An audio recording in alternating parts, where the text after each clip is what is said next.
www. www.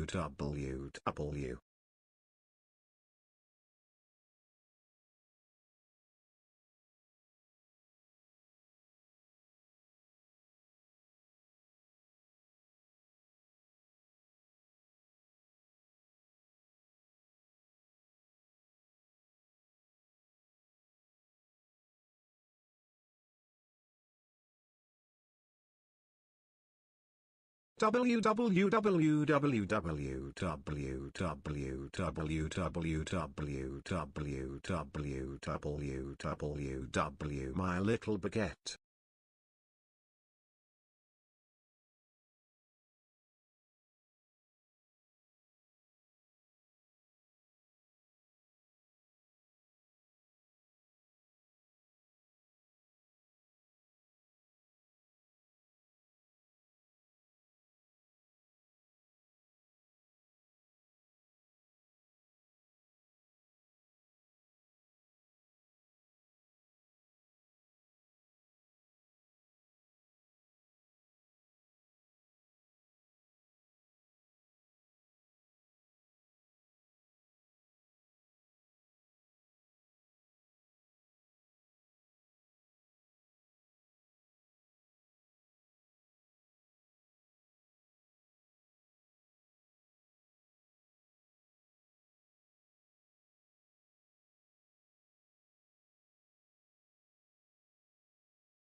Very good videos like video nice.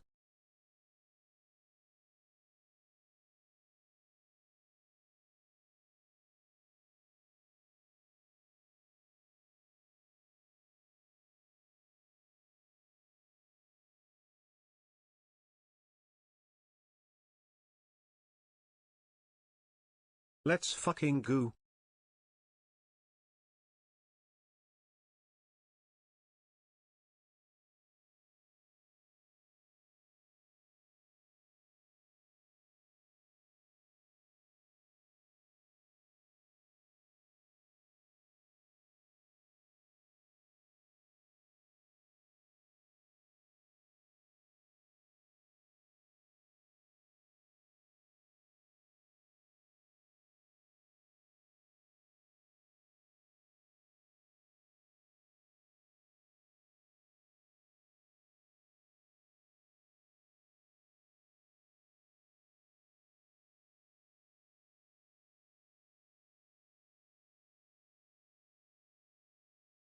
Goat.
www.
MrSavage.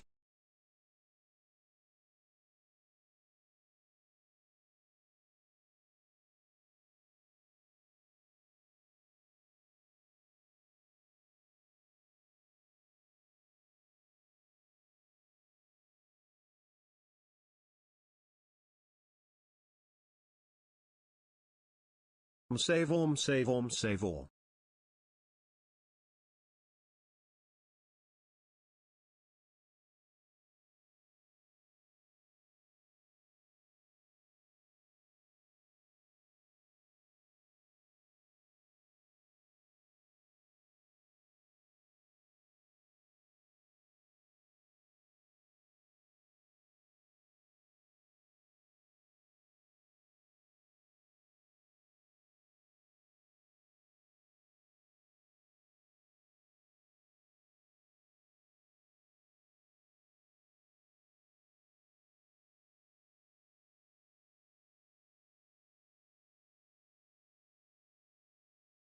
Lego.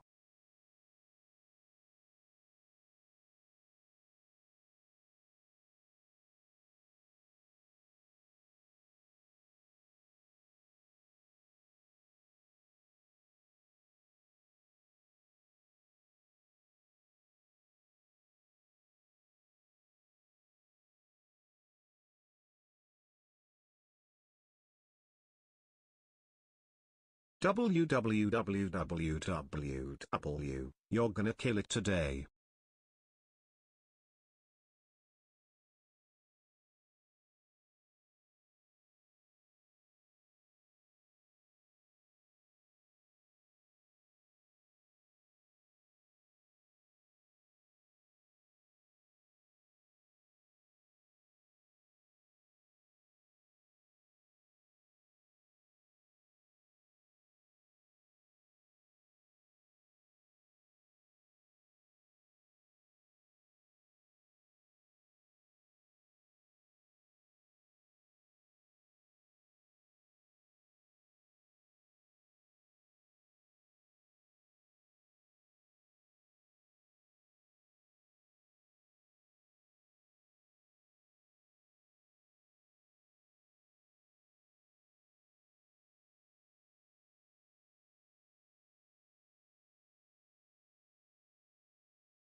Good luck, G.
Daddy.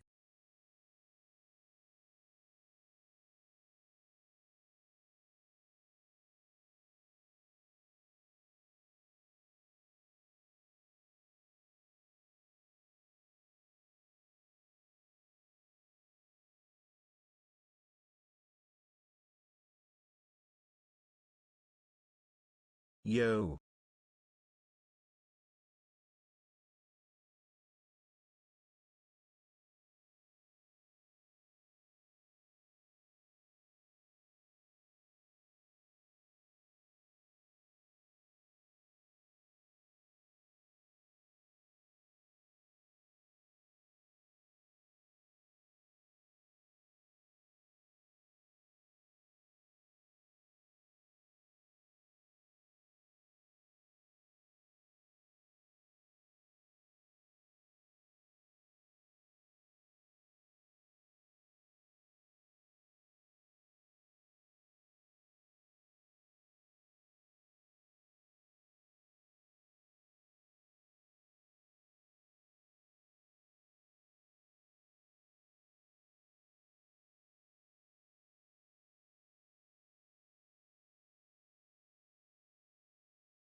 I spent my last $ONB this. Let's go www sausage or cabbage idk.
Hi.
www.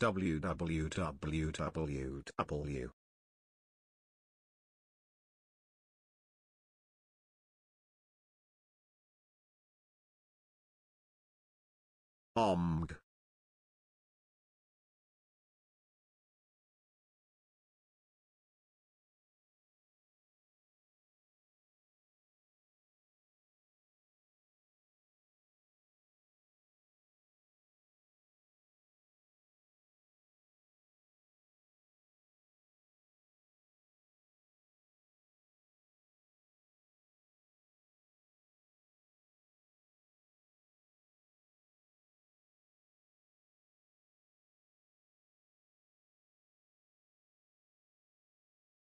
So, you know, we kind of have touched a lot on Courage and how much work he's been putting in, but Cold is a very difficult individual to stop once he gets going. I mean, Major 2 reigning champ. He every time we see these like stats of who has the most damage, it's between him and Peterbot who's fighting for first. Absolutely an incredible fragger. Definitely a threat to the rest of the lobby. Yeah, an incredible performance in Major 2 from Cold. Best damage ratio over the course of 12 games against other professional players was seriously a feat. Obviously, that's the crazy thing, right? When we think about, you know, how well they play in Majors, it's always against other professional players. Throw in content creators in the mix, you're one of the best fraggers in the game. Being Cold, woo, it's gonna be scary. Hey, 3-time FNCS champ. I mean, look, they're joking around, they're having fun, but I think when that first game starts, they're going to be locked in. They're going to be focused, and they're going to do a great job. I'm curious to see where they're at right now. Frankie is standing by with the duo. Let's get their thoughts on the Pro-Am. Well, Cold was 14 years old when he won his first FNCS Major Finals. Courage is 31, and he's hoping he's going to get his first title today. And you brought the bananas. What's this all about? Yeah, it's important to have fruits, keep your blood sugar high. I'm gonna have 2 bananas per game, which will equate to 12 bananas by the end of this. And I think if I get 1 elimination per banana, we'll be in a good spot. Who are you going to eliminate, though? Who's the easiest? I mean, how long do we got? Cypher PK, we were fighting earlier, easy eliminations. Peterbot hasn't even warmed up, not worried about him anymore. Typical gamer might almost be 50, so his reaction time isn't cutting it. And I got Cold as a duo, so what am I worried about? You do have Cold as a duo. The weird thing is, I would have thought it'd be him with the back injury after the test games we played yesterday because he was carrying you quite a lot. Cold, how are you feeling about your partner? He's been grinding more than anyone in this entire building. He has. I can tell he really wants it, and like he wants to do well in this, so I'm going to do my best to give him what he wants. How long have you been able to practice as a duo? Because, I mean, you had the Major 2 finals not that long ago. To practice for this? Yeah. Not much practice coming from me, to be honest, but I got Courage for that, so. Well, you did have a little bit of trouble. You're dropping south of Booming Base, and unfortunately for you guys, malheureusement, the French are going there too. What's the tactic for dealing with them today? Because they gave you a lot of trouble yesterday. There is going to be no dealing with them. We're just going to let them do their thing. We're going to do our thing, and we'll see how it goes. Are you going to do what I call the Mongol strat? Are you going to hide in a bush until the danger's gone? Of course not. This man doesn't hide in no bush. Courage, do you think that you've put quite a lot of pressure on yourself with this event? Because obviously you've been grinding, but back at the 2018 Celebrity Pro-Am, you did lose to Ninja. He put you in second place. You say you gave it to him, but I'm not so sure. Look, Ninja needed to complete his story arc at the first Pro-Am. I love my boy Tyler, but he had to get that win. This time, though, I'm coming for first place only, and if we win first place, I told Cold I'm giving him all my prize money, so. All the prize money, I mean, 50 grand? It's not pocket change to me, but maybe to this mad, but you could buy an awful lot of bananas with that, Cold. Let's head back to the desk.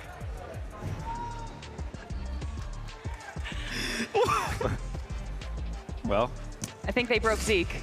I'm fine. Everything is fine. Everything is great. Always a big fan of Courage JD, a true OG in the scene, and of course, I love seeing him paired up with Cold. They both seem in very high spirits, which Yeah. I'm excited to see. That means at whatever happens, we're going to be hearing Courage JD on that stage. Oh, 100%. I think that for this duo especially, that they are just here for the vibes. But I think that throughout those vibes, they also just might get a few wins as well. yeah, I mean, the approach to this tournament is just completely different. I love how Cold's answer to, oh, you know, how much practice have you guys kind of been putting into the tournament? He's like, oh, well, me? Really not much. But that's what I got Courage for, as if, like, Courage has put in so much practice that it's like, taken up how much Cold's supposed to practice. Like, Courage has practiced so much for the both of them. Look, all I know is no other player is going to have more than 12 bananas. Will that actually help Courage? I don't think so, but hey, you know, it's the spirit that counts. Okay, all right. Now, the spirit of what I would like to see today is someone win their first LAN title. Thomas HD, paired up with Somerset, which is kind of a terrifying duo. And guys, I will go ahead and admit something to you now.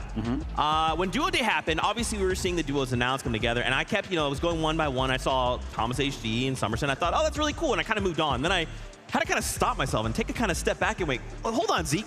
Did you read that right? Thomas HD and Somerset?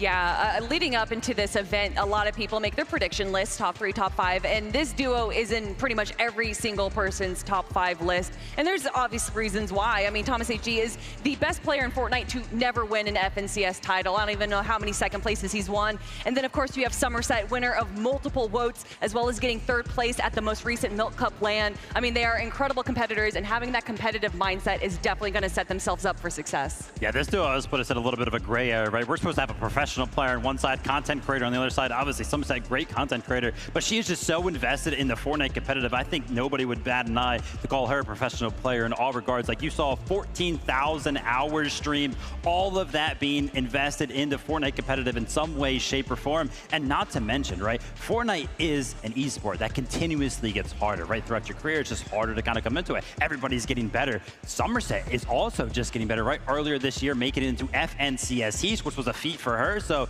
she's constantly getting better, paired up with Thomas HD. Scary duo. They're going to be lethal. I mean, not only making it to Heat's 3rd place in the Milk Cup, Thomas HD, on the other hand, 4 times he's placed 2nd place in FNCS Grand Finals, one of those being the Global Championship. Now, we did talk with Thomas, talked with Somerset. We said, if you win today, do you think it's going to count as your first FNCS win?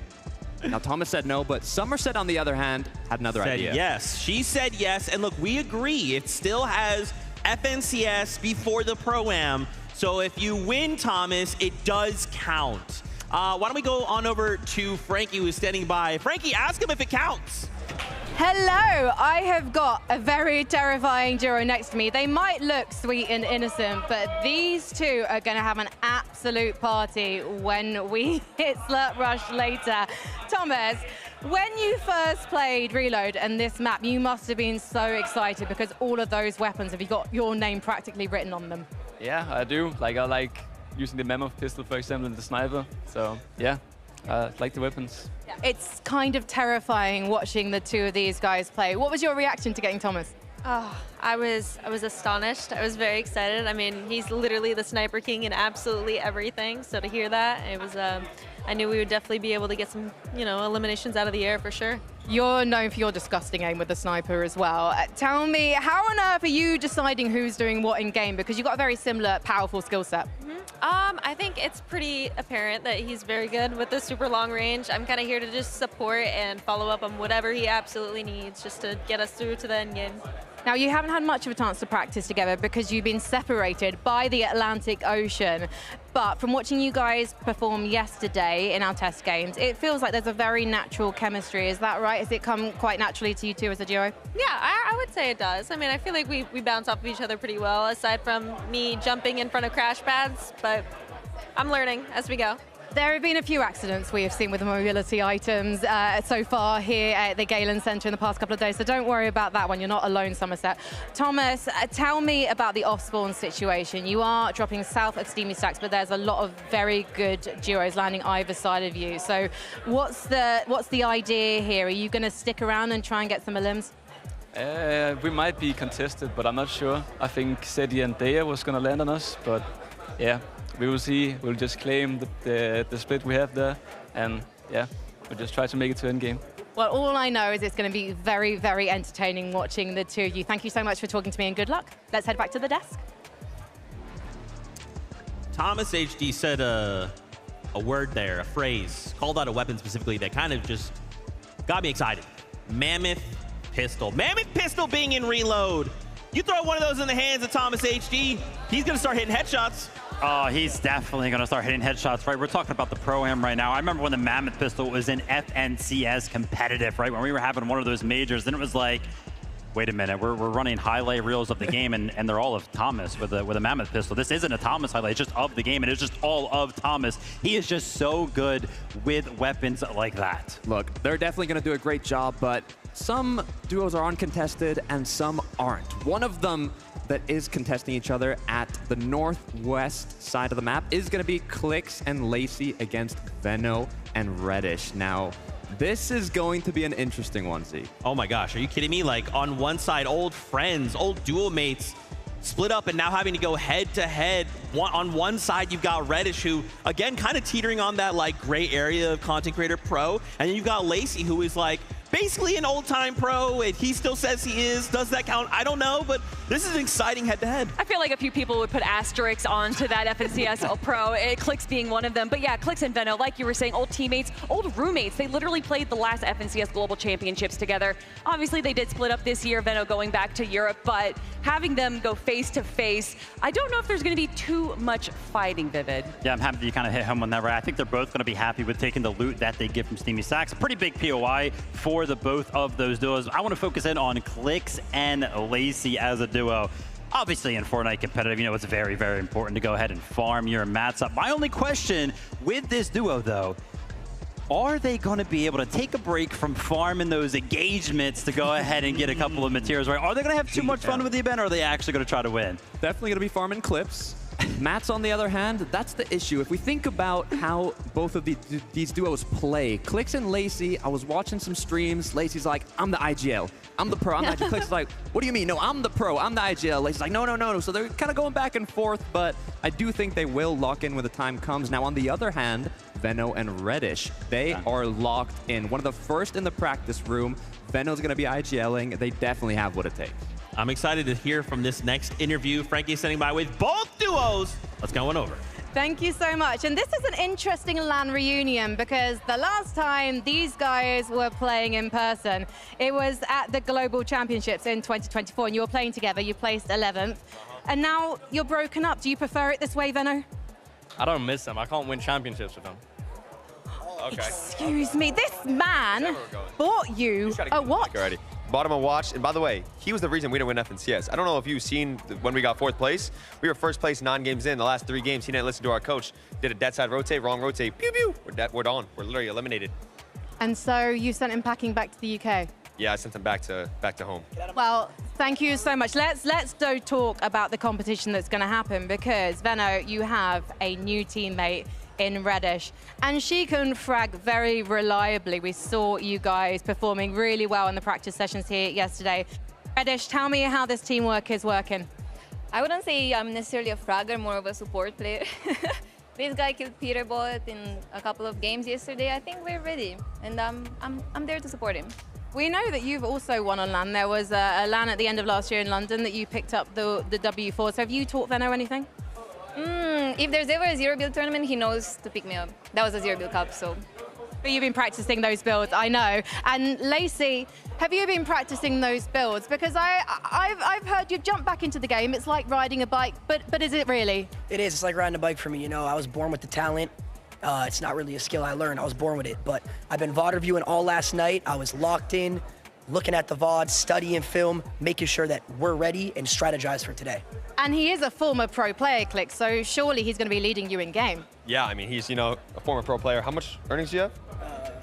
$5,000. 5,000. I mean, you know, I have almost like what, 700. She has how? You have 40,000? I got like 40K. Also, I want to say, why's your voice so raspy, Lacey? You said what? Why's your voice so raspy? My voice raspy because last night we were VOD reviewing and I was screaming the comms. We were practicing comms last night. Yep. Shockwave on height, shockwave on height. Yeah. He was doing all that. Yeah.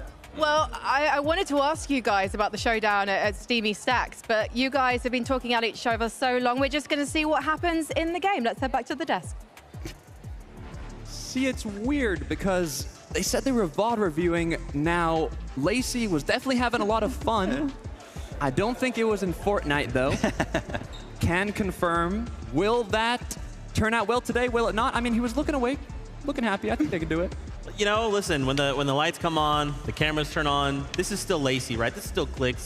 This is all for show. This is the character they're letting out, but then the time comes, they're going to win it all. That's my prediction. Anyway, let's move on to the next Ospawn situation happening. We're seeing, and I actually want to come back to you for this, Tokata. We have Zemi and Cooper going up against Gon and Flakes. You've been super tapped into the Spanish community, so kind of give us the rundown of what you're seeing. Yeah, this is interesting because when you think of Cooper and Zemi, you look at a majority of the predictions that have been made for the Pro-Am, and Cooper, Zemi, their top 3 are just set at winning the whole event. Yeah. Now, Gon and Flakes, I think, went under the radar a little bit. Flakes actually just qualified to the major finals on Brazil. They are the duo representing Brazil here today, and he's put alongside a pro. I mean, I was talking to Gorilon, who's actually here doing a viewing party in Spanish. Shout out Gorilon, and he was saying this duo is going to play aggressive. Unlike you got Steamy Stacks, kind of an uncontested, both good in their own loot, but there's also been a surprise contestation on this side of the map. A lot of contestation going on over there. And I was actually talking to Cooper specifically yesterday. And I was like, yo, what's up, Cooper? How you doing, man? How you feeling? He was like, I'm feeling confident right now. And he wasn't talking about his own play. He was pointing over at Zem, and he was like, dude, this guy, he's better than me in most of the end games that we just played through. All the cups, all the practice we're getting in. Sometimes he's dropping more eliminations than I am. So the confidence kind of going into this competition, very, very high for the duo. Yeah, and Cooper, you know, going all the way back to the 2023 Global Championships, a lot of people, for whatever reason, discredited that win. A lot of people saying that the 6 games there, you know, that was the easiest win for the FNCS. And then he has come back time and time again, making it to the grand finals, making it to the top 5 to say, it wasn't a fluke, I deserve this win, and he's here to come back once again for another FNCS title. I love it. I love it. And I love that you pointed out as well as Zemi, because I heard that same thing, right? And when we're talking with Zemi, it's like, you know, what do you think? What would lead to your success? Another person to say the Mammoth pistol. And at that point, I kind of heard Cypher PK you know, quietly say, yeah, don't let him get that. Don't let him get that. So I'm excited to see, man. I do agree. Could this be the duo that wins it all? 100%. Both of them are incredibly strong competitors. Cooper is incredibly intelligent, but also has great fragging ability as well. So the two of them together, I think, has a lot of potential. They are going to be contested, potentially triple contested by Faxity, but who knows if you can trust what Faxity says where he's going to be landing, Vivid. Yeah, it'll be crazy to see if they actually do end up fighting us one. But again, you know, Cooper, Zemi entering that gray area, both of them kind of pros in their own regards. Okay, you know what time it is. We've got an interview lined up with both the duos once again. Yes, I'm so excited to have Cooper and Zemi and Flakes and Gon. We'll come to the Brazilian guys first, because yesterday I was having a chat with you and you were like, we're pastors, we're brothers. And it feels like this competition might have even brought you closer together. Yes. I love to play with Gon. And here we have more synergy. And I want to see this again in Brazil, man. In our competition in Brazil. We are friends. Like we talk like a year. We're talking like for a year. We play a lot of tournaments together before the Pro-Am. We play a lot of duo. I don't think we play trios, but we play duo together, trying to call for Cash Cup duos. And maybe you can join my trio, man. We have chemistry. Bye, Swetan. I will put Gon on my team. Bye, Susu. Bye, Su. Bye, Jonas. Well, they have been rivals in the recent major finals because you actually made the major finals. But Flakes, you've been telling me that you're more of a support player. Yes, I qualified to grand finals in Brazil, but I am like a support player, yes. I take heals for my team, mats, like a walking llama, and I help them to perform well. This is what I do. Well, let's head over to your rivals at Dirty Docks, because you guys are going to be having Ospawn battles today. Zemi, you've been grinding the game, it turns out. 260 hours in Chapter 6, more than Flakes. That makes me feel like you're very, very keen to take this home for you. That's what I'm here for. I mean, as soon as I found out Cooper is my teammate, we started practicing every single day pretty much. Every single tournament there's been upcoming to this tournament, we've played it. We're very confident, and I couldn't ask for a better teammate. Cooper is incredible at the game, and he's also down to put in the hours and practice, and it's been good so far. You are playing with the global champion. Cooper, come here. Let me know, what's it been like training with Zemi? How does he compare with the likes of your former teammates? It's been really good. I think he picks up things really quickly as he competes at a high level with zero builds. So it's been a lot easy to adapt to, and overall he's been a great teammate, and I'm stoked for today. Right. This has been a little bit too nice, okay? We need to turn up the heat, and we need to find out who is going to be the dons of the Dirty Docks today. So, Zemi, why are you taking it today? Listen, we're gonna take it because again, I think we have slightly more practice than you guys. You guys are a great team, but we've had more practice, man, and I think it just comes down to the preparation. Best of luck, though. So he's had the practice, but you guys, what have you got? Bro, chemistry, yes. We play out for a lot of time together, Gon. We have the Desenrolo. Yes, the Desenrolo from Brazil, the Brazilian Desenrolo. They understand after the tournament.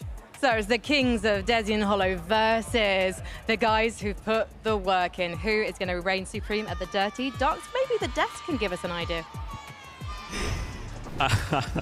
I love that Frankie's like, all right, guys, fighting words. And Zemi's like, yeah, you know, we're going to win. Everything's cool. Everything's nice. Good luck. We're going to win, though. And it's like, Zemi, give me something. Give me more, man. I love Zemi, though. Obviously, we are very excited to see both. And not only just these two duos going ahead, but everyone compete. So let's do something fun. Let's talk about predictions. Who could walk away winning it all? We've put our heads together. We made some predictions, and here is a little look here. Who wants to go ahead and start? Well, first of all, he says we put our heads together. We didn't. We all kept the secrets from each other because we're very competitive in our own right. And as you can see, Takada and I, we have the same choice, the French gentle mates of Nikov and Podesai. If you guys watch the practice games like we did yesterday, they would be your choice as well. Look, I don't want to leak anything too early, but when the Pro-Am was announced, I think they went under the radar a little bit. They weren't in those top 5, top 3 predictions, and then we got here.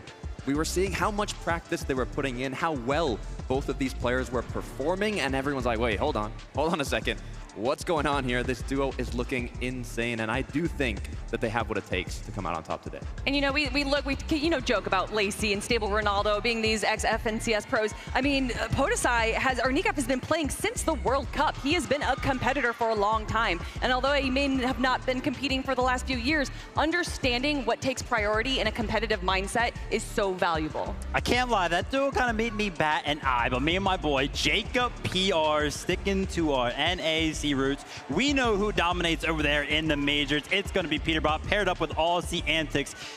You want to know something, Takada? This actually surprises me because earlier on you were like, oh my gosh, it's 1 point per elimination, only 10 points for the Victory Royale. Obviously very, very heavy when it comes down to the elimination-based format, right? Peterbot has had the most eliminations over the past 5 FNCSs on his region, and he has only been beaten actually globally 1 time, and that was by Vico. Constantly gets the most eliminations. We're in an elimination-based format. I've got Peterbot. Now, hold on. Here's the problem, though, Vivid, because Peterbot is Peterbot, but as we saw in the practice games yesterday, if he goes down, there's a lot of duos close by, like Monger, who says, oh, I happen to have a Mammoth. You're still in the air. That's a free point for me. I got something for you, Zeke. It don't matter. It's Pete. Hey, he got me. He got me. But my prediction is Clix and Lacey because it's Clix and Lacey. They are gonna win. Now, of course, I know what you guys want. You guys want to meet some of these players. You want to see these duos in person. So why don't we go ahead and bring out the first 4.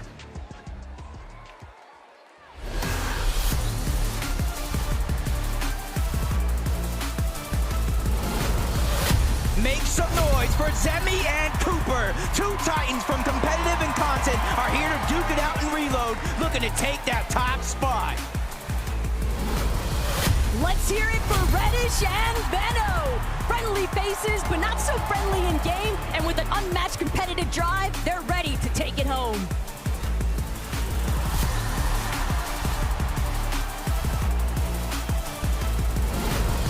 It's Big Vaxity and Reason. Even though these guys are a last-minute duo, they will not disappoint today, mixing great content with brute force. You gotta get loud for Kanata and Stable Ronaldo. This energetic powerhouse is ready to get the party started.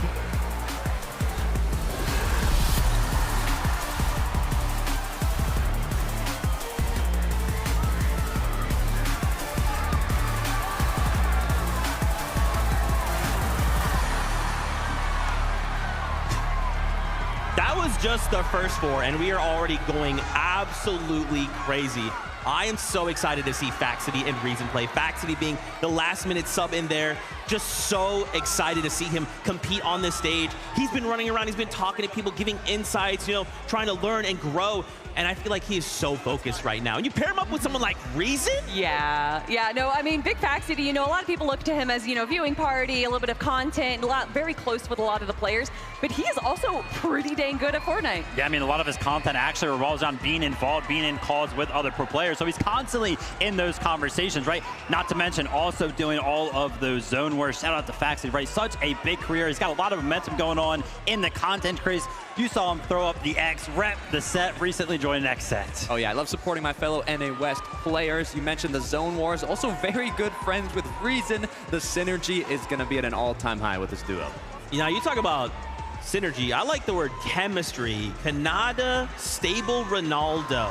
This is the other duo that's competing for the loudest duo. They're not at competing. The Pro-Am. No, they win. They already won. I think through the player lounge, we've seen that they have already won that. I mean, honestly, when this duo was announced, I was very excited, but also a little scared. Not for the rest of the competition, but for the audience members. It is going to get very loud from this duo. It's been mentioned already that coming back to the game, and we were talking to Lazy, it's just like riding a bike. I think the person who's jumped back on that bike the best has actually been Ronaldo. His mechs look very, very clean. Oh my gosh, look, I'm getting word. I would love to keep talking about these duos, but we got next 4 to meet. Bring them in.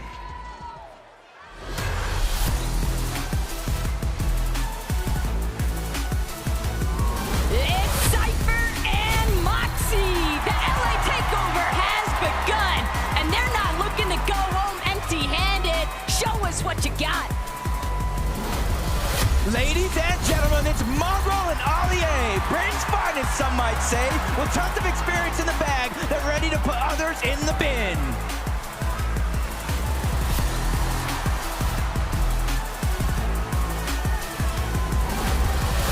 Viva la France, Vikov and Podeside. The Gentlemates have entered the stage, and you know that trophy would look oh so good in their office.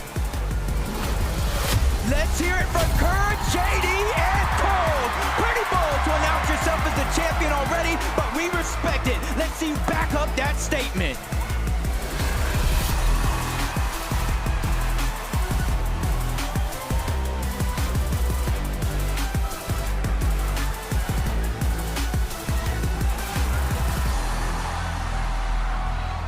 Oh man, and a quick shout out there to our friends over at Make-A-Wish. We had some very special friends come out and kind of get to feel the crowd, feel the vibe in those few moments.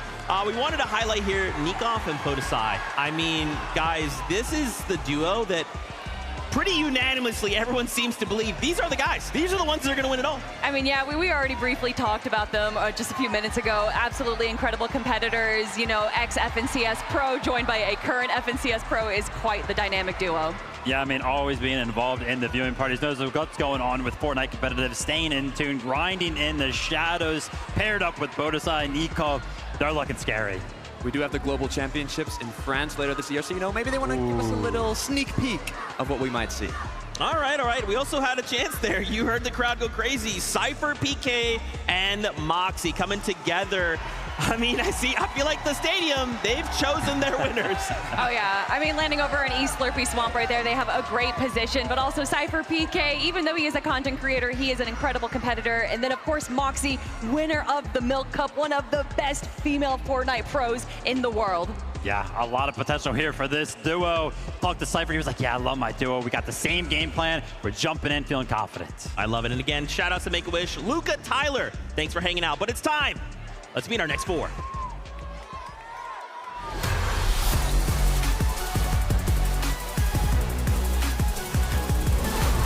Give it up for Lachlan and MrSavage. The boys are ready to hit the ground running and combine maximum content with pure skill. It's showtime. Everybody say hello to Regs and Nate Hill. They've got LAN events, they've got experience, and they're making for some fierce competition.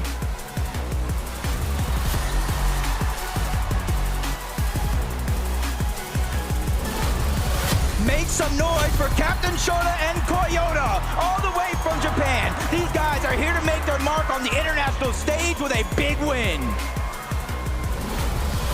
Next up, it's Booga and Typical Gamer, a World Cup title paired up with world-class content. This is the perfect recipe for success.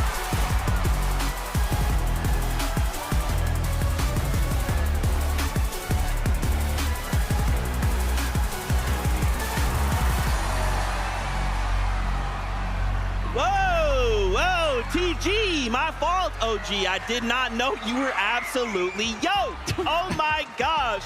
Once again, the crowd have chosen their favorites. It's typical gamer. It's Bugha. You can hear the crowd is electric right now. Man, what more could we say about these two OGs of the Fortnite scene? Look, I almost got shaken off the stage. When Bugha and Typical Gamer walked out, I literally almost fell off with how excited the crowd got. But that's at no surprise when you pair up the most followed creator in the Fortnite space alongside the World Cup Solos winner.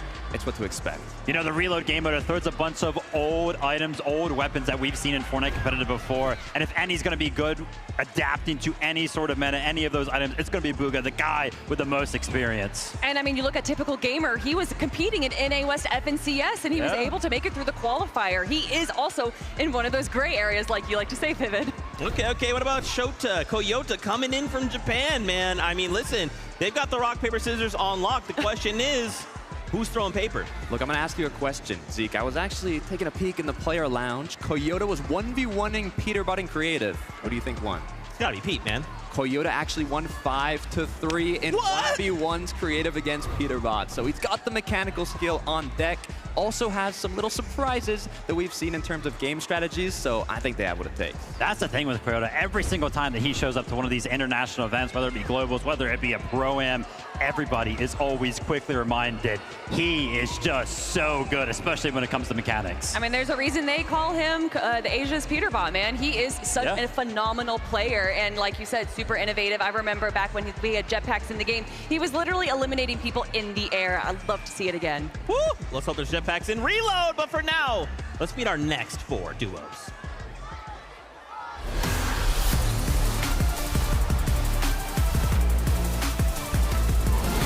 Their names are Alex and Loser Fruit, but there's no losers in sight.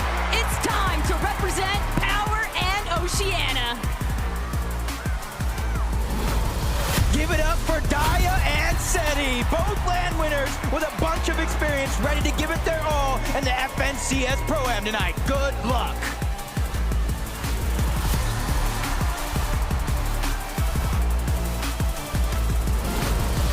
Locked and loaded, Thomas and Somerset.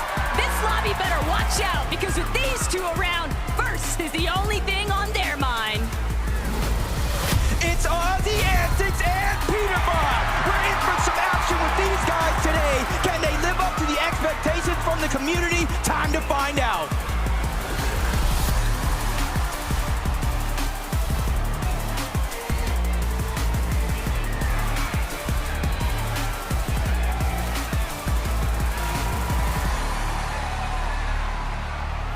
I mean, I'm feeling it. This is insane. We still have one more group left to go, but let's talk about Daya and Seti. I mean, Seti's an invitational champion, a legend in the EU scene. You pair him up with Daya, who just recently won the Milk Cup LAN. I mean, you know, Viv, this is looking like a really strong duo. You mentioned it, right? Both of them have that LAN experience, not only LAN experience, LAN winning experience. I mean, I swear this duo should be good on paper. It'll be interesting to see if they can actually fulfill all of the hype coming into the weekend.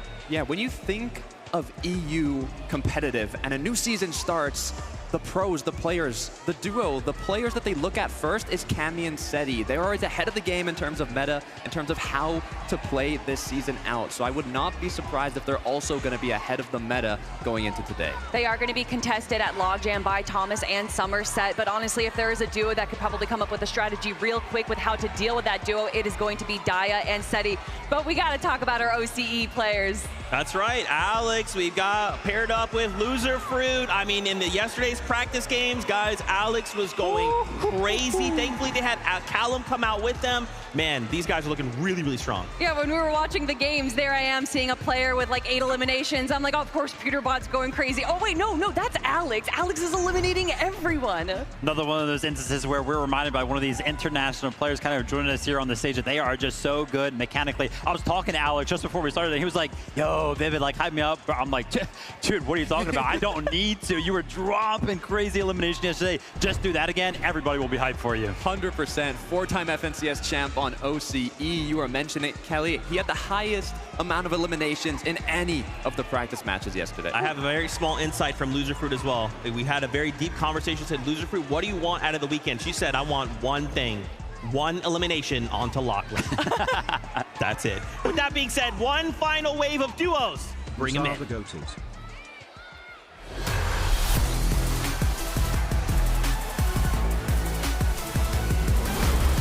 Get loud for Queasy and Nick at 30. These guys will never back down and look to have an amazing day. I can guarantee to see them on high ground. Flakes and God have entered the building, everybody. Things are really heating up, and Brazil is coming in hot for today's competition.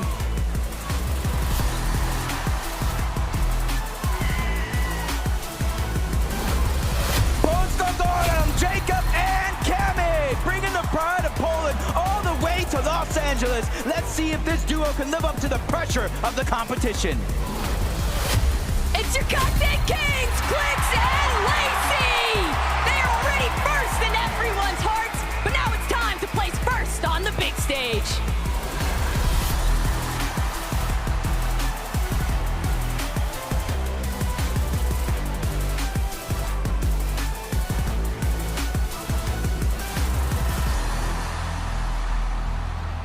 The hype is real. The players are now taking the stage, and we are getting ready for our first game. We wanted to talk about here for a moment, Cami and Jacob. So not that long ago, we kind of talked about Seti, right?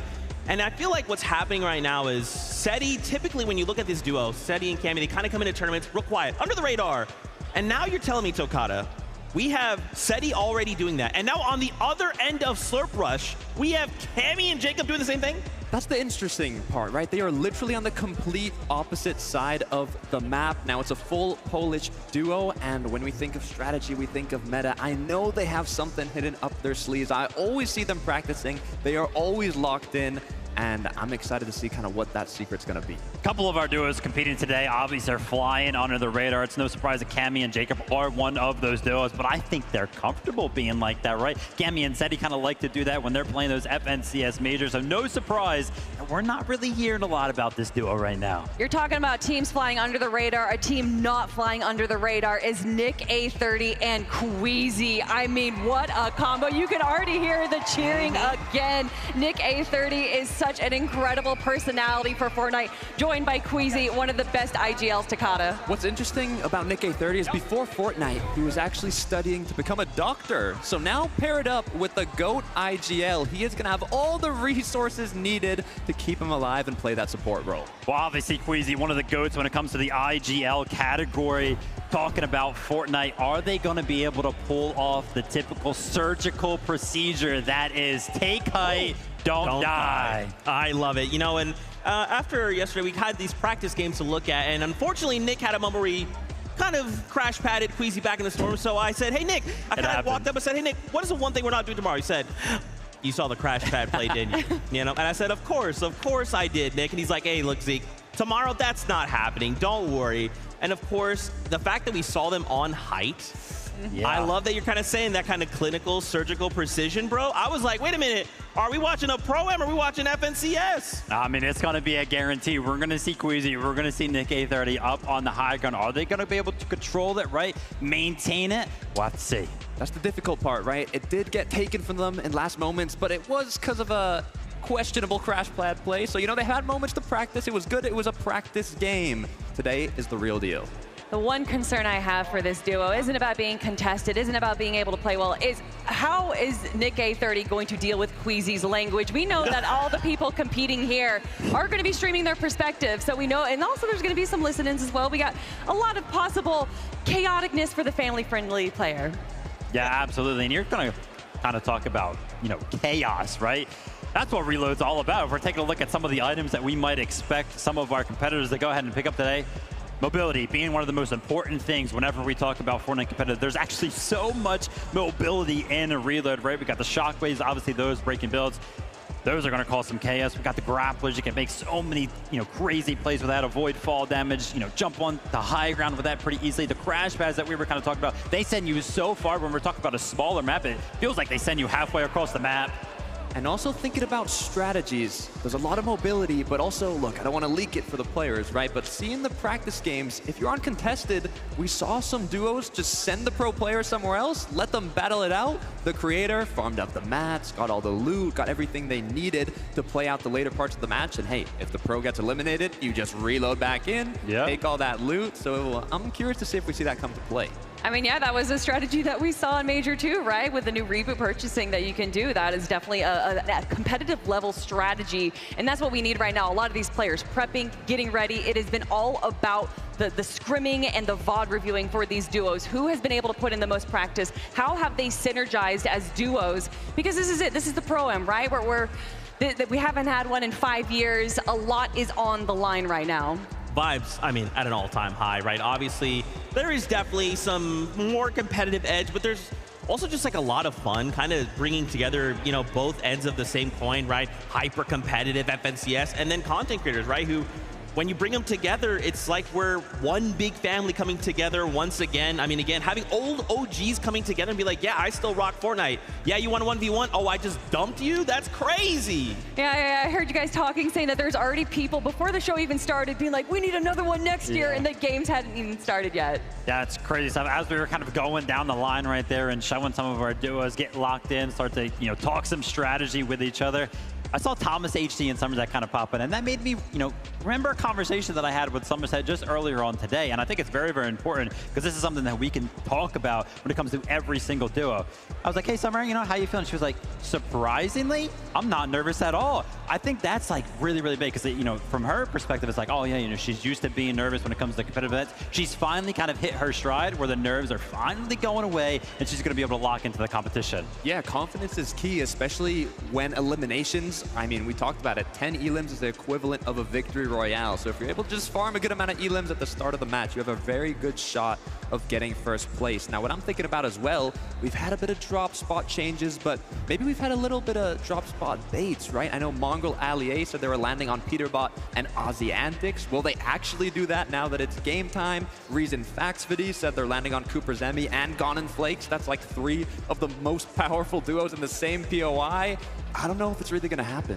I mean, did you see Aussie Antics video of Ali A watching Peterbot build? I don't know if they're going to be dropping, and if they are, they're going to be doing it very carefully. But like you guys are saying, it's all about the vibes. We've had so much fun. There's just been so much content going out. We also have a lot of co-streamers up in the audience right now. There's people representing so many different regions. This is what Fortnite is all about. Yeah, 100%. Very, very excited to kind of jump into the action. Gosh, Zeke, you know, I got a question for you, Zeke. You know, obviously you kind of punched in your ticket, Clicks and Lacey yesterday, you know, Lacey after his extensive VOD review session last night.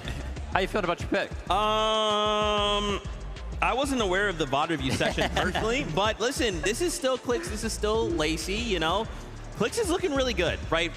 Again, we had kind of 3 practice games yesterday we got to watch. We got to kind of clue in, see how things are kind of going. Clicks, to him, it looks like I'm just watching Major 2, right? It looks like I'm just watching the same Clicks I just got done watching. And of course with Lacey, like, yeah, this guy loves content, of course, but he knows how much Clicks wants it. He knows what this means to Clicks. So when the time comes, he will lock in. We all know the ongoing joke of the 4th place curse from Clicks. Unfortunately, getting 4th place again with Venno back last year. And then this year, getting 3rd place in Major 1. Major 2, he gets 2nd place. We were already talking about if Thomas HD wins, would this officially be his first FNCS title?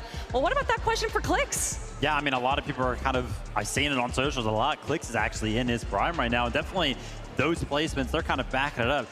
We're talking about storylines when it comes down to primes and everything like that. Why don't we go ahead and focus in on MrSavage and Lachlan, right? MrSavage was retired from Fortnite Competitive earlier this year, and it did not take long before he kind of rejoined us for Major 2, joined another trio, got right back into the action, so I think he's locked in right there. The thing that I love about MrSavage is that, you know, I remember competing against Guy, and he always had his supporter creator code. It was always like 200 IQ, because everybody always kind of coined him as the smartest player. Of course, now we could say it right a couple minutes ago, right? He changed his code now to code MrSavage, but still has those smarts. Has the IQ from retired to qualifying grand finals, but now competing here at the Pro-Am, and you were talking about, you know, does it count as an FNCS win? Well, if it does, You know, if MrSavage Lachlan wins, even Peterbot Aussie Antics, that means Aussie Antics is an FNCS win and Thomas HD doesn't and Clicks doesn't. You know, that is definitely going to be a funny ongoing joke.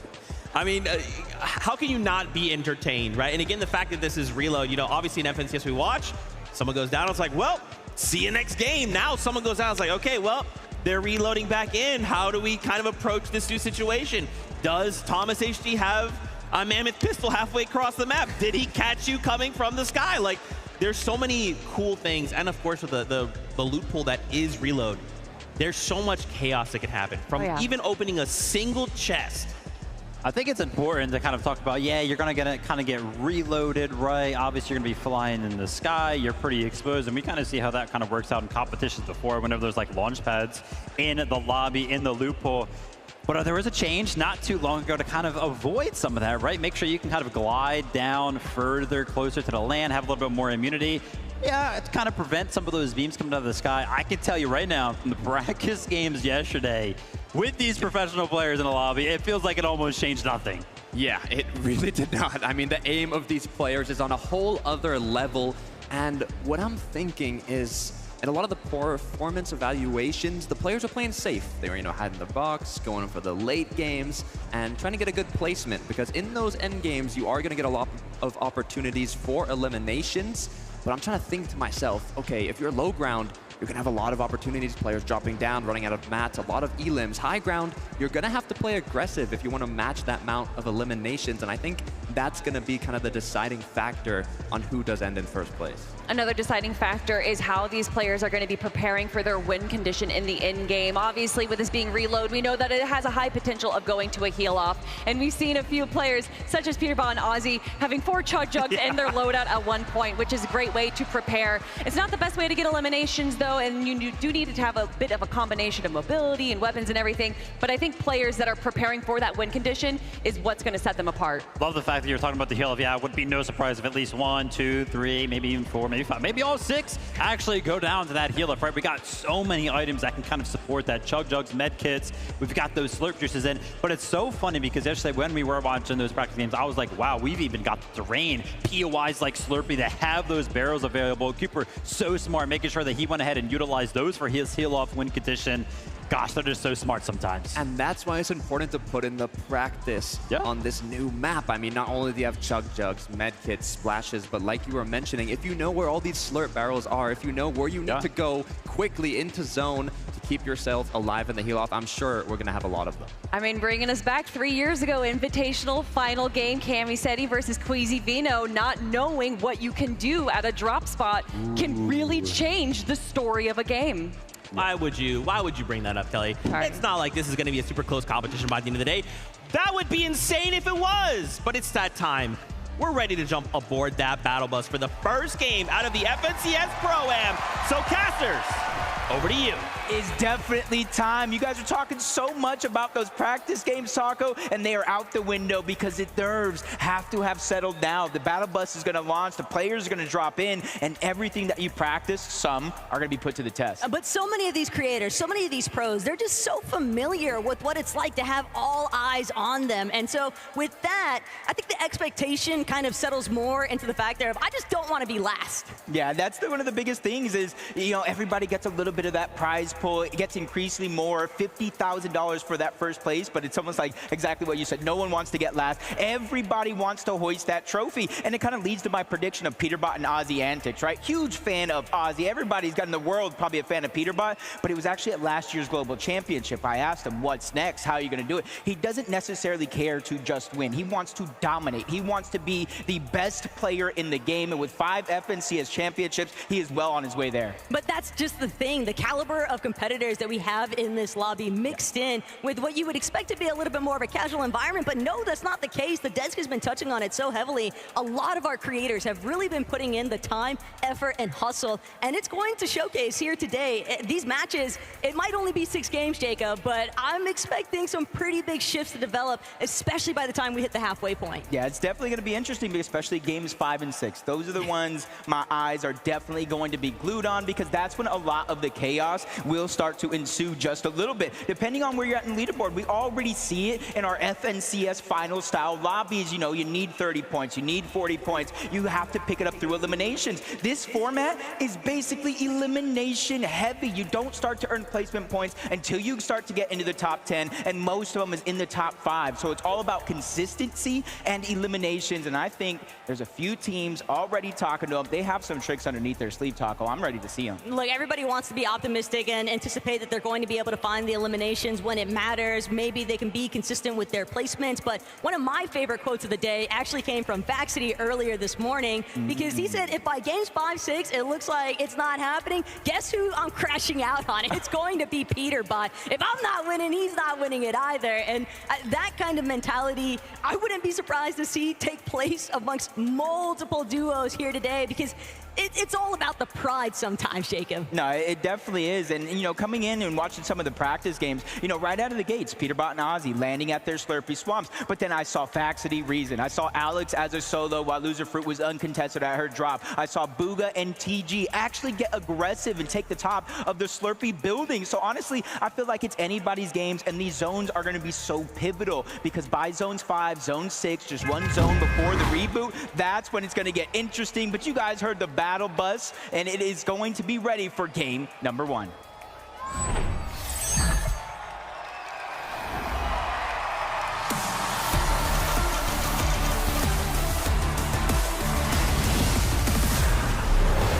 This is what we have all been waiting for. 1 day and 6 matches to determine who our 2025 FNCS Pro-Am champ team is going to be. And initially off the jump, Peterbot, Aussie, they've got control of Slurpee, but they've got company. If that would have just been a Mammoth pistol right out of the gate for Peterbot. Need a barrel soon? I'm gonna go barrel. Oh, I got shockwaves as well, and I'm gonna drop you shotgun here, take.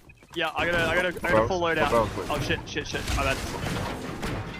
I got minis if you want to pop or not. Pop 1 minute. Yeah, pop 1 minute. We're gonna insecure it. Yeah, I got a red eye. They're here. I got shockwaves. Oh, they're gonna have nothing, sure. Here, come here. Take shockwaves. I got. Oh, you got? I've got like a loadout, shoddy AR. Yeah, I need a second. Yep. Okay, coming. Check there. Where'd they go? They probably just continue to loot. Here? Here, I've got a red eye. Drop it on skin. 30. Yep. Dead. Nice. This one's in here? That's steady. Yeah, I'm having infantry. Maybe we farm this kid. I got beam. Popping heals. Sure. Shield up. We're gonna farm this guy, yeah? Yep. For the respawn. Go on now.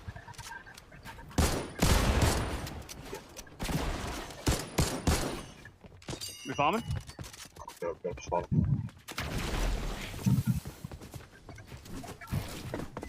I got the other side.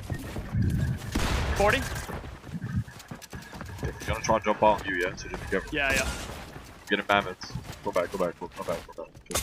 Oh shit. I've got a I've only got like a couple mats. Behind you. What? Shockwave you got. Don't have. 10 seconds. 5, 4, 2, 2.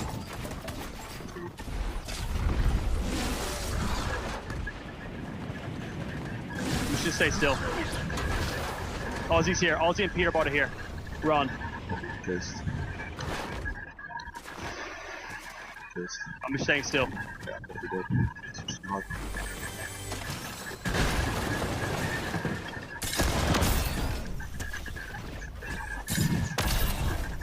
I can go loot main now. Okay, I'm going to loot main. Alright.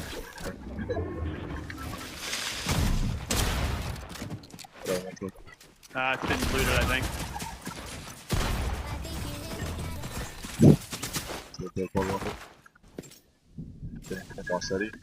Let's land main, maybe. Yeah. Do you want me to come with you or not with you? Come back and try and farm. Yeah. The guy on main.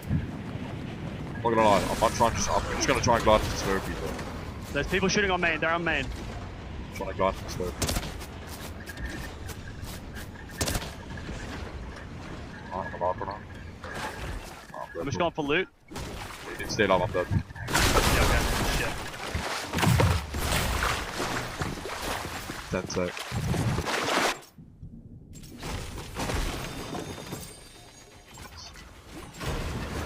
I'm gonna go on a log jam, I think. Yeah. Maybe go here, barrel. Slurp truck. Yeah, I'll drop you on my full loadout. I think log jam's like half up. I'll drop you my full loadout. Here.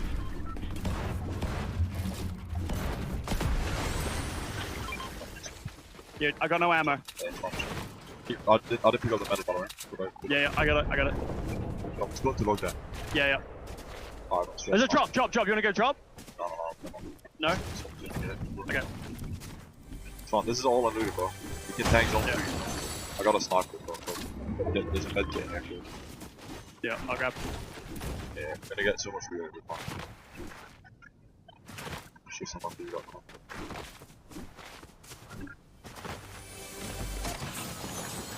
There's a pig here. We'll take it. Yep. Gonna go up the road there. So much food. We can play zone. We got medkits. Let's just get as many medkits as we can. Play zone. Crash pads here. Yep, I got space. Take those. No barrels here, out the front. Another big. Yeah, we're gonna get those. Yep. Let's just take our time here. Infantry. Palm. I've got a red eye. There's a full load out here. Just get the big, yeah. Right. Don't get barrels now. Where's the shotgun? Oh yeah, there it is. Get a Yeah, I got a full loadout with good meds. Let's just get mats. Go into log jam now. I saw log jam being on. Is there only 3 crash pads or was there more? There was only that one stack. Yeah. Who's on, by the way? You can pop metal. I'm gonna drop my sniper. Yeah. Try and get some ammo. There's a medkit behind you. Yeah, where is it? Okay, get this metal. People fighting left. Do you have light ammo? Let me look. Yep, look. Ammo box here. People fighting close. You wanna have a look? I'm gonna try and stop them, maybe. Yeah. Oh, they're just getting in there, bro. Just spraying it down. Do we pop medkits or no? Sure. We're gonna wait for zone to come close. Oh, yeah. Slurp barrels here. Come here. Chest on our right, on our left, sorry. Big here. Really big. Yeah. Try the barrels.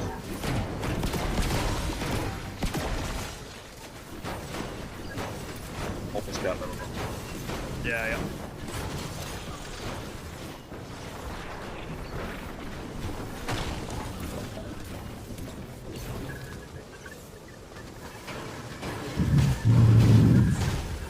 Get a chest.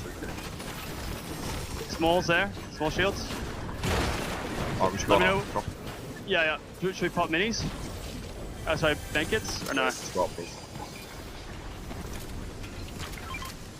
Alright. Oh, we're chilling. What's your mats? I'm 515. 515, pretty much, yep. Okay, these dropping crash pads. Yep. I don't have mobilities. Alright. Let's look for, there was a fight here. I don't know where they went. Go pull this way. Yeah, dead side? Yeah, it's okay. Oh, people here. Underneath. Right here. People underneath us. It looks like a solo. No, it's a duo. They're looking up. No, they're just boxing out. They're having a look. Are we crashing in here?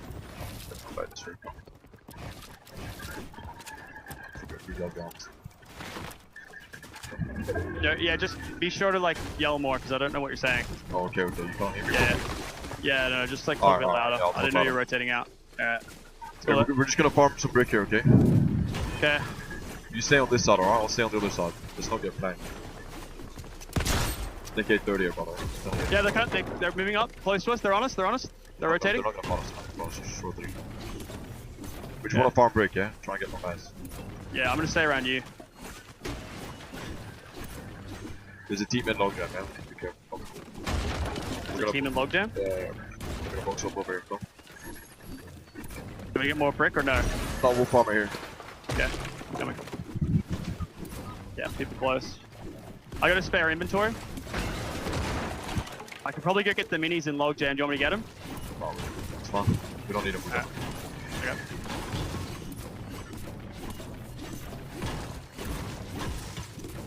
It's stacked, by the way. No one's full dive. Yeah. I don't like these walls. It's fine. We're gonna move in a second. Alright. We're gonna crash this song for me. Maybe these guys are going to crash for. They might be sneaking up behind us. Yeah, they are.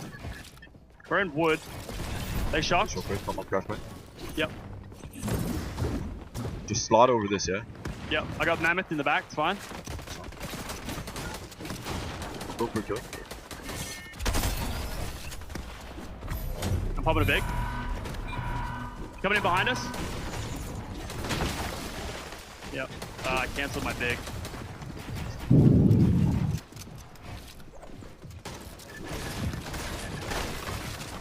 I'm gonna pop my big. You got shotgun ammo?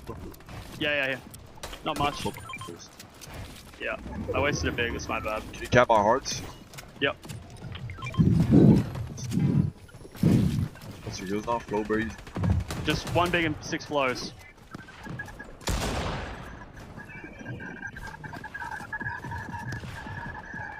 What you already got? You got red eye, right? Yeah, hammer. If you want it. More lie ammo, yeah. Alright, we got 2 pads. You got more lie ammo? Or you don't have anything? We gotta be careful. Someone reboot it. Do you wanna look? Or nah, it's probably too risky if people above us. Oh, we can look. Yeah. Yeah. Got it. Oh, nice. Damn, Ozzy got it.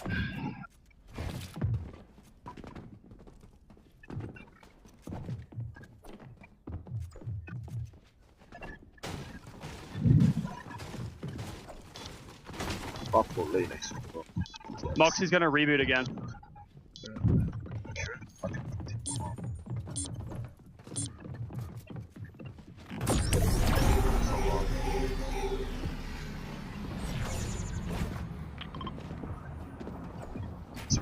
I think we're gonna pop up Mulberry. We're gonna crash. Yep. You just tell me when. Do we wait for the top to leave, or do we go? Because they're just gonna mammoth it. They got a mammoth. They'll mammoth us in the back again.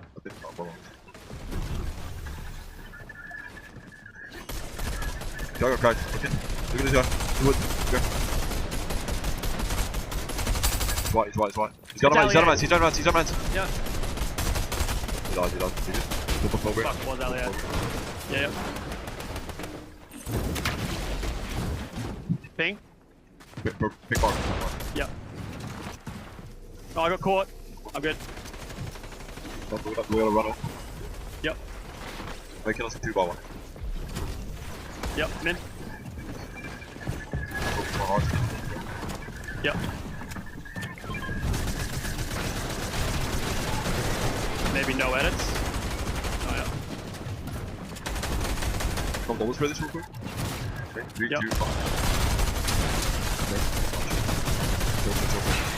Yep. I've got one more grab though. Yep. Yep.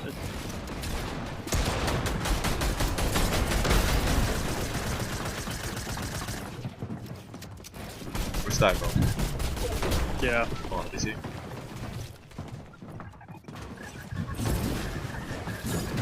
Great to see you. Watch out. We're crashing out of here. Check. Do you want to flow or no? Probably not, eh? No, I think we do. Okay, tell me when. Wait, back. No. Oh no. didn't go that far. I'm really far. I'm with you now. Oh, well. Oh, yep, getting sprayed. With you there. Alright, spray me. Fine. Pop minis here. Yeah, pop. Popping a big. No, I won't. No, I won't. I'm gonna splash. Do you want to flow? Yeah, pop one flow and I'm gonna splash it. Be careful you don't jump here, yeah? Because then you're gonna get shot while you're flow. Yep. I went on the left side. I'm full low ground on the left side. Come. Okay, I'm coming. Oh, no. I'm dead. Yes. I'm coming to you. Here, I added to you. I'm going to your mini. Yep. Push back. 100. Nice. 4 minis. Pull back, guys. We're chilling. We're gonna look front there together, yeah? Okay, yeah. Just popping big, and I'm good. Give me 2 seconds. I'm with you. Look front here. Look front. Pull your AR out. Look front? Yeah, look front here. Get ready for something, man. Look. 30. Come. We're rotating. Running. Yep. Breaking through this. Yep. Is that RPG loaded? You get RPG? Is it? Oh no, sorry, it's a sniper, my bad. Okay. Might get a kill. Yep. Above? Come. I'm blowing this wall. With you. Kill him all. Chill. Yep. How many heals do you have? Do you have any heals? Just floors. I'll pop you. Pop. I got 200 gold. What's your mats? Watch your back. Yeah, he's there. Full heals. What's your mats? 150 wood. What do you got? Show me. I'm 1 HP, yeah? Yep. I've got your flow. Run through, sit, yeah. Yep, with you. Spray through.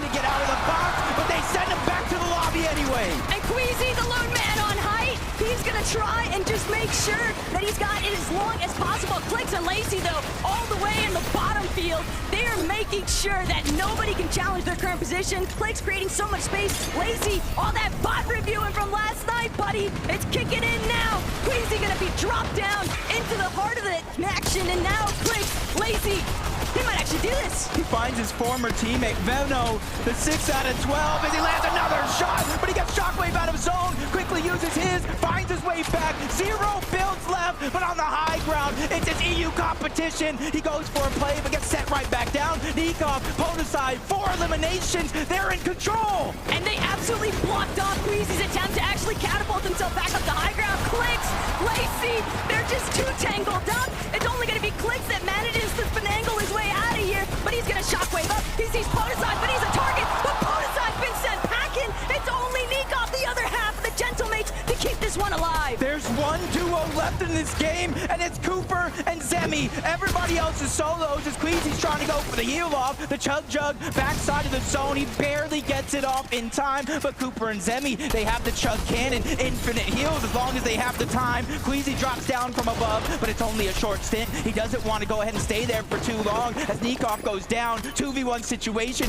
If anybody can do it, it has to be Queasy. But Queasy's just outnumbered. Cooper and Zemi are gonna strike first. Victory Royale. And this is the moment they want to keep that momentum building. They won the last game of the practice games yesterday. They held on to that momentum. They held on to that confidence, and they fired off here in game 1. Let's go and see how they're feeling with Frankie. All right, guys. Congratulations. Galen Center, give it up for your Victory Royale winners. Cooper, you knew that he had it in him. He's been practicing for this moment, but did you think straight out the gate you'd be picking up the first Victory Royale? 100%. I mean, we're going to win this whole thing. I'm the best teammate here. I'm feeling super confident. IGLing feels good. I'm feeling great. All eyes were on Queasy and the high ground, but you guys were just staking things out on the low ground. Talk me through that end game. Yeah, I mean, end game we looked at high ground. We saw they're very established. Cooper called it to go low ground. I was on him the whole time. He was calling it, and I was just trying to get kills, give him everything he needs, and it worked out. It really did work out. Do you think you need to change things up now to keep people guessing in the lobby? No, I mean, we might change things. We might not. I don't know, but all I know is we're gonna win more. Well, all eyes are going to be on you. Cooper, after game 1, we've got the eye test now. Who do you think is the biggest competition here? I mean, I don't got any competition here, honestly. I think we're miles ahead of everyone. We just stay consistent, stay confident. No one's beating me here. All right then, guys. Please give it up one more time. Cooper and Zemi! What a way to kick things off here in Los Angeles. We'll be right back after this break.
Welcome back, everyone, to the 2025 FNCS Pro-Am. Oh my gosh. Game number 1 was crazy. So many developments all happening in that single chaotic moment of a game.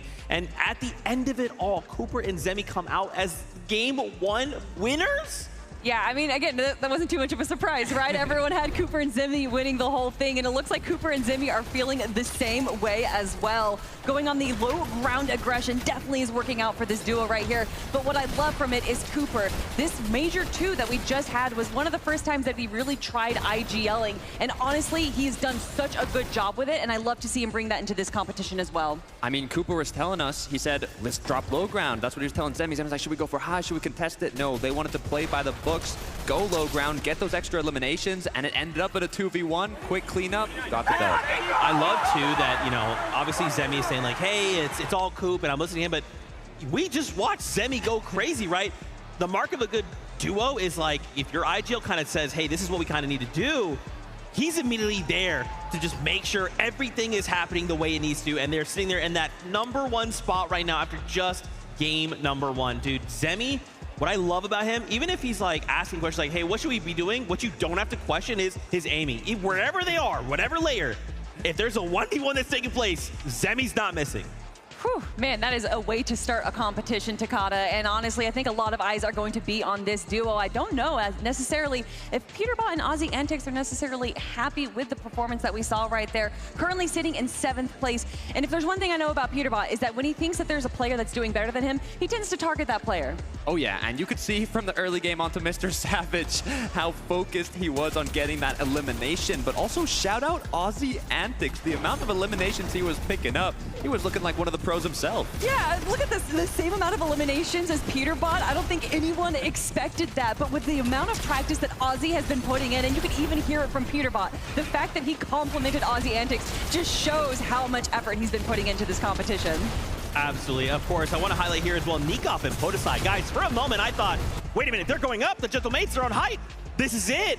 And it looked really, really good. Obviously, Clicks played spoiler to that. We'll get to that in a second. But to see them on that high ground, especially in those late moments of the zone, guys, this feels like an FNCS. Now, really quickly, we have a listen in here with Peterbot. So let's take a look. Kept thinking like... Alright, remember land under. Yep. Yeah, we won a game on land. You're the first OSD player to win Yo, on land. let's go, bro. I'm talking about winning the whole thing as well, man. Yep. Now we're winning the whole thing. Come on. Got him. Nice. Good We're job, steady. We're steady. Bro. Yo, got a pro on the board, baby. 30, 13 white, 60 white, 80 white. Dead, dead, dead. Nice, Nice. bro. Let's go, baby. I Go, blanked bro. her. Dude, 2-2, man. Come on. Kill checked by me. Come on, man. You got to be at least triple my kills. I love that. Something we actually, when we had a chance to talk with Ozzy, one thing he said was like, hey, listen, so on land, OC has not gotten a victory royale or a win. So we said, wait a minute, hold on. So you're saying if you got a victory royale and won, I mean, OCE is on the map then. That's right. Lachlan walked out with that piece of paper. That would be crazy. Yeah, that would be pretty crazy, especially with it being Aussie Antics, because we do have a few OC pros here as well. So to have it be the content creator, the face of content creation for Fortnite, that'd be pretty special. But if we're talking about special, we got to talk about Cold and Courage JD. Look, Jacob mentioned it. Courage said, every banana I'm going to eat, I'm going to turn that into an elimination. And he was not wrong. You can see the shots he's hitting here. You can see the practice that he's put in. There was a funny note. He's played more tournaments in the last week than he had from 2020 to now. And that work is really paying off.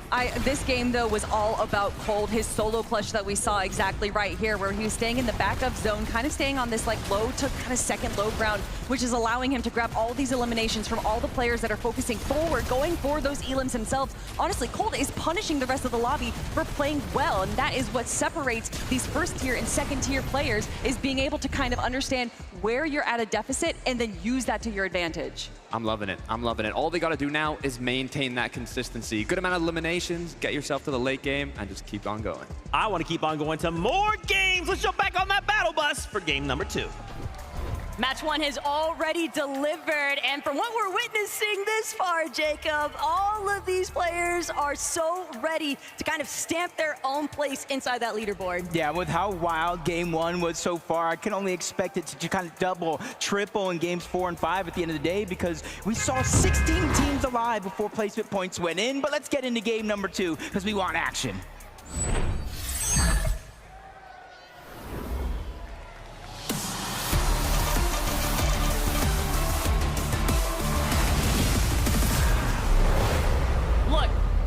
Game 1 jitters that might have existed, it's got to go out the window. Everybody just needs to absolutely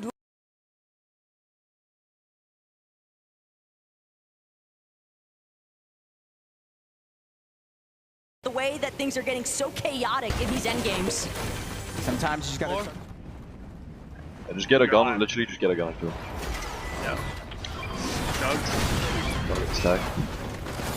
Got a shotgun. Yeah, I have to run. I got out. Dead. 31. Nice. I'm getting the chest. I'm coming. Coming, I'm there. Base low now, base low now, base low, base low, Yeah, base low. get barrels. Here. Yeah, take that. Obviously, let's get the barrels outside to our right. Go. Yeah. Go up. Oh shit, he's got slurp. He's got slurp. He's on me. Alright, we go.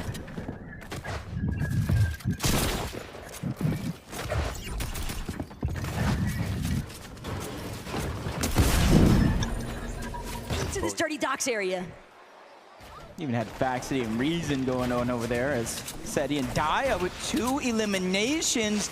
19 teams left in the game, which means they sent one of them packing early here for game number 2. And that's got to start to boost the confidence right there for Seti and Daya, because now they got position on one of the high hills here on the map, and they can kind of just play it by ear. Aussie is so used to watching the pros be victims, but now he's on the receiving end. He just cannot touch the ground. Everybody just aiming up, trying to prevent him from getting any sense of survivability. And Peterbot, he's gonna completely scatter. He's trying to make as much space as possible so that his duo could actually try and be a contender here in Lobby 2. I kind of know what this feels like right now. Getting put in the blender, you're getting put into a smoothie right now. But they figured it out. Peterbot was able to create enough distance so when Ozzy got rebooted yet again, they're more closer towards Slurpy Swamp. But you got to remember, it was Booga and Typical Gamer that got those early eliminations onto Ozzy, and they already moved into that POI. Ooh! Alex getting mixed up here with Nate Hill, but Nate Hill, that's going to be a fast elimination. Regs now just looking to pull back. She needs to disengage. Defense is the best offense at times, and Regs knows Alex not trying to let up the pressure anytime soon.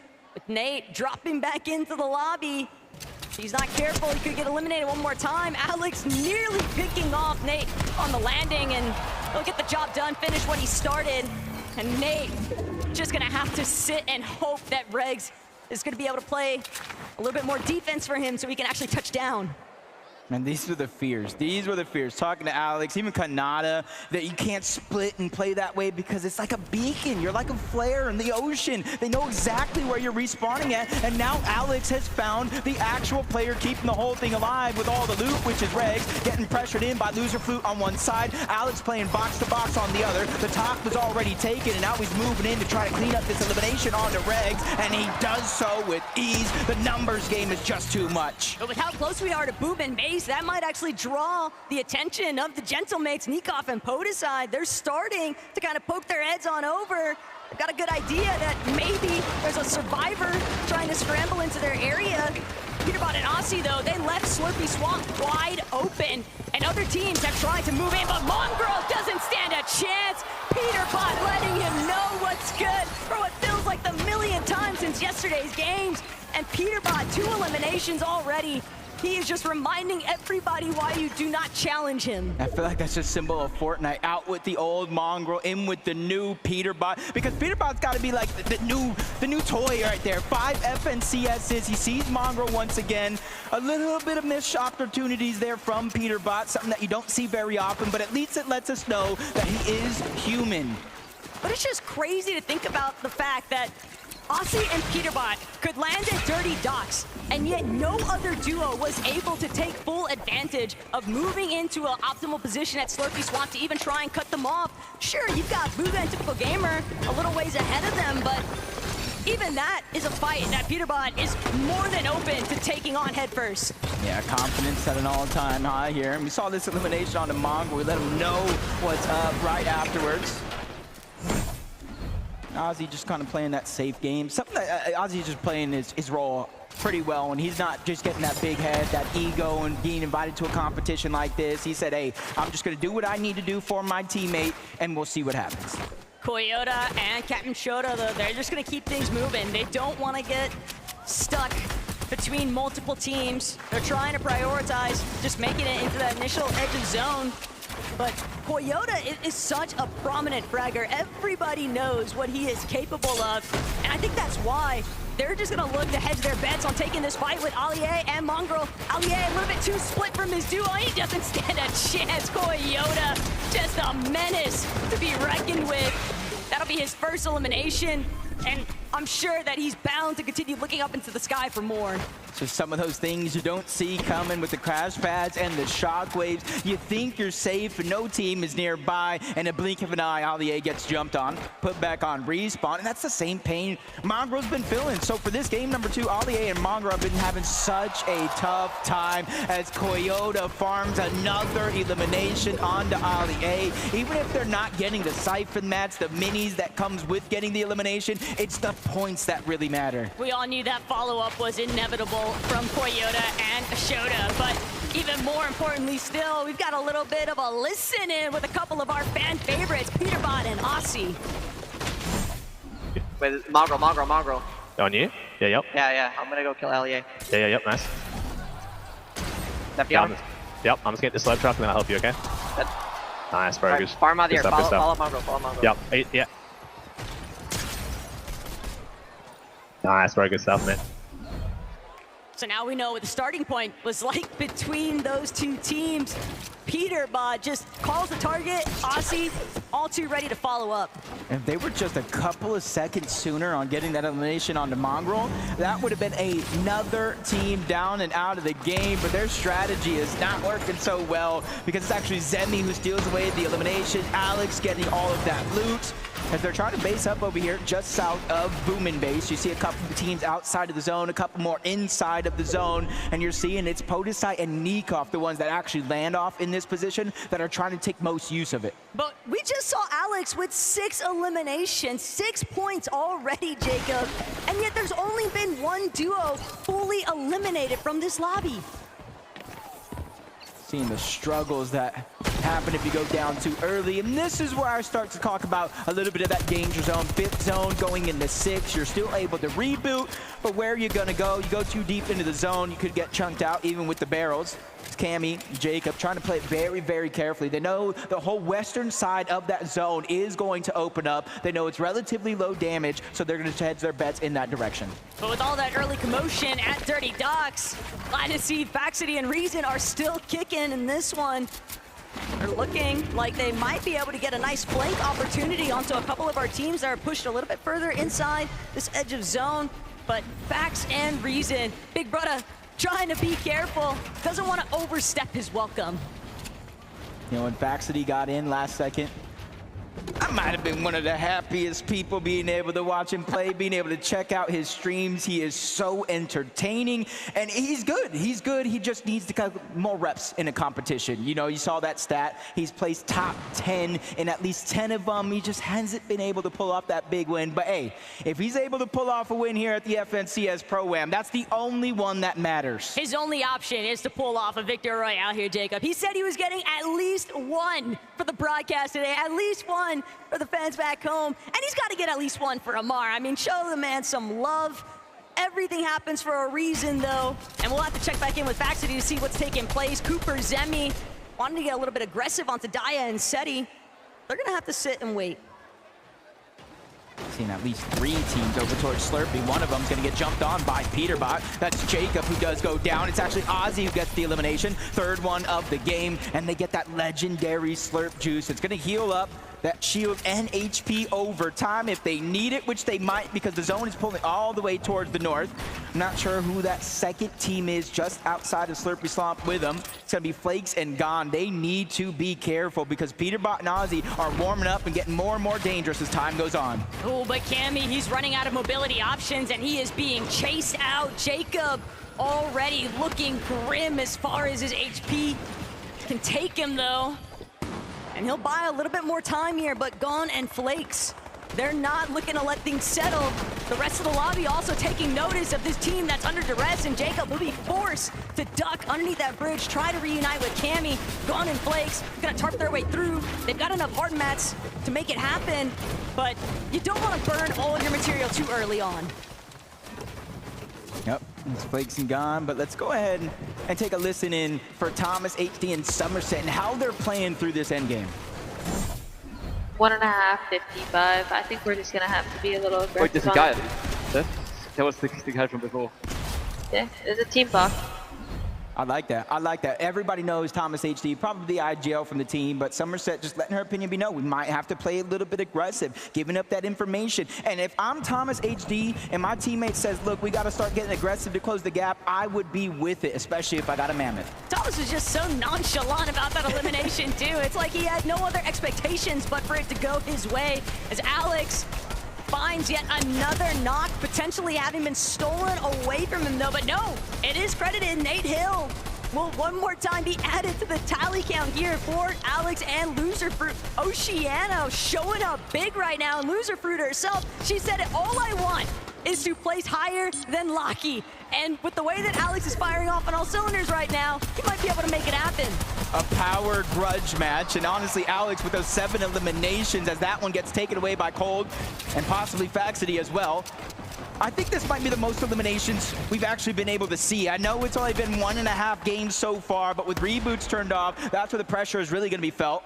Nate Hill, Regs separated a little bit too far for their own liking, especially since they're both going to feel a little bit of that max pull. Regs is going to go down to Thomas HD. One more elimination point for them, and now that leaves Nate Hill by himself. Cold's bound has spotted out that body loot, though, that Regs just popped off directly underneath their current position.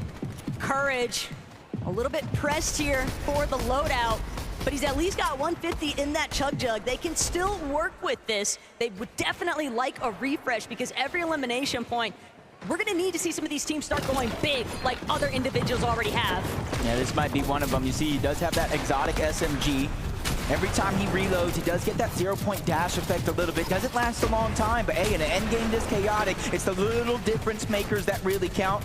As Jacob and Cam are just trying to go ahead and cement their position, they know it's not a far rotation to zone, but how dangerous this lobby is. They blink and things could turn sideways. Instead of going through, Moxie, Cypher going up and over, and Stable, Ronaldo, Kanata are trying to get denied entry.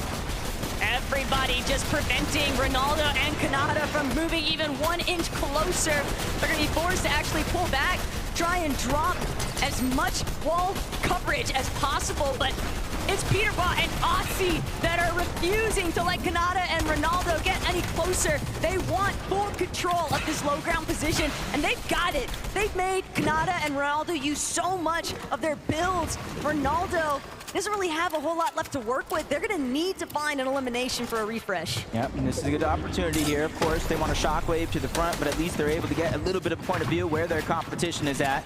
As soon as they make their way there, box up, let a lot of the zone start to open up. But 2 of 2 games so far. Queasy and Nick F30 going for that early high ground, 8th zone. There's still a couple more, so hopefully it works out this time. But it's the Queasy classic. Get high, don't die. He said Nick was moving earlier while they were doing their warm-ups this morning. And Nick, he knows sole responsibility. Just apply pressure to whatever angle that Queasy doesn't have full tabs on. They just want to prevent anybody from moving up with them. Got to be careful for those shockwaves. Any team down below could shockwave up. Try to hit a little bit of surprise attack. Ozzy went down not too long ago, which leaves Peterbot by himself. And I said the same thing about Cold. It's a different feeling when you're Peterbot as a solo. He doesn't have to play to help Ozzy. He doesn't have to play to help a duo. He can just play as a solo without a worry, but it comes crashing down for Nick at 30 as Gon and Flakes look up and send them packing. And Queasy, he doesn't have any mobility. He's going to be forced to actually commit to those lower layers unless he can find a refresh. But the punishment is steep. Peterbot catches Flake completely off guard. Gon now going to be forced to work as a solo from this current zone, and Gon, he's got the high ground. He's trying to stop Thomas in his tracks, but Gon, how much longer can you realistically buy time with this loadout? Peterbot behind him does have that shockwave. He can make his presence known in the blink of an eye, so Gon has to be careful. A lot of our solos just trying to look bigger than they actually are. Clicks is even going for the high ground. Peterbot finds his way in. The legendary slurp juice that he got from Ozzy paying off big. Anybody else, you wouldn't even bat an eye, but for Peterbot, he's used to working in this kind of operation. The solo scenario is what he can actually pop off in best, but Lacey, Clicks, they're a duo compadre unit. They don't have to worry about anybody else because they're taking advantage, just spraying all these teams to the low ground. They have the Chug Jug, they have the Slurp. down below. Peterbot is trying to hold on to his position, spraying to the backside of the zone. That's Faxity that's feeling a little bit of pressure as they get Shockwave up and off. Clicks Lacy do not have high ground anymore. In fact, they're going to get sneak off for it. First down going to be cleaned up. Clicks is firing on all cylinders. And Clicks better because that Shockwave sent Lacy the wrong direction, but it doesn't matter. Clicks, he finds Alex. That's a huge shutdown to Loser Fruit's team. And even with Clicks losing Lacy, he looks like he's got things fully under control in the high ground. He has to be careful though. He has no real way down in terms of safety. No shockwaves, no crash pads, but he's making sure nobody can look up, so it will not be a worry, especially with the zone floating on over to the side of that mountain. Another solo is going to be Peterbot, and he's running out of his chug jug, and he's running out fast. That zone was looking awfully devious, but the way that it's pulling back over, this elevation is actually going to be a huge benefit to Clicks. He's got these pre-existing builds. All he has to do is keep the pressure at an all-time high. Peterbot might be forced to drop here in a moment, though, but who's he going to drop into? Could it be Cooper? Could it be Kanata? No, instead, layer transition back towards that secondary height. Venom sent to the abyss off that shockwave, and Daya, she'll meet her end, though. Now, every single person left alive in this game is a solo in this competition, and Seti's just trying to work his way through. All he has is the bare minimum, the Siphon match, but if you look up, no, that's not an Angel, that's Clicks, and he has more legendary slurp juices that he knows what to do with. This is a Clicks game. Kanata, he's reliving the practice moments currently. He doesn't have any heals this time, though, and Seti, don't know if he's in the same kind of position, but look at Clicks, an absolute menace in the high ground, just causing so much mayhem for the two down below. Seti finds Kanata. Now it's all up to Clicks. Clicks trying to make sure he just doesn't get chopped out. Seti, he's got a way to make his way towards the high ground. Clicks can't afford to drop. He has to use all of his builds. He still has a couple of slurp juices remaining. He's gonna look for Seti. He wants the finishing shot. He doesn't need the heal up, but he might just look to play it safe anyway. Siphon mats are so important. That changes the game completely from the situation we're in. Double slurp juice pop. He sends Seti flying outside of the zone, but back he goes, and back he does it. Clicks and Lacy win game number 2. They said they were all night, and it doesn't matter what anybody else might make of it because they came prepared here today. The performance is peaking, Jacob. A victory royale in game 2, and Frankie, even more to say. If there's anything we learned from that last game, it's that America's sweetheart never plays it safe. Clicks, the two of you take the high ground. Lacy goes down. What's your reaction? I might have shockwave Lacy into zone, and I knew that would have been a big sell, but it doesn't matter because I won it, so it's all good. Is that why he sent you into the zone? Because he wanted to do it as a solo, Lacy? He sent me into the zone, but I trusted him the whole way. I never had a doubt he was winning that. And while he is winning it, are you talking to him, or are you like, I gotta stay silent, let him do his thing? I was just giving him simple comms, mats, refreshes, pop his slurp before he goes down and fights, and letting him play. And you are loving those shockwaves because we saw that Seti got shockwaved into the zone in those final moments. In a way, it kind of won you the game. Is this your favorite item right now in Reload? Honestly, my favorite item is the spaz. They need to bring the spaz back. Well, I know that a lot of people from Epic Games are watching, so they might take on your suggestion. But how satisfying was that solo moment? How did you keep track of everything from the high ground? Honestly, I just kept on building up and up where shockwaves can't get to that height limit, so you basically have no threat. You just keep on playing your game and spraying. Now, there's an interesting situation that happened at the start of that game, which was that Peterbot and Aussie Antics, they dropped on our leaders from the first game, Cooper and Zemi. Are you worried they're going to be coming your way? The thing is, me and Peter got a good alliance going on, so honestly, keep on dropping on Cooper and Zemi. Excuse me, we want a fair fight, and hopefully we're going to have one. Before we head to the break, though, please, Galen Center, show your appreciation for Clicks and Lacy. We'll be right back.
GG.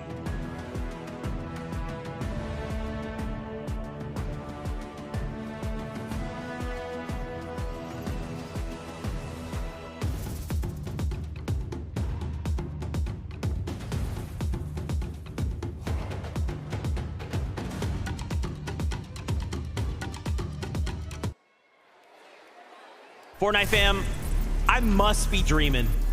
Clicks Lacey Victory Royale game number 2 in the craziest 1v1 I feel like I've seen in so long. Clicks holding height for so much of that end game and then utilizing those shockwaves to just disrupt SETI, just saying, hey, I know you think you know what up, down, left, right is. Well, this shockwave is about to send shockwaves through your mind. How did he have so many, right? Throwback to when Frankie was talking to them. He's like, yeah, Clicks might have shockwaved me into Storm, right? How do you have enough to go ahead and do that to your teammate, launch yourself up like 7 times? As you can see, Clicks is very, very comfortable in this meta. This is why I was talking about the fact that a lot of the reload items, they're callbacks to previous competitions way back years ago. Clicks has been a player that's been playing for a very long time, instantly comfortable with all of the items that are going to be in this competition, which is why, of course, he was like, listen, those purple pumps, please bring them back. Yeah, Clicks really set our expectations quite high for the rest of the competition. And, you know, like you were saying, he was doing such a good job on the solo high ground and getting an elimination onto Podesai and then getting an elimination onto Alex.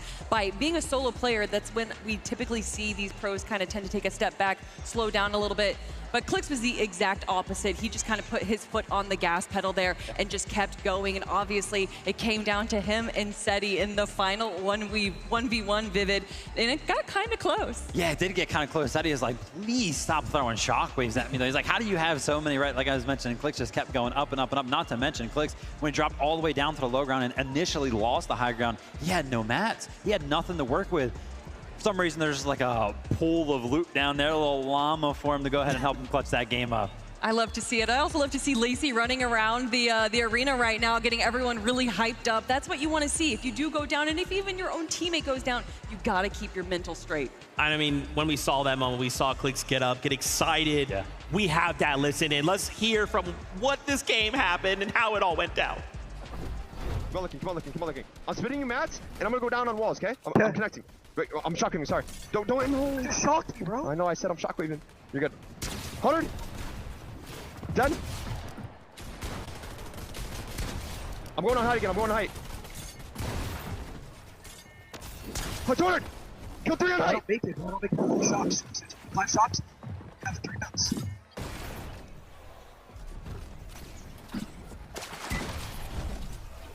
Let's go! Let's go! To be fair, Zeke, Clicks did come that he was shockwaving. You know, we all know how chaotic Fortnite games can get. Technically, he did comment. We'll just let it slide because, you know what, he got a victory royale. So at the end of the day, it's all good. And now they're currently holding that #1 spot, 27 points. It is looking so good, but look right behind them, right? Cooper and Zemi, they're still holding strong as well.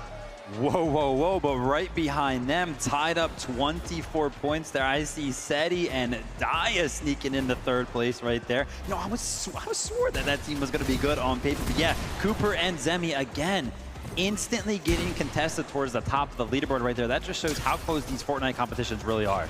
Yeah, I mean, we talked about it after game #1, that once Peterbot gets eliminated by someone, once he gets down, he wants to go for that 1st place player. He wants to prove himself. And unfortunately, if you're going up against Cooper, it might be a little bit risky. And obviously, Aussie Antics being left alone there definitely spelled a little bit of a disaster. So I don't know if we're necessarily going to be seeing that strat again out of them. But Cooper, Zemi, 2 strong games in a row, Vivid. Yeah, I mean, super, super strong with them. Like you were mentioning, Kelly, the early contestation over at the Dirty Docks, things already getting spicy over there. Peterbot and Aussie landing over that way. I was like, whoa, whoa, whoa, what happened? How is Booga taking out Aussie and this and that happening? Everything's going crazy already. Yeah, you know, and still game 2. Zeke, we have so much more. There might be a possibility that we see Peterbot pull out the teeny strat and just land in a new spot every single game. I would love that. And the only other thing I want to see out of these games that I've seen too much of is my boy Ali getting bullied, okay? Leave Ali alone. Let him play his game for once. But man, Nika Podesai as well, going sicko mode in these games. Reload is just so much fun. I'm loving this like extra layer of just chaos, right? Again, you just never, like, as you're swapping perspectives, you never know what a player's gonna have. Sometimes it's a loadout where you're seeing, oh, shotgun, AR. Sometimes you've got shocks. Sometimes you've got some crazy mythic or exotic. You know, you mentioned layer, and I really like the layer that they're playing here. They're kind of going for the second high ground, and you can see even in those clips right there that they're paying attention to high ground. They're peeking behind. They're going for those chops because they understand that although eliminations are great on low ground, there's just so many question marks on if a player just pops in behind you and gets an elim, but high ground is a little less contested. Guys, I want more action. Let's get back up on that battle bus. Taco, Jacob PR, over to you. Games. We want more games. And I'm honestly keeping my ear to the street. The whole Fortnite community is saying this is fun. This is what it's all about, and I can agree. That leaderboard was looking crazy, though. Seti and Daya, you cannot sleep on their performance so far today. And Jacob, we're about to hit the halfway point. Because game 3 is ready to ride.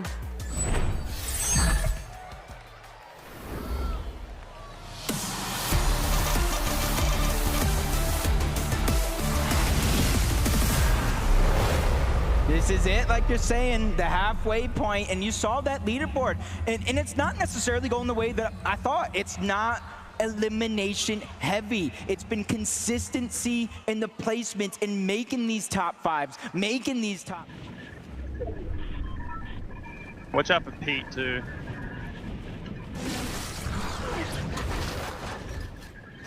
They're not here.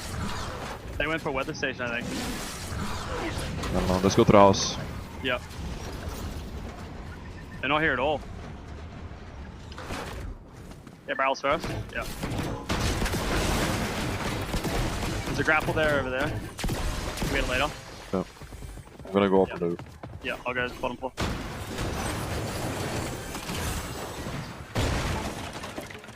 Let's get the rest of the barrels. Got it. Yeah. Let's get this chest.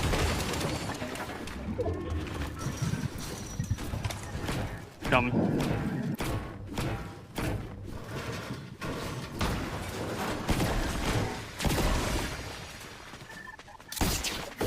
I'm looting this up here, yeah? Go down here and loot. Yeah. Jeff, Peter bot.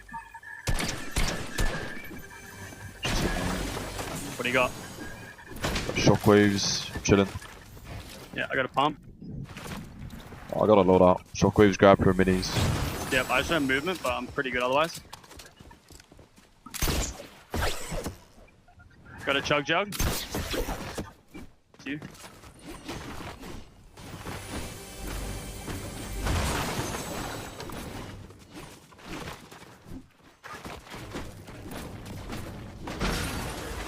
Go up to the weather station. Okay. I got 2 chugs. What do you... You got 2 chug jugs? Got 1 jug, and then 2 chug slashes. Alright. Well, I just got 6 minis. But I'm gonna hold your chug jug instead. You loot that, I'm gonna loot the brick.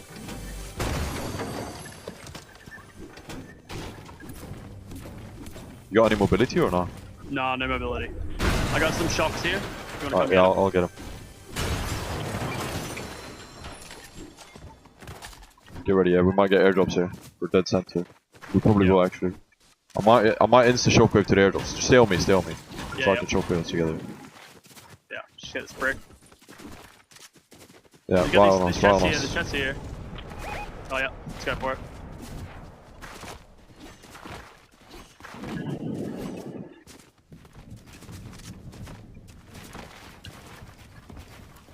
Shoot it out. Let me shoot it out. Yeah.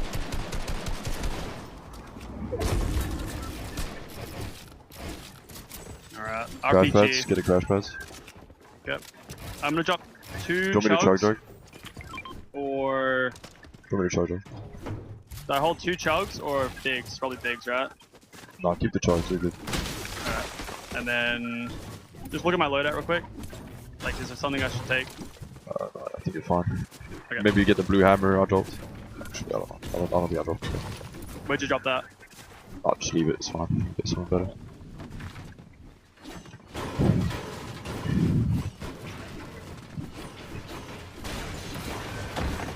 only got 3 crash pads. It's fine. We're probably gonna get more drops here. Just farm your metal. Yeah.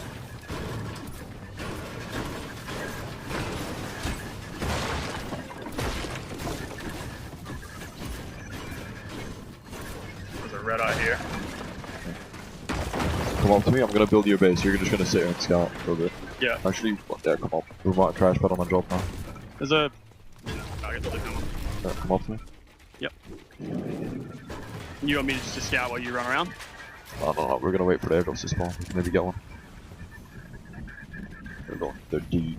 Oh, Oh no, I've wasted a crash pad. Shit, my bad. He's got a sniper in it, bro. I can maybe kill this guy. Wait. Come here. See this kid? Coming. He's coming towards us. Wait. 3, 2, 1. 40. Careful. He's got a sniper. Don't peek him. Yeah. It's Flixer Lacy or Venner. It's Venner Reddish. Alright, you should go back up on the tower. Yeah. Yeah. There's a red eye here. Maybe it's worth getting that. Yeah, because we might get some beams. Yeah. I'll bring it up at least. I'm just gonna drop my crash pads down here for a sec.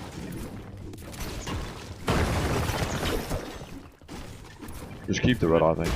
Yeah, no, I'm just gonna drop it here for now. So to get the crash pads.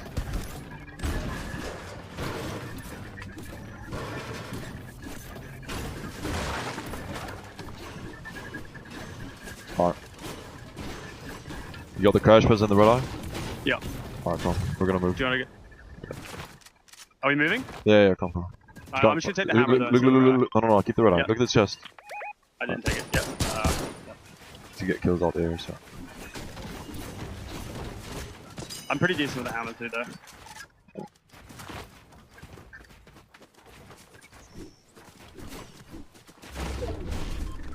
We're trying to get more metal here. Run back.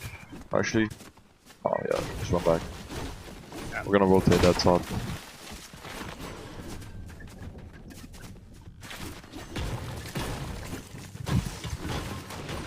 We're gonna snipe that. Yeah, they're looking at us with snipers. Build it off.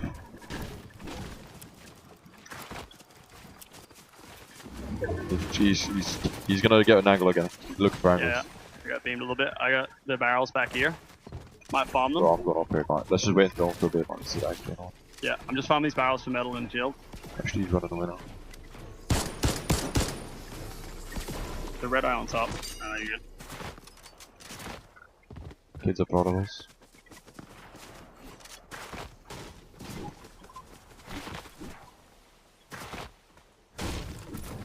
Chest down the left if we're desperate.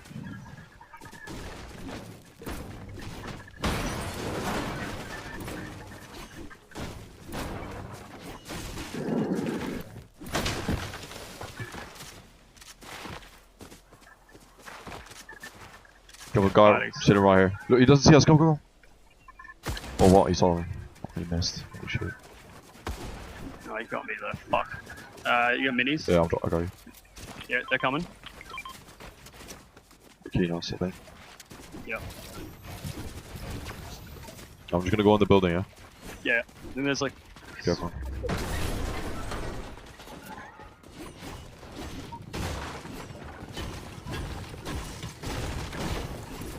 I have to farm a bit now.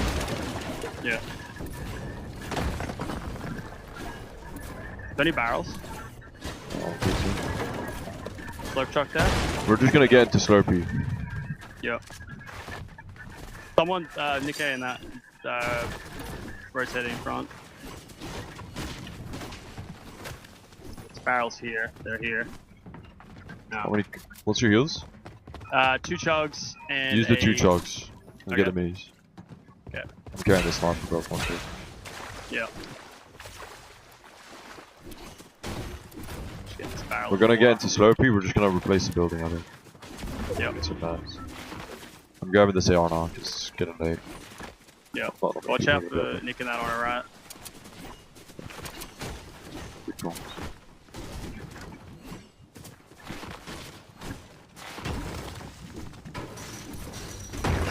Be careful with like shooting a lot now, yeah, because we might get held.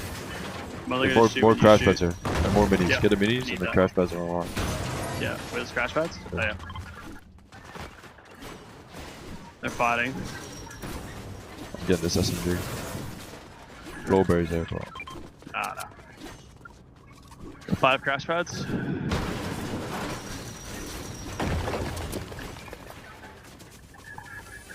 Break through this. Watch out. Break the floor. I got capture real quick knocked on. Chest up here, I'm just getting real quick. I got another big.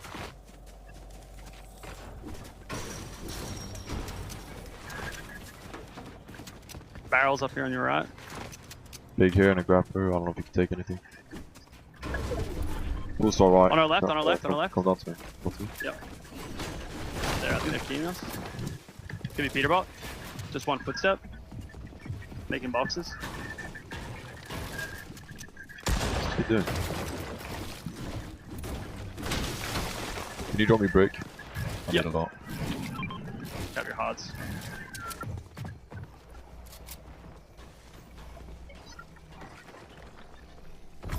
Come, follow me. Oh, there's kids in the bush, Kevin. Yeah. They're going, wait, chill. Okay. Just throw a crash pad on here. Yep. Wait, chill. Oh. Going above this.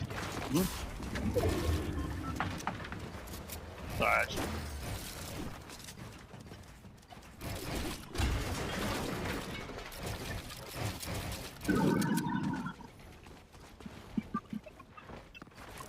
Do move. Not a stop sign. Oh, here we go. Flying. I think that's Aussie. Aussie's west. Get out the Seen air, that on me. foot. Yep, going.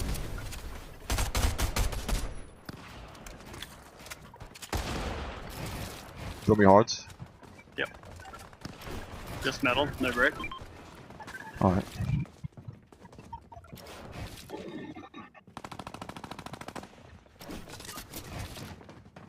Still got a full chug though, but I 6 shot please. Yeah. Out there, out there, out there. Fighting? Yeah, yeah. He's already down. He needs to go, yeah. Watch beams.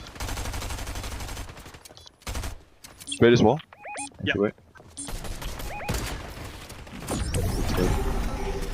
Who's going on?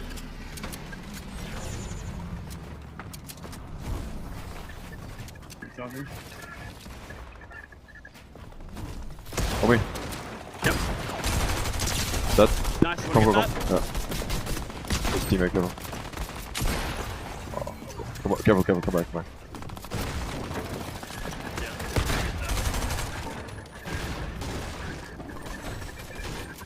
You can pop that big. Pop the big, get all the mats, yeah? Yep. How much metal is there? Oh, fuck it, we gotta go. 150, 150. Yeah, I'm with you. Come, we're putting a crash pad down. Yep. Right at the wall, right? Oh, this hit. Shit. I'm gonna come after you, which way? Bro, no. You're coming to me? Yeah, I'm a bit scuffed. Just give me a sec. Yep. I'll look back for you as well. Yeah, I need to shockwave. Yep. I'm not in yet.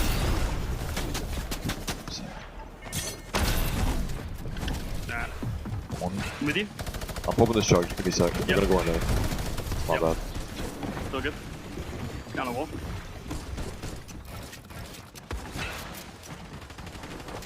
Go. You want it in? Yep. Go on. Yeah, I'm with you. Yep. What's that? Here. Go me hard. Tapping your HUDs. Yep. What? He's in. Oh. Look. Ready? Go crack, go. Done. Look here, he's right there. Wait. On the ramp. 3, 2, 1, go. Yep. He got killed. Here, take HUDs. No, he's right there. I died. Yeah. Shit, man. Here, take HUDs.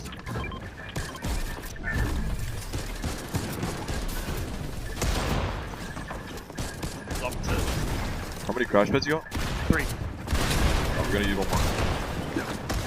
Okay. Yep. Finish. Watch me. Oh, we got a crash pad now. Yep. Ping it where you want it. Okay. Where? Put it. Landing on the wood here. Yep. We're not in yet. Yeah, you need up three. Should I go? I'm above you. Yep. So next you, I'm next. I'm with you. Minigun. Top, I said top. Yeah, coming. Watch out for minigun. Weak. Yeah. No hards, 300 wood. Get it clear. Late, maybe. Yep, I'm ready. I'm gonna shockwave us. Yep.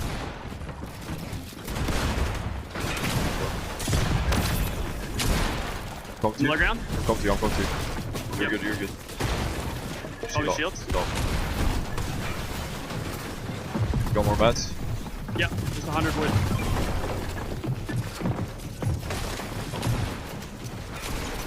I can pop the eggs, but I'm not gonna. They're looking at us, above us, we need to go on Yep. that. Got a shockwave there, come. Yep. You good? Ah, shit.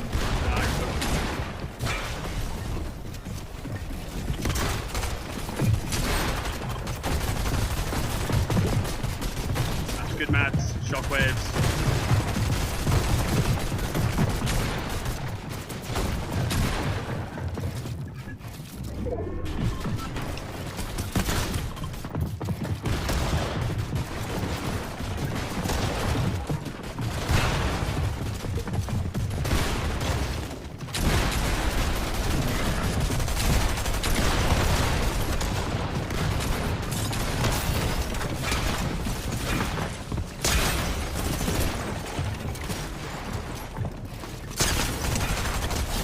Nice. Huge minigun. Price, she's also been eliminated. Thomas bringing down MrSavage, and it's all by himself that he's got to keep this one alive. Oh no, Shockwave just a little bit too far into zone. Only 10 on the Chug Jug, so that's essentially going to be a non-factor. Down below, one of the few duos left in this game, Ronaldo and Kanata. They are the ones on the hunt. They are the ones causing complete chaos down below, especially for any team that crosses path, and the Gentle Mates have just been separated. Nikoff is down as Ronaldo picks up his third elimination. But Ronaldo, he's running slim as far as the builds are going, and Seti, he might have to drop. Seti might have to get involved, getting a couple of tags. Kanata's shield's so incredibly low, but Seti, he's all by himself. He's just trying to stay out of the line of sight, and he can't go much further. He's gonna have to block his view. From a top 2 to a top 3, at least he's staying consistent. As Nick dropping down from above, no build. Queasy taking a huge amount of damage, 10 HP each. They're scrambling to try to make a play, and Nick Anthony is amazing with that elimination, but it's Ronaldo, it's Kanata, the thieves of the night, they steal away the game! Ronaldo and Kanata from out of nowhere. They were always a part of the conversation, but everybody just took their eyes off for long enough that Ron could close this one out. That is what we expect of a former FNCS champion. Hi boys, don't lose your voices before you've had a chance to talk to me. Pretty excited about that one. Everyone had their eyes on you going into this competition. Game number 3, you finally show up. How does it feel? I mean, this guy right here is the GOAT, man. This guy's the GOAT. This guy's solo clutch, and you know me, I'm a FNCS champion. I carried my squad back in 2019. You know, the genetics and everything. We just a go-to duo. We waiting. When's next game? I mean, to be honest, that was probably the easiest game of Fortnite I've ever played in my entire life. All right, I'm not gonna even lie. We finally got a South Zone. Finally. If those who know, you know what I'm saying? We finally got a South Zone. The first 2 games, we're top left. We're running the whole map, landing bottom right. We finally get a zone, and I said we're gonna win it. And what happened? We won that game. I feel like I'm hearing some excuses though. Are you saying you're only gonna win this if you get Southside zones? He said, watch, if we get a zone, we're gonna win. What happened? I mean, look at it. The first 2 games, 2 pulled max. Till we did top 5, top 3, and now we won. Easy. All right, well, let's see if you can make it easy. As you were saying, Ron? It's not over yet, though. We still got 3 more, so, hey. There you go. Let's not get ahead of yourselves. Galen Center, please show some appreciation. It's Ron and Kanata. Let's head back to Zeke. No way! The The Pro-Am is delivering on the entertainment right now. Oh my gosh. I am just so in love with this format. I'm so in love with Reload, and I'm in love with everything we're seeing right now. I cannot believe we got a win from Kanata and Stable Ronaldo. I mean, what a way to win that, right? The solo clutch, Kanata as well. Listen, I got you with the callback right there to Major 2. If you know, you know. South Zone pulls in their favor, though. They do win the game. Gosh, Kanata's just so good. Honestly, I mean, you know, we make jokes all the time about when zones pull this way, that way. When Kanata pulls his zone, he usually does very, very well. We like to talk about players that kind of fly under the radar, and for whatever reason, Kanata, we just keep forgetting that he is one of the best players in Fortnite. He is the only player in the world to make all 26 FNCS Grand Finals, and to see him be here on the FNCS Pro-Am to prove himself on the caliber that we expect him to, that's what I love to see. But honestly, Stable Ronaldo is really surprising me. We talked about a lot of these influencers being their loot llamas. I think Stable Ronaldo is pulling all the weight as well. Look at that, 3 eliminations each. It was Ronaldo to get the final shot as well. It was equal right there at the end. I mean, 4 eliminations apiece. It'll be interesting to kind of see after the tournament ends how many times the quote-unquote content creator was able to match the eliminations of the professional player. But with game number 3 right there, Kanata and Stable Ronaldo, first place. Oh, no. Wow. We are halfway through this competition, and once again, those standings get flipped on their head. Now, we are at the halfway point, which means we're going to give the players some time here. They're going to go ahead and head back with 3 more games to go. They got to start talking strategy, what they're going to do in that second half of the competition. I want to also highlight here, man, Queasy, Nick A30. Yeah. Oh, my gosh. I don't know. Like, Queasy is a legend already. We all know that. But the fact that consistently we are getting these height endgame situations out of Queasy and Nick A30, by the way. Because sometimes, you know, just one of the duo, think about that last game 2, clicks left as a solo. Nick A30 is right there with Queasy. Yeah, I mean, they're doing such a good job. I'm not going to lie, I was a little bit worried after games 1 and 2 because it looked like nobody was really going up for high ground. So I was like, well, if anybody starts to like shoot up, pressure them, tries to take it before them, like what's going to happen then? Game 3, Mongrel and Allier were actually up there on the high ground. And that lasted for about a minute because Queasy just knows how to take the high ground as well. Got to give a big shout out to Nick, though, because it's not easy to kind of follow up on those takes. No, I love that you talk about Mongrel taking high ground, though, because if you looked on the other side of zone, around zone 8 there, that was when Nick A30 and Queasy were essentially egoing. Typically, when one player starts to establish high ground, they kind of hold it until someone either chops them or tries to steal it away from them. But to ego a player and to just build your own high ground on the other side is a different sense in itself. But Queasy, Nick A30 doing a great job. Nick A30 getting an elimination onto Seti. One of our invitational winners is definitely going to be in his highlight reel. Beautiful shot right there from Nick. Dude, and I love to you kind of bring up Seti. I love that we've also kind of been seeing Seti. He's kind of like lurking, right? He keeps making these end games. In game number 2, we saw him kind of paired up with Daya as well. They're on the low ground. I mean, Seti is like, he smells blood in the water, right? Like, he's that shark lurking in the depths, waiting to strike. And the problem is, we kind of keep letting him make to end games. Yeah, I mean, I'm going to pat myself on the back a little bit here, right? We were talking about the duos, having a little bit of a conversation. I was like, I swear, Seti and Daya, they're like good on paper. Everybody's like, what are you talking about? I'm like, I swear they should be good. They're like, nah. Shout out to KXR, though, because I saw KXR put some respect on Seti and Daya's name as a duo in this competition. So far, though, I think they're proving everybody wrong. I mean, you called it out, honestly, that we have a lot of FNCS competitors here, a lot of people that make it to the grand finals, but this is a team that has won multiple lands to both of their names, between the Milk Cup, between the Invitational. These aren't just LAN competitors, these are LAN winners right here, and that's why we are currently seeing them in their second place spot. But for me, I'm looking at eliminations, and I have to look to Ozzy and Peterbot. 16 eliminations, the most in the lobby, but of course, placement is where they're falling short. Yeah, I was actually, looking towards that as well. No surprise that they do have the most. It's also kind of crazy looking at that leaderboard, how close, like top 7's very, very close. I think it was up to like 3rd place. There's only a 6-point difference right now, so it's still pretty much anybody's game. Yeah, that's really scary. We kind of missed out there at second place, right? Cooper Zemi still also hanging on there, making sure that this first place spot doesn't get too far away, right? I mean, just to see like the I love that reaction. The variety of talent, really, from every single duo. You know, it doesn't matter who we tune into. There's excitement. There's plays being made. Like, man, Reload is just so much fun. Yeah, it really, really is. And shout out to Alex, right? Because Alex kind of putting on an early game clinic right now, definitely going for those aggressive pushes. That game, though, definitely got a little bit of a pushback. Nate Hill was moving a little bit, actually took out Alex on a push and was able to pick up a couple more eliminations kind of following up on that.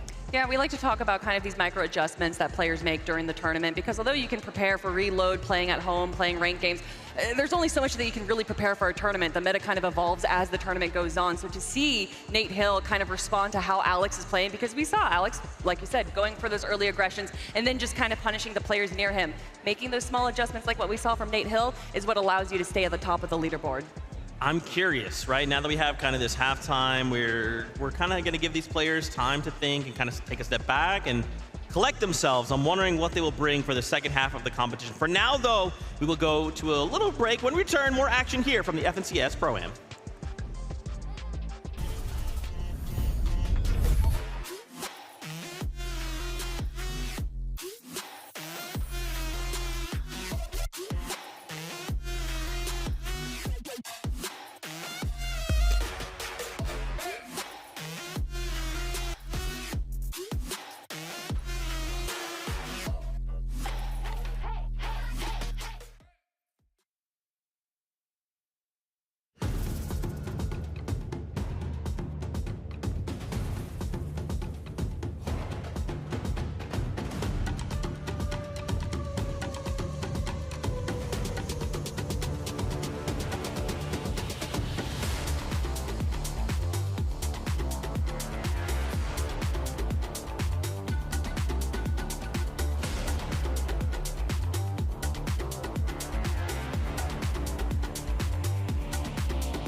What is going on, Fortnite fam? Welcome back to the FNCS Pro-Am. Again, we're here during the halftime, waiting for our players to kind of take a small break, and then we'll get back to the action. But first, we got to introduce you to David. Yeah, I know. What's going on? David is here. Come on now. We're standing next to David. The internet will never forget this happened. David, welcome. How are you feeling? Bro, I feel ecstatic. It's Fortnite. It's Fortnite. Come on. Let's go. Oh my gosh. So, David, you know, what brought you to Fortnite? Why Fortnite, of all games? Listen, in 2017, I found the game on the PlayStation Store. I downloaded it, and I got into it super, super early, maybe like season 2. And ever since then, I've been addicted to it. I can't lie to you. Ever since then, I've been addicted to it. Crazy, bro. Okay. So we was talking a little bit before we obviously hopped on here. Tell everybody what you told me. I was like, you know, have you been keeping up with Fortnite competitive in general? Yes, yes, I'm coming for that. I want to be a pro too. Look at that. My journey not done. I did the music. I got to get back into the Fortnite, bro. Come on now. That's awesome. That's awesome. You know? So watching the competition today, then, who are you going to be rooting for? I think Ronaldo, bro. Okay. He's going crazy. Peterbot going crazy too. He's literally clip farming right now. He's literally clip farming. So, you know, yeah. I mean, you brought up your music. You just released a new album. I did. Congratulations, first of all. But I got to ask, man, listening to your own music while playing Fortnite, is there a song in your new album that you're like, it's go time, WP, the end of the game? I think Feel It. Yeah, are you feeling it? That gets me in the mode. That gets me in the mode. Yeah, Feel It. That's the one. Dude, I love that. What inspires you, man? I mean, obviously you're like kind of a prolific musician. You know, you're coming in. Obviously, Fortnite loves you a lot. So, what inspires you? Right now, it's a lot of movies, television, and just life experiences, bro. Especially the games. You know what I'm saying? You know what I'm saying? All right. Talk to me a little bit about the watch party you got going on then, because I just found out you're up there. Bro, I've been getting my little commentator vibe. You know, I've been checking in on players, see if everybody's locked in, and you know, seeing how everybody's doing. Are you going to start streaming some Fortnite, maybe get into some cash cups? I need to, yes, yes. I'm going to. So what you're saying is we should just go ahead and add you to the desk. You're a permanent fixture. Yeah, you know what? Just keep me up here. Okay, all right, yeah, let's just pretend, you know, end game, Ronaldo, it's a 1v1. He goes to win. What does that sound like? Go. Oh my God! Oh my God, he's got it! He's got it! I think he's hired. He's hired. He's That's, look, this is how we know he's tapped in. Come on, bro. I cannot believe. So, like, how's the experience been for you, man? Bro, I mean, here it's just so different, right? It's beautiful, man. I dreamed about being here since like 2018. I was like, yo, I gotta be in the stadium. I gotta be in this arena one day, and I'm here, bro. So is this like the first time for you then? Like trying to like an event like this? Really? It's blowing my mind right now, bro. So that means as well you've never actually put on a stage. Hey, next year, put me up there. Please. Oh, okay. Get me out of the controller, bro. Get me out of the controller, bro, please. Are you an LA local? I am. So what is it like having all of these people from all around the world being able to like compete in Fortnite, one of your favorite games right here in your hometown? It's beautiful just to see everybody come together for this one game that kind of just brings us all together to kind of scream and cheer and champion our favorite creators, our favorite gamers. It's a beautiful thing. Beautiful thing. That's amazing. So, David, before we say goodbye, first off, please tell the people about not only where they can find you, but tell them about your album. Thank you. All right, my name is David, aka D4VD. My new album, Wizard, is just out right now. It's a beautiful, beautiful album. Put my heart and soul into it. Listen to it while you're playing Fortnite and go crazy on the game. You know what I'm saying? Let's go, David. Thank you, brother. Appreciate you. Such a big, honor. That's David. I'm standing next to David, dude. All right, for now, let's go hang out with Frankie and see what she's up to during the halftime. Thank you very much. David, do you want to come and visit the player lounge? Because I've got a birthday boy here who would love to meet you. Cypher, PK, do you want a signed copy of David's new album? David, I would love one. Absolutely. There you go. Hopefully we can hook a guy up. Now, Cypher, tell me what's happening. You're currently at 20th in the leaderboard. We don't say last year. We say 20th, yourself and Moxie. What's happening? You know, it's very stacked right now. We managed to get a point last game. We shot someone out the sky. We're going to make some adjustments. I think what we're going to do for the second half is just play a lot more aggressive. You know, every kill is 1 point, every elimination is 1 point, and placements are a little bit hard to get because of everyone staying alive. So we're just gonna W key and be a little bit more aggressive and see if that works. I like the sound of that. I mean, Peterbot is dropping near you with Aussie. I don't know if you want to maybe aggress that direction. Definitely don't want to attack Peterbot, and fortunately so far he has not attacked us. He's busy eliminating Mongrel and Booga and Typical Gamer, so we're gonna keep it that way, hopefully, you know. My one birthday wish was to not be attacked by Peterbot. Oh, that's slightly awkward because I thought your one birthday wish was to get a cake personally baked by Mr. Courage JD. Everybody, today is Cypher PK's birthday. Join me in singing Happy Birthday to you. Happy birthday to you. Happy birthday, dear Cypher. Happy birthday to you. Yeah, you gonna eat some of that? I don't like the way he's looking at my cake. I don't like the way he's looking at you. It's like he's going to eat you up in the lobby in just a moment. Okay, so before we let you go, Cypher, the birthday wish, you got the cake, but now are you going to get the elims and head up that leaderboard? Absolutely. It's game time. You got to show them that Unk still got it. Awesome. Well, we are going to head over to Takata right now while I celebrate with the birthday boy. Thank you, Frankie. Look, you're talking about unks, you're talking about icons. There is a lot of icons competing here today, and I found myself an icon as well. You might have seen him in the past Pro-Ams, the 2018 Pro-Am, the 2019 World Cup, all of the skirmishes. I am talking of none other than Golden Boy. Golden Boy, how are you feeling? It's a pleasure to be here. Massive shout out to USC. What an incredible event this is. And it's honestly just wild to see the Fortnite Pro-Am back. I remember commentating the very first Pro-Am way back in the day. And man, I can tell you, it has definitely come a long way. It's been incredible to see how far this game has come. I love to hear it. I love the excitement. Now, you've watched the pre-show. You've watched all 3 matches so far. We've got creators. We've got pros. I want to know, is there a specific creator that maybe surprised you a little bit on how well they've been playing? Well, I mean, obviously, I don't know. Can we call him a creator? Stable Ronaldo? You know, I mean, I think he definitely has a little bit of that juice. But no, honestly, it's been great to see all the competitors like really giving it their all. And massive shout out to my boy Cypher PK, because it's his birthday. I've casted many of his events, so huge birthday wishes to him. And also to my boy Courage JD, because that dude has been a thorn in my side for years. So massive shout out to you, Courage. I love you, buddy. But seriously, it's really cool to see all these creators come out for this. I love it. Look, you're shouting out a lot of the OGs. You're familiar with the OGs. Now, are you going to put Cypher PK as your prediction? If you have to predict who is going to stay up on top in these next 3 matches, give me a duo.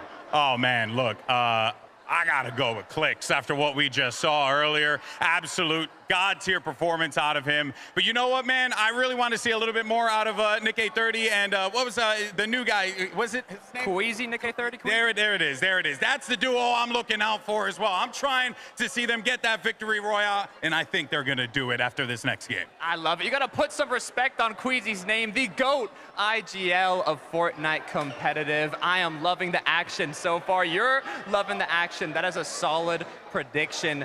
Any last words before we go back to the desk? Oh, man, you know, I was there for one of the first Fortnite events ever done right here in LA. It's incredible to have seen how far this game has come. Look, I think that goes without saying, the community that's come out for this and that's really shown the passion and the love. Like, keep doing that. Keep enjoying stuff. It's important to enjoy things, cheer for the things you love, and have a good time out there. This is really, really a fun time, and shout out to Epic for putting this on. I love it. I wouldn't expect anything less from the icon himself, Golden Boy. Thank you so much, Zeke. You know what to do. Shout out the OG Golden Boy. That's where Booga came from, in case you didn't know. I mean, Golden Boy was just an absolute legend. Thanks for doing that for us, buddy. We appreciate that. And of course, shout out to Cypher PK. Happy birthday. If you haven't already, go wish him a happy birthday. Tweet at him, however you want to do it. Just make sure you say happy birthday. All right, we're kind of getting closer, okay? Closer and closer to kicking back up the competition. The players are having some time to kind of take a step back and collect themselves for the last 3 games. Why don't we take a look at kind of our standings and remind ourselves kind of what's transpiring.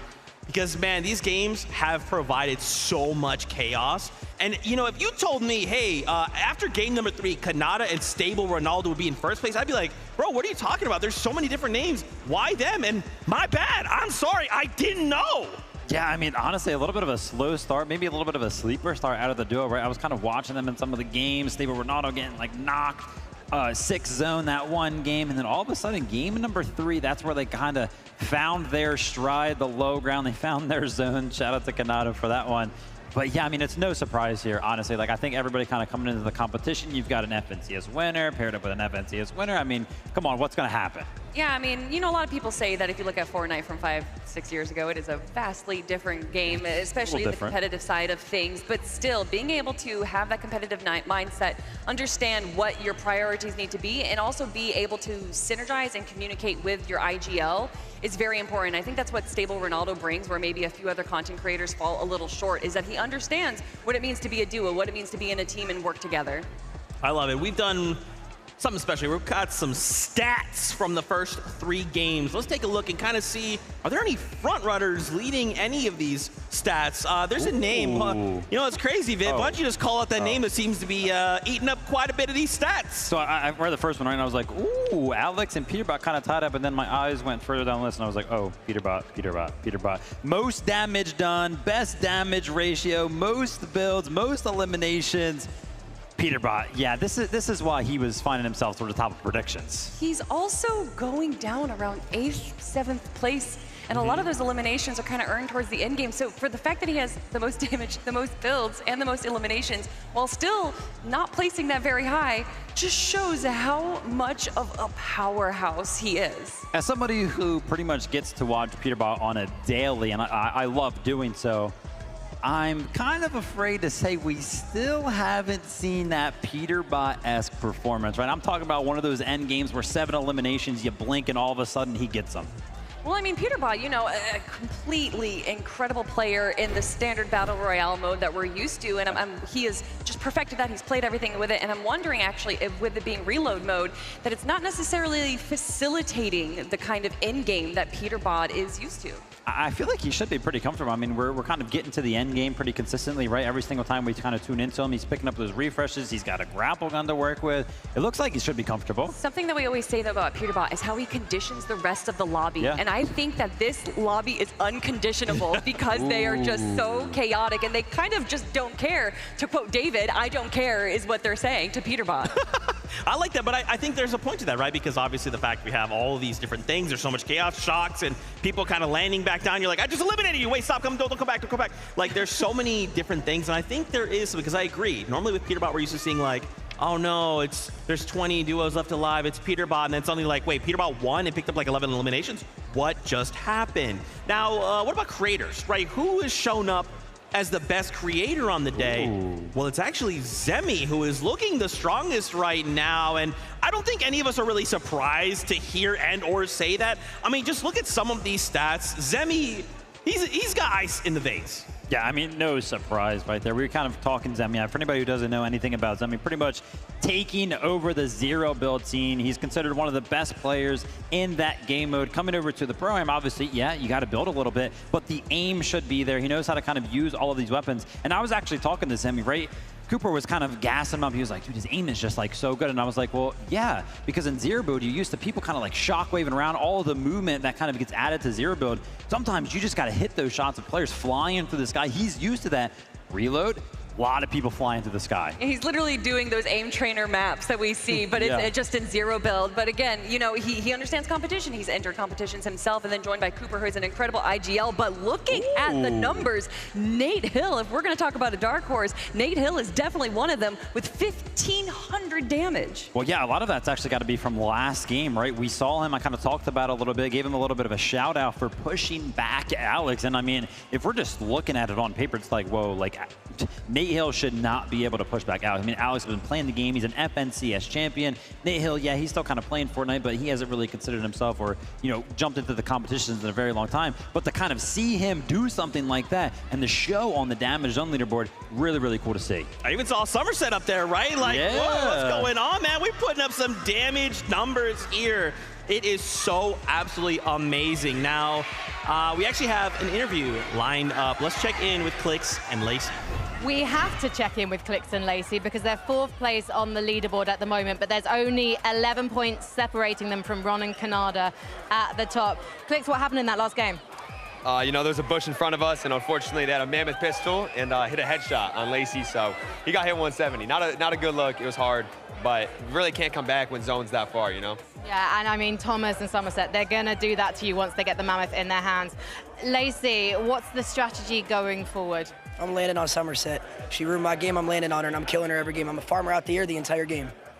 Well, maybe Somerset's listening to this and she's going to be ready for you. It's a W key situation, though, isn't it, Clicks? It's anyone's game. All you need is one good game and you can dominate the top again. Yeah, I mean, these next 3 games are going to be really aggressive, so it's about just staying on par with the aggressiveness and trying to get many kills as possible. And what's it like knowing that the crowd is on your side? They're always on the side. You just gotta love the crowd. You love the Clicksers, you know? Yeah, I mean, you got used to them being on your side, but you never take it for granted, right? Never take it for granted. Super grateful for them. And what's it like for you, Lacey? Obviously, the former pro player, now in front of the crowd again. Are you loving what you're hearing? Yeah, you know, as a former professional player. He's got like $5,000 to his name. That's a former professional player. Current professional player. You know, it's fun. It's my first LAN. The adrenaline up there on the stage, it's a lot of fun hearing the crowd and seeing everybody cheering us on. So maybe Major 3, Clix might make some changes to his very successful trio and bring you in? I don't know. I might have to drop Yamzo. Need a new fragger? He would literally physically weigh down our team. Like, it's not worth it. That's such a shame, but you know what? We got a game, we got to go. Let's call this the last dance and head back to the desk. I need to sort this situation out. Oh, God. Wow. That is crazy. There's the engagement form we were looking for. There it is. There it is. Obviously, you know that they're excited. Obviously, that's a character. That's them being characters. That's them being characters. What did you say? Oh, it has to do with the VOD review. Okay. Well, okay. I'm gonna be honest. You know, you're talking about excitement, and we just saw Clix and Lacey backstage. A lot of people are coming to the stage right now. I'm guessing that they might get a little bit more excited in the audience when we do see Clix and Lacey come out. But I just love to hear from Golden Boy that Clix really surprised him, and I think you know, a lot of people kind of just, for whatever reason, see Clix as a content creator first and then a pro player second, but he has just brought so much to the table in Fortnite competitive over these last years. Absolutely. Let's take a look at some of the stats. I mean, you know me, I love stats. It makes things very, very simple. Peterbot leading the charge right now. 2.8 damage ratio, almost 5K damage done. Look at the eliminations and, of course, the current place. But again, Kelly, you kind of called out. Yeah, they're kind of hitting these good stats, but that placement isn't there. Yeah, and I think a lot of that, again, goes down to their game style is going for these like early game aggressions and then translating that into this end game. And I just think that typically we kind of can see them go for low ground aggression and then go for the high ground right when the moment's right, but they haven't been able to find that right moment. Peterbot, obviously with Aussie Antics, just seems to be struggling a little bit in that end game there, Vivid, but I think that there is definitely a possibility in these last 3 games for them to recover. Yeah, I mean, no surprise that we see Peterbot kind of at the top of, you know, being that quote-unquote best player right there. He just always is so good. It's pretty much like that sole reason why he was, you know, finding himself sort of top of some of these prediction leaderboards. Yeah. Hey, Loser Fruit, what are you doing? Did you want to come over? Did you want to come over and say something? Did you want to... Yeah, I know. Yeah, do you want to hear? Why don't you throw this headset on? Oh my God, I'm so sorry, Alex. I'm now casting even. Okay. We welcome you. Thank you, doing Loser good. Fruit, for joining us. We're doing good. He's doing so well. Yeah, he's doing good, Isn't he? right? Popping off with the. I think he has the most elims alongside Peterbot. Yeah, he does. Right? Yeah, tie. Hey, Yeah. all right, let's go. So what did you guys talk about during the little bit of a break there? About, you know, continuing to get the most elims. You know what I'm saying? Nice. Like placement's cool, winning is cool, but like elims are fun though. Is there a player that you're looking to eliminate in particular, though? Me personally? Yes. Somerset. She's wearing my skin and she's killed me twice. Thomas, yeah, so maybe I'll get a bit of revenge. Hopefully. Anyway, you guys are doing great. Yeah, Thank you. All right, thank you, Loser. Thank you so much. Oh my gosh, I can't believe Loser Fruit just came up to the stage. Oh my gosh, can you guys tell we are having so much fun right now? Oh my goodness. Let's take a look at the standings one last time before we jump back into the game. What a day. David and now Loser Fruit. We're so cool. Anyway, again, reminder at the top, Kanata, Saber Ronaldo, after game number 3, again, shocked us all. Just a crazy game. And now I got to ask, Viv, what do we think is going to change for the next 3 games? I don't know. Is anything going to change, right? We've only seen one duo kind of willing to change up in the early game, Peterbot and Aussie, right? Switching up their drop spot. Maybe they're kind of going to do something like that again. We just heard from Loserford that they're kind of expecting to continue to kind of go for the most eliminations. I'd love to see Veno and Reddish kind of enter the conversation, right? 11th place. Haven't seen a lot from them. Yeah, we've seen Veno in the end game as a solo a few times, so being able to just kind of have Reddish there probably, you know, as an opportunity to be a support would really change up their end game there. But for me, what I think we're going to see in game 1, we saw a lot of shockwaves. We saw a lot of shockwaves in the end game, and then games 2 and 3, it was a little bit less. I think in these next few games, these end games, especially with the mobility items, are going to be shaking up that high ground a lot. I'm curious, will Loser Fruit get the elimination onto Lachlan? The single desire she seeks The single elimination, will we make that happen? Speaking of course, of other conversations, could we see Thomas HT and Somerset get a victory royale? I mean, Loser Fruit's talking her up. I mean, will we? I think we definitely can. I think Thomas HT and Somerset, we saw Somerset on the leaderboard there for creators when it comes to damage done, so they're obviously playing pretty well. I would be curious to kind of see the leaderboard for damage done amongst the pros, because I would be not surprised if Thomas HT kind of found himself there. So, I mean, they're doing good in that department. They just got to kind of find themselves to the end game, kind of stick together as a duo. Yeah, definitely going for that kind of early game aggression stat instead. But you know, Zeke, I just want some more Fortnite. That's what I'm here for, and I think that's what everyone else is here for as well. I think you guys want more games of Fortnite, right? Are you guys ready? Casters, take us in the game. Look, we've had enough of a break. The players have all had an opportunity now to revisit some of those first 3 lobby strategies, Jacob, and the revisions have got to come through heavy because some of these teams outside that top 10 leaderboard, you know they're going to be looking to overtake. Yeah, no, during that break, I got a chance to chat not only with some of those players, but with some of the spectators as well, and it's been in agreement. This has to be one of the most fun tournaments that we have seen in a long, long time. The action for the first 3 games were absolutely impeccable, and I expect it to heat up even more because even Cypher PK in one of those interviews said our game plan probably get more aggressive. It's definitely a sea of Dream and Merge and XSET out there. So Clicks, Lacey, they've got to continue trying to deliver some Victory Royale, see if they can hold on to that first place position. But we've got Game 4 on lock and ready to go.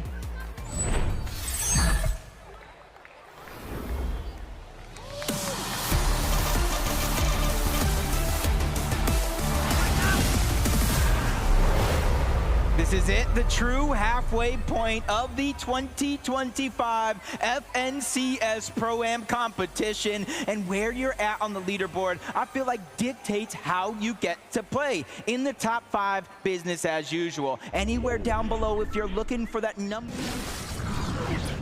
Oh, they're going weather station, I think. I think they're taking weather station.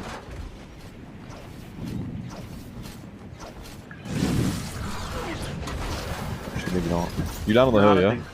Yeah. I'm down on the People hill landing as well. close. People landing close. Where's that them? They're planted all down. But I got no ARs. I didn't get an AR either. That's so annoying. Yeah, come down to the barrels, yeah, just in case. Yeah, get P90. See the barrels. The barrels first.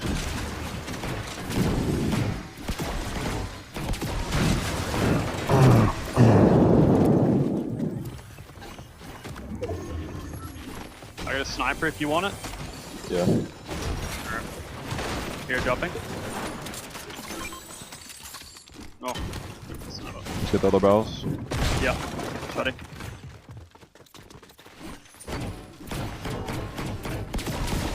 I got a P90 if you want it, but probably not. I'm taking it. Yeah. Alright, let's go do all of this shit.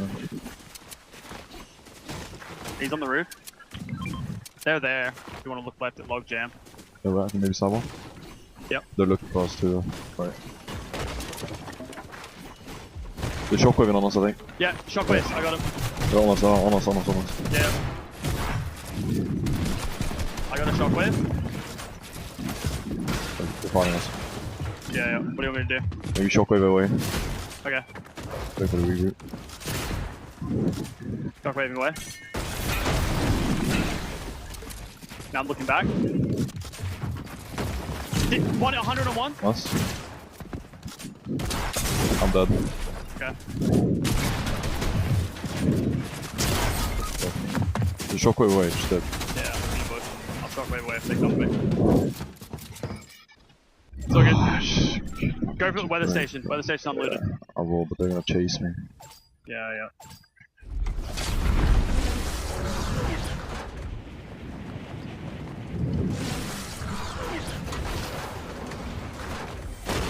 I got a grappler. Nice. I'm gonna shockwave up to you soon.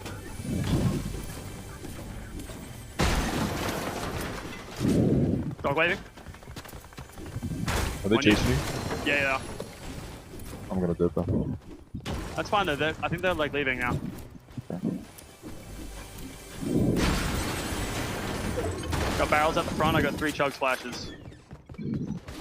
They're close, they're here. You have another shockwave? No. Oh, I'm dipping. Oh, You gotta try and dip. Yeah. You dip. I'll stay. Yeah. Just die.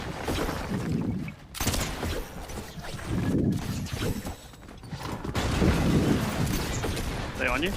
Yeah. Alright, where do you want me to fly? I'm gonna fly to like Just fly that. away, Like, just try and stay alive. Yep. Oh, getting surge towered. Fine there. Oh, it's not any problem. It's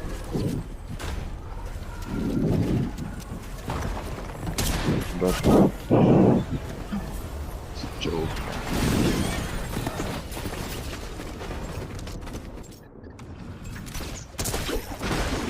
Four seconds. 3. Just build. 1. No. Yeah.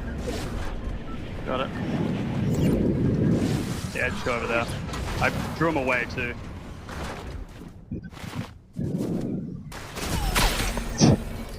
And Thomas are keying him heavily. And this is just disastrous. Coyote, Captain Shota is there as well. They were the ones that originally taken down Savage and Lachlan as a part of their game plan. Thomas and Somerset just taking advantage, but first place right now, taking down Ali A, Kanata and Stable Ronaldo. Getting busy here in the early game, and they have access to 2 different supply drops on the right side of the map if they want to venture towards the north. Kanata and Ronaldo seem like they're really starting to find their rhythm here, Jacob. And if somebody's not going to force them to come to a bit of a stoppage, they might just start building a couple points too many for some of these other teams to really keep up with. But Mongrel, Allier, right now, the trouble is both in front and behind them. They're just looking for any sort of a breath of fresh air, but the lobby is just continuing to close in. It's a mayday situation here for Mongrel. And I'm not sure he's going to be left standing for much longer. Yeah, in the mini-map alone, there's about 5 teams, so it's not going to be easy for Ali A to get back up into this game. Especially since he's just going to get rebooted over and over again right above Mongrel. Typical Gamer and Booga. They were the ones that got that initial elimination onto Peterbot over towards Slurpee. That was able to get him a good amount of loot to take this far into the end game as Ali A gets picked off yet again by Peterbot. Hey, if anybody is going to be a second-half player in this tournament, it's got to be him, right? Feel bad for Booga, though. He just got robbed a little bit there by Pete. Did all the heavy lifting, landing that body shot with the Mammoth pistol just for the single tag to credit that elimination towards Peterbot. And Pete, 0 complaints. Probably happy that Booga was able to still set him up indirectly. Zemi Cooper kind of just taking a moment, though. They've got space, they've got time to work with, plenty of material, really solid loadouts, mobility, chug-jug, splashes. This is practically everything you could ask for. Especially since the zone is opening up in their favor, all the way towards the north, all the way behind them to the east. They know it's in zone, and they know the chances of teams being back there is relatively low. Not necessarily impossible as Peterbot. No, this is not the same replay we've seen. This is just Peterbot bullying Allier. He said, you know what, Zeke? I don't care what you have to say. Oh my goodness, this is sickening. Peterbot, let Allier land, man. This guy, it just gets nothing except a constant replay cycle, Jacob. The lobby is only allowing him to exist to farm elim points off of. It's like poking the bear. You poke Peterbot one too many times and land near his drop spot. Look at everybody shooting at Peterbot again! He has 5 eliminations. I believe 4 of them are just farming Ali A out of the sky. I feel so bad, but it really just means that Mongrel down below, even though he doesn't want to have to push up, I feel like he almost has to do something to cause a distraction. This is not very wholesome for Ali A, man. This is brutal work by the lobby. Peterbot and Aussie. The punching bag that's been established in the sky. Aussie maybe keeping tabs though on the next loot crate. Jacob, Cammy, they could be looking like they want to actually steal this one for themselves. But look at Cold and Courage. They're also making their way in. Oh no. We got it. Production, take it over. No, if you go somewhere else, the other side of the map, please. I can't keep watching this highlight reel of Allier being elimed off cooldown. This is just insane. Peterbot without the Mammoth either. Just dealing tons of damage along with Ozzy, and they have their plan set forward. Then you got one team on one side of the map with Peterbot, calm as can be. On the other side, deep in the zone, 1v1, Thomas versus Veno. A battle of the ages for EU. He's gonna shockwave into the box, cause chaos, but Veno's gonna see that one coming. Quickly builds, trying to defend himself. Thomas not falling off just yet. Misses that opportunity by not firing the shot. That's gonna allow for Veno to stay alive just a little bit longer. Somerset, gotta keep an eye on her as well. She might be able to actually help out Thomas HD here, and Veno still under so much pressure. Thomas does have a full Chug Jug if he needs it, and he's going to have to opt for the Chug Jug. But Veno doesn't have any whites. He manages to just barely find a handful of bandages inside of Steamy Sacks, but Thomas, he's putting on so much pressure. He doesn't want to let Veno get any kind of healing off. And sure enough, Veno, he just had the clock working against him. Yeah, eventually Thomas knew he has to pop the bandage or fight back, and if he fights back, he's going down either way. Luckily for Veno, though, Reddish is going to be there on the outskirts, not necessarily getting contested yet. For Koyota, Captain Shota, they're going to be on top of the Steamy Stacks. They know they can use that to rotate forward, save the shockwave, the grapples, and the crash pads for later, but they're just waiting to hunt this team down. Wait, I don't know if Thomas is aware of the fact that those two are even up on top of Steamy Stacks. Luckily, though, they're going to make their departure before they decide to introduce themselves to Somerset and Thomas. Still, trouble brewing on the horizon here for Shota and Koyota. A couple of shots being sent their way, a few strays. Peterbot, no Aussie in sight, but Peterbot's applying so much pressure onto Flakes and Gone, and there's another team just ahead of the other side of those walls. But Peterbot is a solo. Aussie gonna manage to tag team, but it's Aussie and Ali A just fighting for their lives to try and land here. That's A-okay. Peterbot was ready. He said, don't worry, Ozzy, you've been doing good. You got me, now I got you. Just drop into the box. We will get that revive. And it's something that we've been seeing. Look at the decisions right now. Peterbot said, you know what? Take the legendary slurp juice. This is 6 zone. I need to keep my teammate alive as long as possible. And that just goes to show, Ozzy is one of those players that he watches so much competitive Fortnite. He want to have him as your teammate alive as long as possible. That's love right there from Peterbot, though. Looking out for big bro Aussie. 5 shockwaves, so they'll be able to close the distance when they do decide to rotate. But there are a lot of teams in the center of this zone currently, Jacob, and Peterbot, Aussie both know they still have to deal with Cypher and Moxie at some point. This is not going to be a totally free rotation. No, you can see Peterbot peeking through the cone, getting that information of where that player kind of disengaged out from. Cypher said it himself, this isn't a team that I would want to mess with. Maybe when I turn to get aggressive, it's everybody else.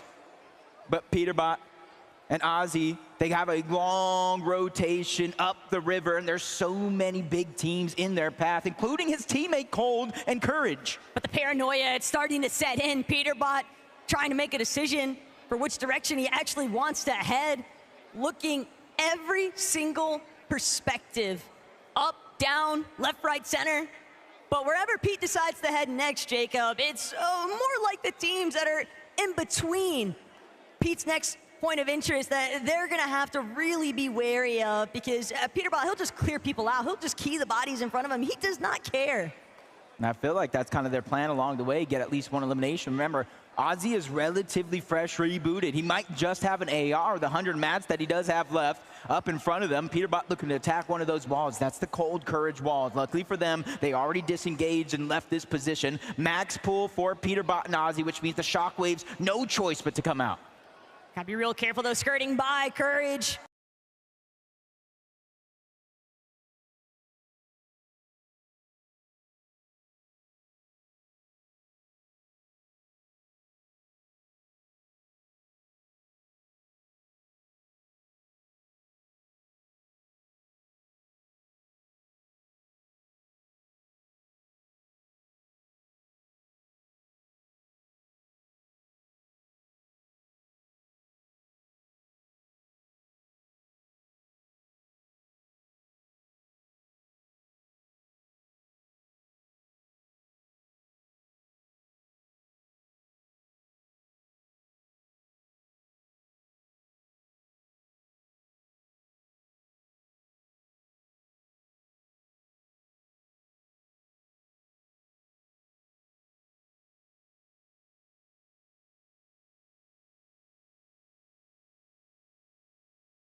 Fortnite fam, welcome back to the FNCS Pro-Am. We are truly sorry for that. It seems there was a power outage. All of USC went down. It was crazy. Heat wave. Who knew? But it's okay.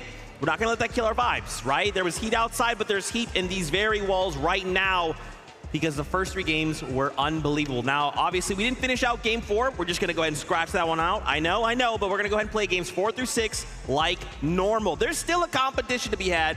There's still prize money to be passed around, and of course, a beautiful trophy from Thomas Light to go to the winners of the competition. Really quickly, maybe you're just kind of tuning in. Thank you for tuning in with us. We're excited to see you. Why don't we take a look at the standings? Kind of remind ourselves where we left things before all the craziness went down. Kanata, Stable Ronaldo got themselves a victory royale and suddenly find themselves at the top of the leaderboard. Yeah, you know, they were talking about these south zones, these elusive south zones since Major 2. So hopefully in games 4 through 6, we get some more south zones for them. But honestly, I think even without that this is a duo that could easily make their way into the end game, regardless of where those zone pulls. I mean, look at the amount of eliminations that they're able to hold, being only just 1 elimination short of Aussie Antics and Peterbot. Yeah, we're always talking about zone pulls, but look, it's Kanata and Ron. They are both not only FNCS Major Finals participants, they are champions, both of them in the FNCS. So, you know, I'm not really surprised to see them at the top. The question is, they are very close to 2nd, even 3rd place. We were just speaking with Ron. He's feeling confident, but in that 2nd place spot, it is Seti and Daya. That's right. Mentals are good. Games are ready. So we're jumping right back into the action. Casters, take it away. We all know that Allier had some shooters maybe on that USC campus, okay? What was taking place in game 4 hopefully is not a reoccurring theme here, but Mongero Allier, they've got an opportunity now to try and run it back with a new strategy for game 4, Jacob. Yeah, and I just kind of hope throughout that break, you know, they have that mental toughness. They stayed focused. They had their eye on the prize the entire time because there were some push-ups going down. I feel for Cypher's arms. I feel for Nick and Courage's arms. I don't know how they're going to hit a shot after that. Nah, Nick, it's another day at the office. That man is built for doing push-ups, okay? You don't start a push-up competition without feeling confident that you're going to bring it home. Respect though to Cypher. He tried his best. I feel like Courage might have been an intervening factor, but we got game 4 ready to go. Let's run it back.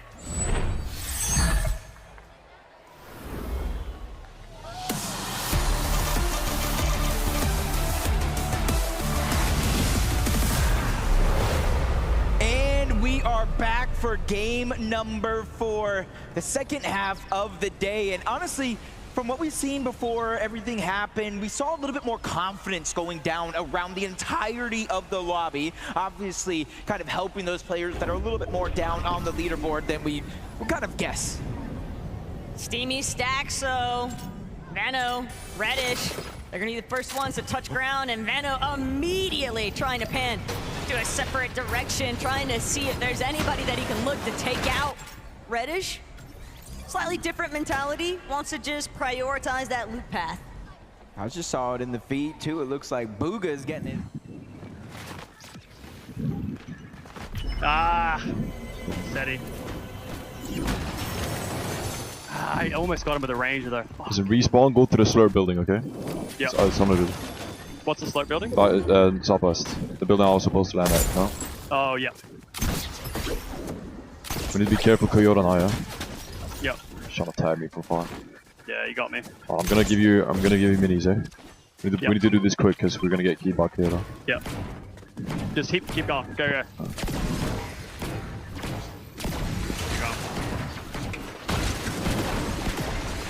Go get these barrels. Here. On me. Yep. You want me to crash first? Yep. Dropping. I'll give you a grappler. Okay. Let me know if you get a shotgun there. I need one. Yeah, I've got an attack. Do you need a shotgun? Yeah, I'll do. Yeah, here. Dead Mammoth is behind us. We're gonna run to the bridge south. Come to me? Yep. Green tag there. Where? Right behind you. Yeah. He's there. Yeah. Looking. Yeah. On our left? Kid on the bridge too. We just got box out.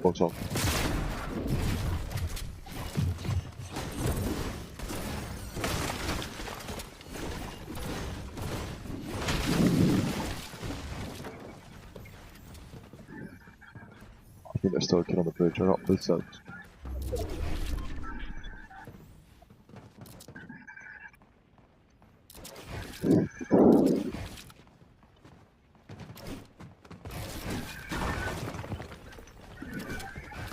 to get farm. Yeah.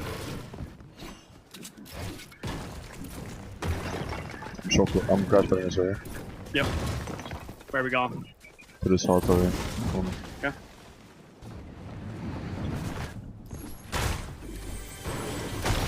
Okay. Oh, I got a pump now. mammoth. I got mammoth on the way over. They're looking with it. You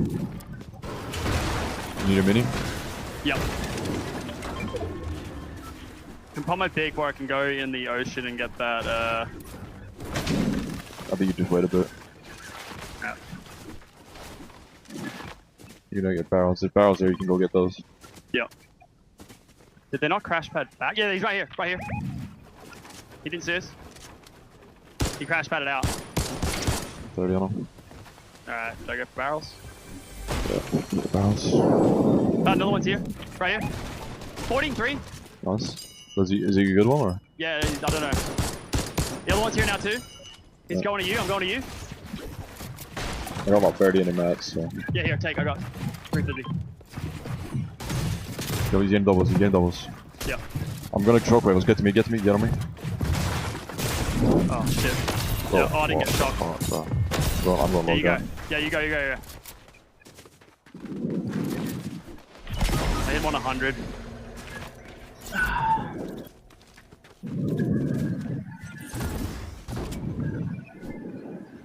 I'll land on that slope truck. Yeah? Yeah.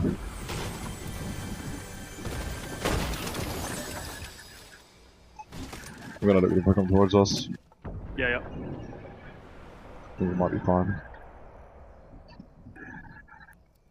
On me. I'm crash betting on him, chill. Stay alive for 2 seconds, I'm on Yeah, him. it's Somerset. 100. There's 2. Yeah. Full box 1, on me. Nice. Looking back. Da. Yeah, nice. Good shit. New team, I think. New team. Come to me. Yep. Yep, with you. Break this. Oh shit. Need out? Yep. I'm just gonna make it. I'm making every. You go. I'm making space. You go. You go. I'm gonna hold.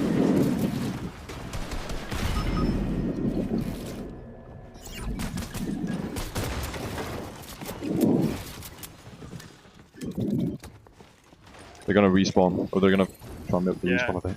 It's a different team, yeah. Sveno and Reddish. Okay, where do you want me to go? I'm gonna go backside. Just got landing on me. Yeah. I didn't get tagged. 100. I'm looking. Another team's coming in. They're on me now. Okay, I got cooked. It's Japanese teams here now too. I'm just gonna fly to Steamy. Yeah. Just gonna sit here. I'm gonna I'll have to just try and dive down because there's so many people here. Yeah.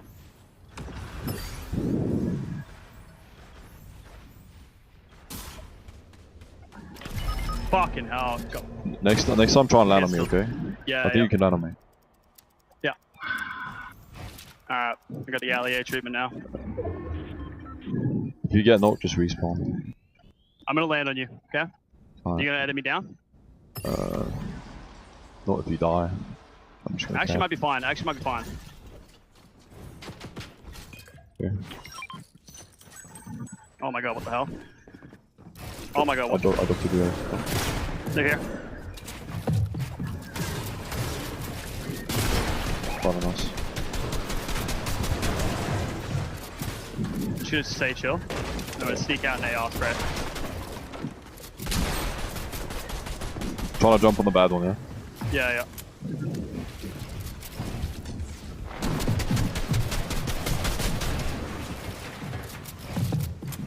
I have no whites, by the way, so Yeah, neither. I'm off to crash better. Yeah. You can crash that out. I'm just staying silent and I'm gonna AR beam.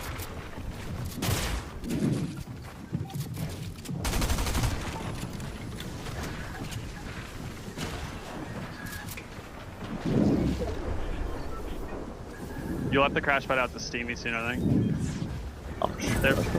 Yeah, they left, by the way. They're coming back.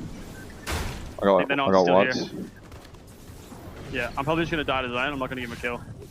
Yeah, I can maybe. Yeah. Oh, this team here. I might be getting. I'm gonna go for a beam. Push. Ah, almost got him. Almost got him. I'm like 180. Chill. Again. Yep.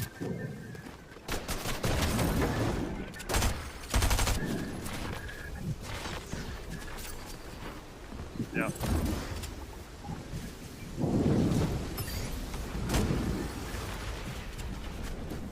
Respawn me here.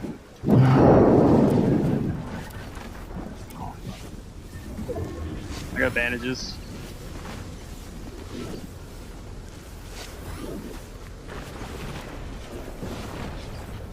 I'll just need to try and find some whites in here and then fly out. I'm gonna go to. I'll stay alive. Yeah, I'm gonna go to bridge. They're probably gonna actually see me soon. I'll be a free lick, but I'm flying out from Steamy now, yeah? yeah, you'll be able to meet me. I got barrels on me. There's someone else flying in. Want me to wait for you on the barrels? Oh, you don't have to. Okay.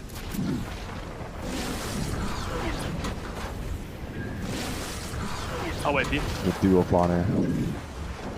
I'm gonna fly grab the bus. I got bandages, I can just wait for you. Yeah. Oh yeah, they're flying on me. I'm gonna bait them with the barrels.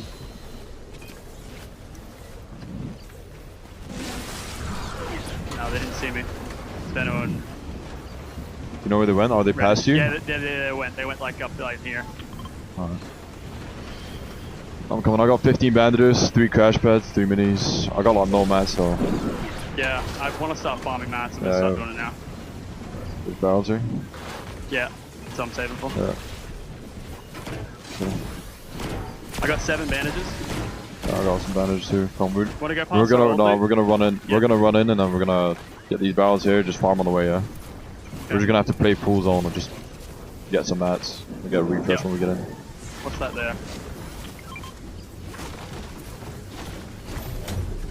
Come get these barrels. There's a med kit. I'm dropping my bandages. Yeah. Yep. Take them. I got him.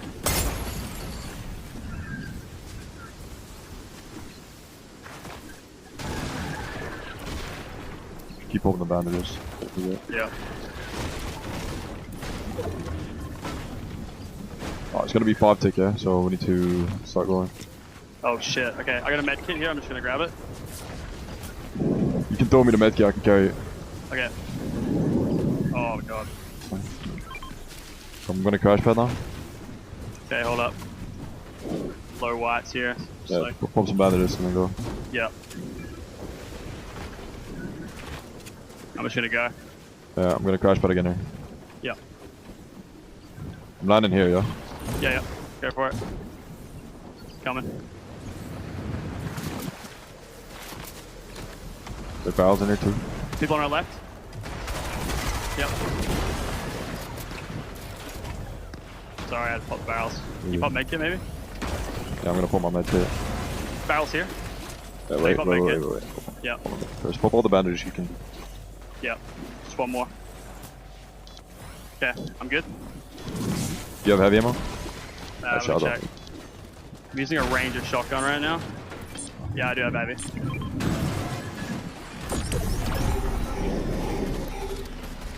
I'm gonna try and let first snipe. Yep. Like you got it, sure. Team height is clueless, bro. Yeah. One of them was.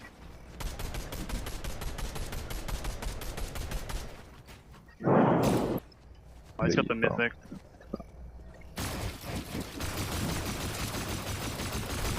How many crashes we got? 1. I don't think there's anyone under them, you know. Come see. Some mats.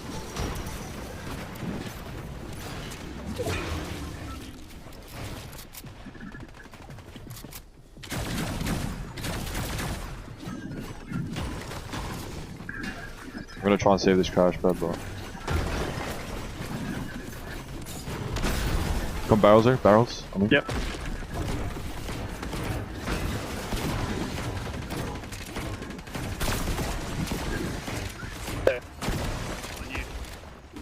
I'm just crash padding. Come back. Yep. Landing above this. Yep. They got the wall, they got the wall. Come, Yeah, come back. Come back, come back. Go come this way. I'm with you. Oh, fuck. Yep. They're breaking it, they're breaking it. Go on. Yeah. So, there's... I'm out. I jumped out. I got cooked. Fuck.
Bro. Be so problematic.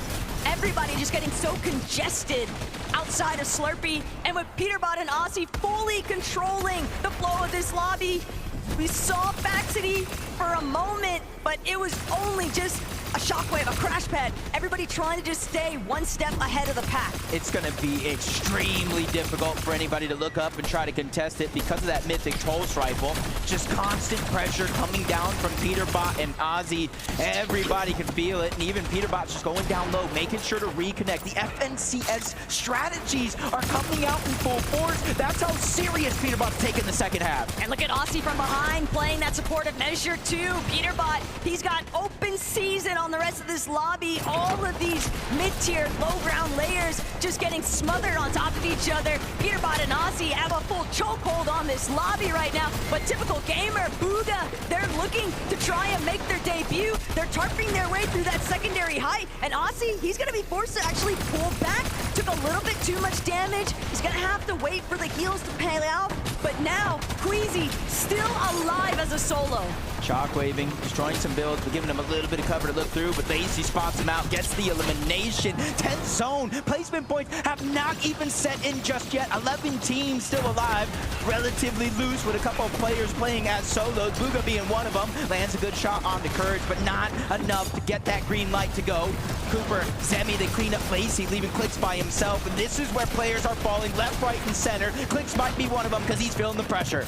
And Clicks, he only has 2 builds left. Make that one build and a dream. Doesn't even get a chance to heal. He's gonna be taken out before he can continue trying to build up those placements. Zemi, Cooper though, one of our few healthy teams on the low ground, but can they escape Peterbot's vision? That's been the real deciding factor for so many of these teams. Courage also scrambling right next to them. Cole taking out Reason though. Very big troubles, very huge scenes though, as Courage finds his own elimination onto Jacob. He just wiped the full duo out of the lobby. No siphon though, so 30 HP. The necessary time for that Chug Chug to pop is now. Peterbot slowly but surely dropping down. They realize this one is all but over in their favor. 2 Shockwave, half a Chug Chug as well. More loot being passed up, but now they're contested. Flakes and gone, they're going up, but Peterbot's going out. He has the last grappler. He makes his way back to the zone. This is why he is king. But Peterbot, he's got to get his way back towards where the zone is actually at. He doesn't want to find himself outside of it. Still has a Shockwave. He takes out Gone. That's going to be the massive refresh. All of these builds, Shockwaving up. One more tick could do it, but Peterbot barely managing to stay alive. He's on the high ground, and Aussie still right behind him. Aussie's going to play Disruptor on low. You don't know who he is until you realize that is Fragger Ozzy on the low ground, causing chaos. Peterbot's chopping down Cooper, sending him all the way down low to that low ground. And now that's his chance to put down pressure. Only 3 teams remain, and only one of them is a strong duo because Courage has just gone down. Cooper has no choice but to try to make a play. Everybody left alive is going to be solos. Cooper versus Cold in the backside of the zone as he takes down Courage. But Cold, he's right there in the mind of Peterbot. Cooper trying to do what he can. Peterbot doesn't have a whole lot of HP to work with. He'll at least have the opportunity, though, from the high ground to play off these small shield potions. Cooper goes up, but Cooper gets knocked down! Peterbot with the clutch! We all know what he's capable of, and he is just continuing to deliver! Both of these guys are playing in synchronization to make things happen when it matters most. Ozzy dropping to the low ground, Peterbot doing everything else. They waited to the second half, but they shown up and shown up big. Right, Frankie? Well, they did show up big, and you know what? We know, Peterbot, you're the FNCS GO, but please give it up for King Kangaroo! I mean, I think for most of that end game, I was just trying to stay alive. I mean, you just let the best do what he does. I didn't really do much, but that was the whole plan. You got 2 eliminations to your name. You were alive in that end game. How much difference did Ozzy make to your game, Peter? I mean, he stayed alive very long. I mean, he did his job. You sound surprised. No, I'm not surprised. And we aren't either, because Ozzy, stand up for me, please. Listen, I always look short, even standing next to you. So tell me, earlier I was speaking to the 2 of you, and it sounds like Pete's letting you IGL a bit.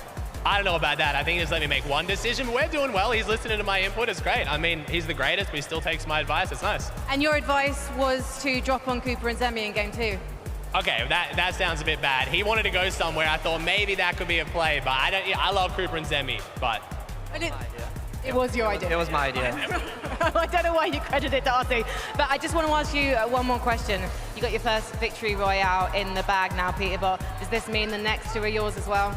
I said we're going to win the last 3 games to Ozzy, so... All right, well, you heard the man. Let's see if he can make his prediction a reality after the break. Peterbot, let's see everyone!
Fortnite fam, welcome back to the FNCS Pro-Am, where Peterbot and Ozzy just got a victory royale!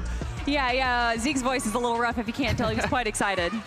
I'm gonna pass out, that's crazy. What in the world? Okay guys, I knew Vivid was up here during this little game, all right, while we're off camera, and we both kind of looked at each other. There was a very key moment in this game.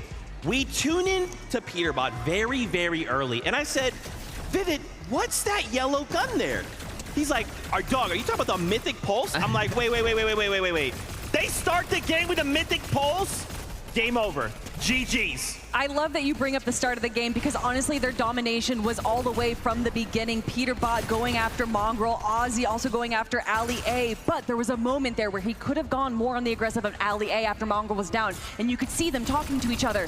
I'm guessing that they were saying to back out, that we want to try and go for more elimination points. We know that's where Peterbot's the strongest, so instead of getting them both down right away, let them reboot, and then we can get more points. And that is exactly what they did, racking up elimination after elimination, but this is what they needed. 7th place is where they were going into this match. They needed a big game to have a good shot at lifting up that trophy. It reminds me of the 2024 Global Championship. You see Queasy win a game, Peterbot in the background kind of eyeballing him down, cold-blooded, and now he has gotten that victory royale once again. I'm sure he shot himself up that leaderboard, and we can actually take a look right now at the standings. 2nd place from 7th to 2nd place in a single match. Just a couple points, few points separating from Cooper and Zemi.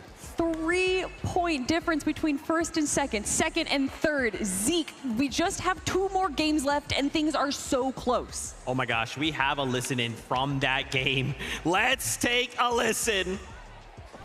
We're putting on a flippin' show. Let's go, bro. Let's heck and get him. Oh. You can come with me if you want, but like I don't think you'll need to. No, dude, you're chilling. You do you, bro. You do you. Yeah, Be great, man. Be great. You good? Yep. Yeah, I'm gone. Bro. I just want to put myself between. I'm still up, bro. Killed him. Did he go underneath? He went underneath. I'm chopping on him. Killed him. Nice, bro. Good job. Let's go, baby. I'm sorry, Margot. 2 slurp.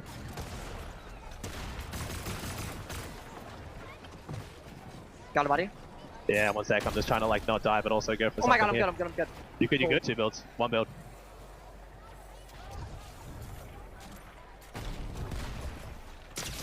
Bro, you're crazy. Let's go, bro. Oh my god, insane, bro. I just cannot believe in that moment when the shockwave back up to high ground. He's literally getting eaten alive by the storm, and he should have gone down. I'm talking milliseconds there before he just finds his way just barely outside his zone and then goes on to win that game, Kelly. Also, is Ozzy Antics better than Mongrel and MrSavage?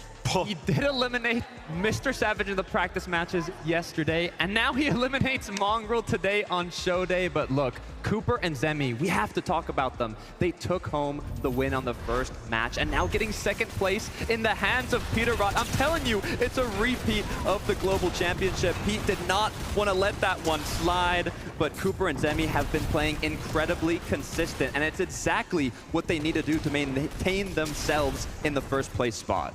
To be in a final 3 teams and to literally be a solo player against Peterbot and Ozzy and Cold and Courage and to still have your composure, that is why Cooper is a global champion. And to get 2nd place as well, to get these eliminations, just leading them to victory. And although it is a 2nd place, if you are going to be in this solo situation, this is a best case scenario. Any other player gets hit by that shockwave, but it had to be Peterbot. It had to be Peterbot, and it took Cooper half a millisecond to get eliminated.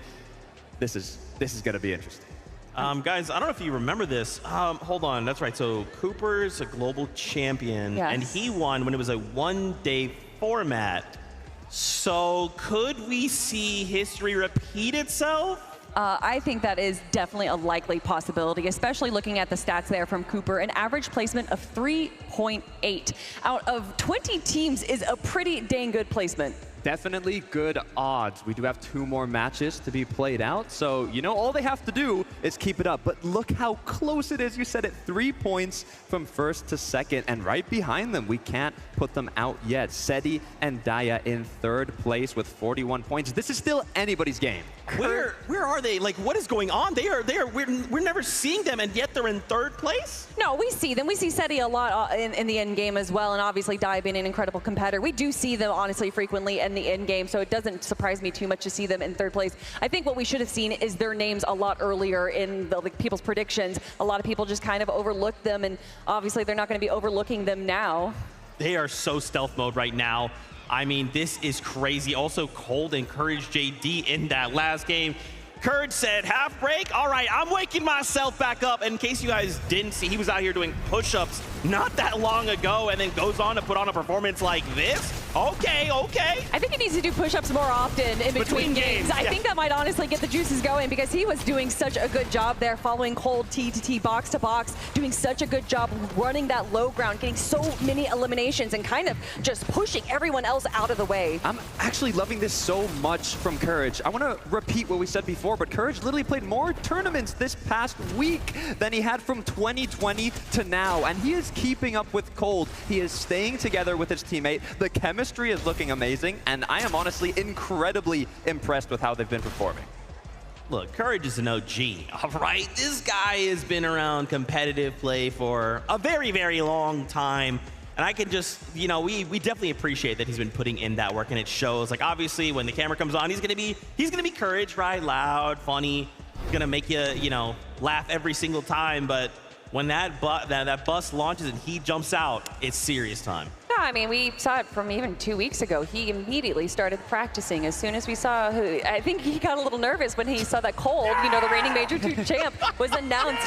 And he wanted to bring the energy that we're seeing right now to all of you to prove to not just himself, but to everyone that, yes, I might have been the 2nd place Fortnite first Pro-Am, but I'm here again, and I haven't dropped anything. It's what you love to see from the 2018 Pro-Am 2nd place, now once again here in 2025. He talked about eating 12 bananas. He talked about the push-ups. Maybe it's these routines that are helping him out, but all we know is we've got 2 games left, and they've got to make it happen.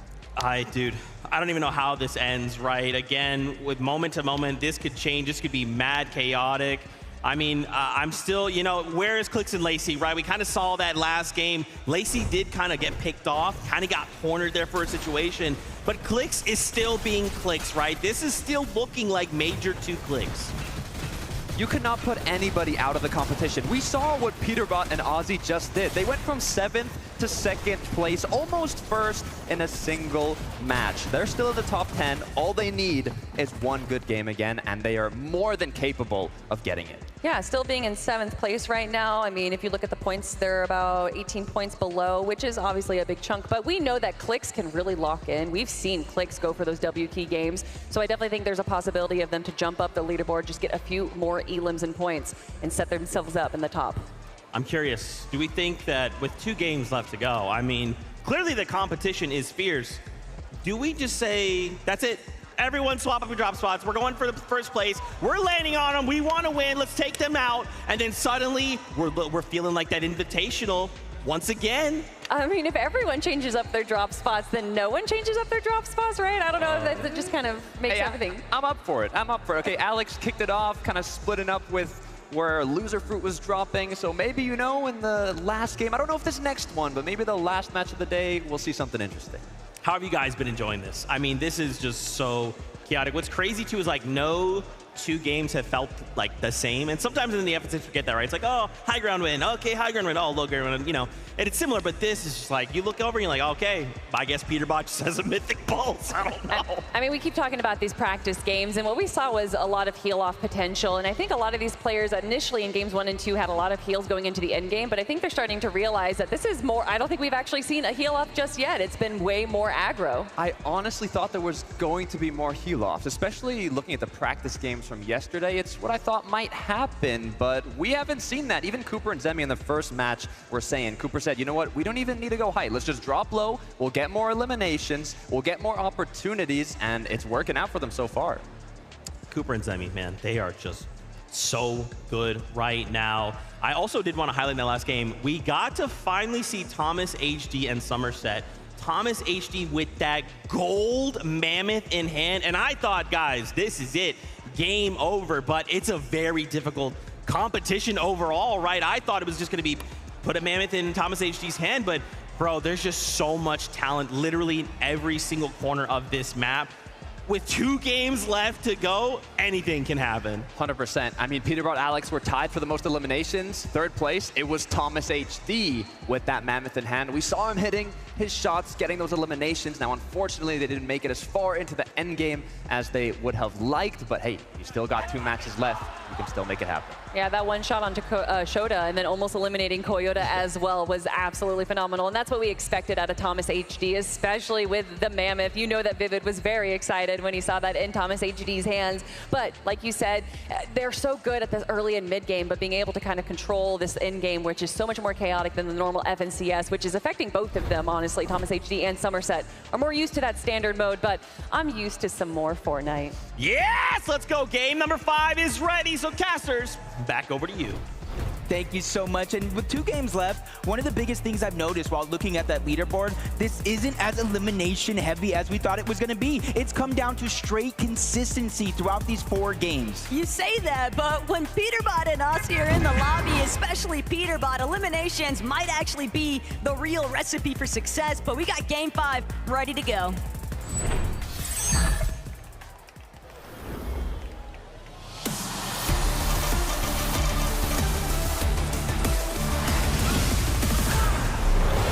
This is their second to last chance to figure out a way to make up for lost time when it comes to that leaderboard. Let's go. Unless you dropped early, I think it's on call.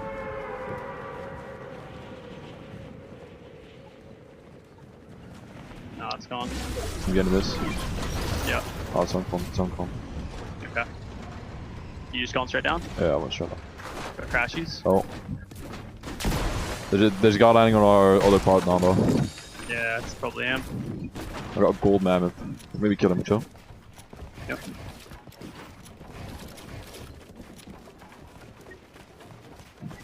Give me an angle. Cool. Are you real? Oh my god, bro, I'm gonna get so fucking mad, though. You good? Come on, bro. Fucking ass. Just unlucky as shit all the way down. I got a shotty for you. I'm low. Yeah, I got shields, full shields for you. Where is he? He's on the mountain, bro. He's just trying to tag people. Yeah, I'm throwing a pig pot too. Yeah.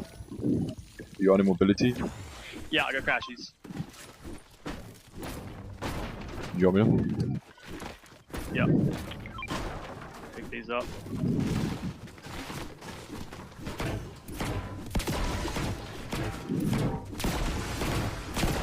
Respawning? Just right here. Crashies. Yeah. He's respawning over here. Let's have a look. Let's have a look. Yep.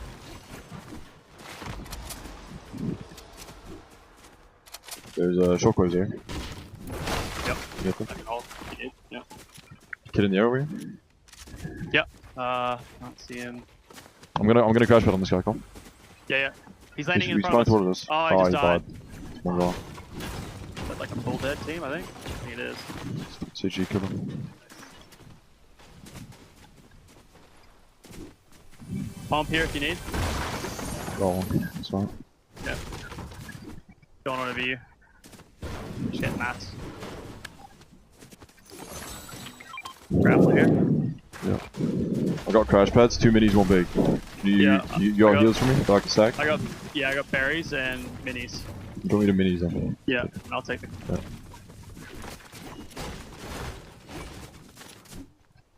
More berries there? Yep. 6. Just use one there so I don't get Yep. one hit mammoth. Oh shit. Where is our Japanese friends?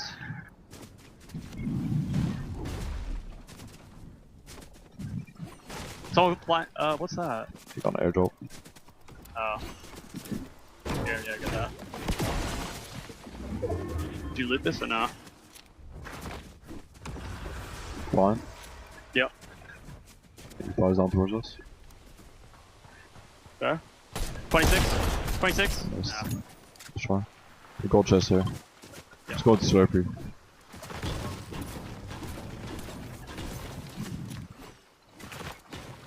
Getting cap break.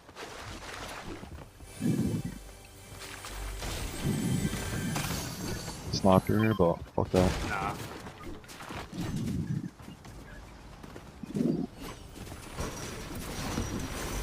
Cap on metal. Shockwaves here. Here, drop me the shockwaves.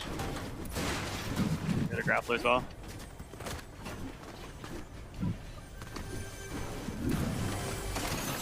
I'm stacked now, bro. I got 6 shockwaves, I just need 1 big. More berries here. Yep. People flying. I'm gonna try and look. There's footsteps right next to me, buddy. Okay. Yep, gliding. Right on us, maybe. Yep, right on me. 26. Dead. Nice.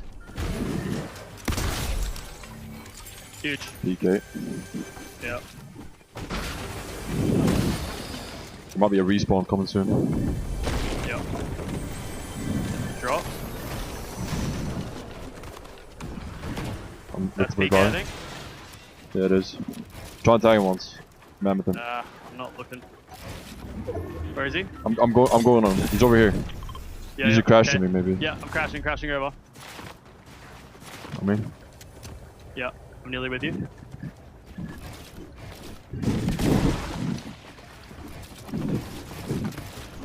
I'm here with you. trying to run. Giant.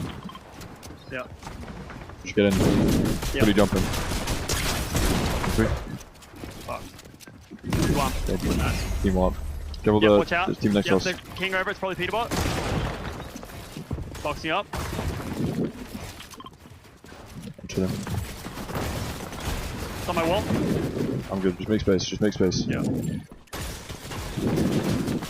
Oh, he's spraying. Yeah, it is. This is Peterbot. I'm gonna lurk, alright? Just keep holding that, yeah? Yep. What? Man full of accident, bro. I'm dead. Shots get off. Oh, man full of accident, bro. Look at we 5 seconds, yeah? Just build now. Big Q again. 2 seconds, just build.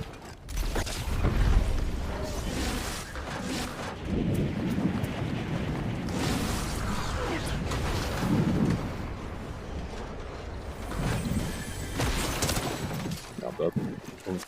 No, don't die. Peterbot my shit still. Try not to die. I'm getting killed. I'm getting clean by Peterbot. Yeah. Respawn quick. Yep. Oh shit, yeah.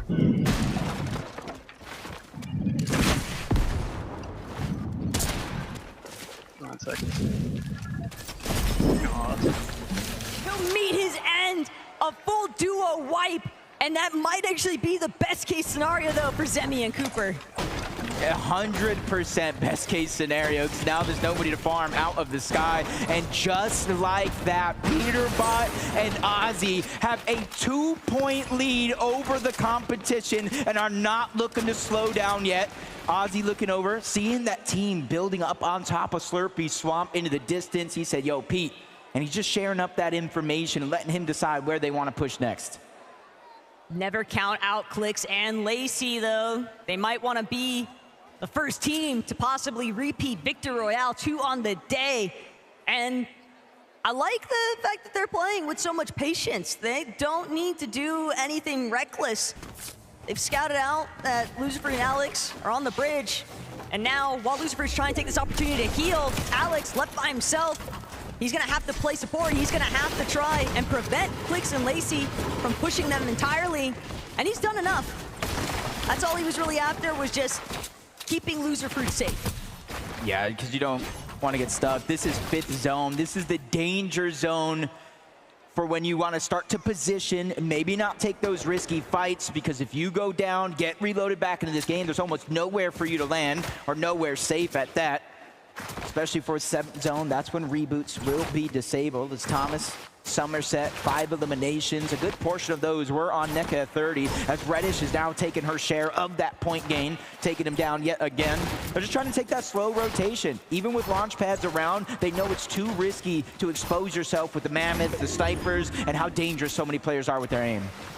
Now I like this from Thomas, just taking a lower elevation, using some of that natural map terrain, but when you see these pre-existing builds heading up to the high ground, gotta be really careful. You never know what might be waiting for you. And Coyota actually gonna be the one with that mythic. Well, sorry, this is dangerous scenes here, but Coyota doesn't get the opening shot he was hoping for. Shota now gonna look to try and back up his duo mate. Coyota trying to give chase, but he's just getting blocked off even from his own shots. He was able to land one shot, but just a little bit too late. Somerset's there. They're trying to alleviate some of that pressure, and he's being so quick and predictive, trying to capture off guard, but no, it's Thomas that takes the big shot. Luckily for him, already pre-popped the legendary slurp juice, so the shield's gonna take some time to get back on up, but it's well on its way.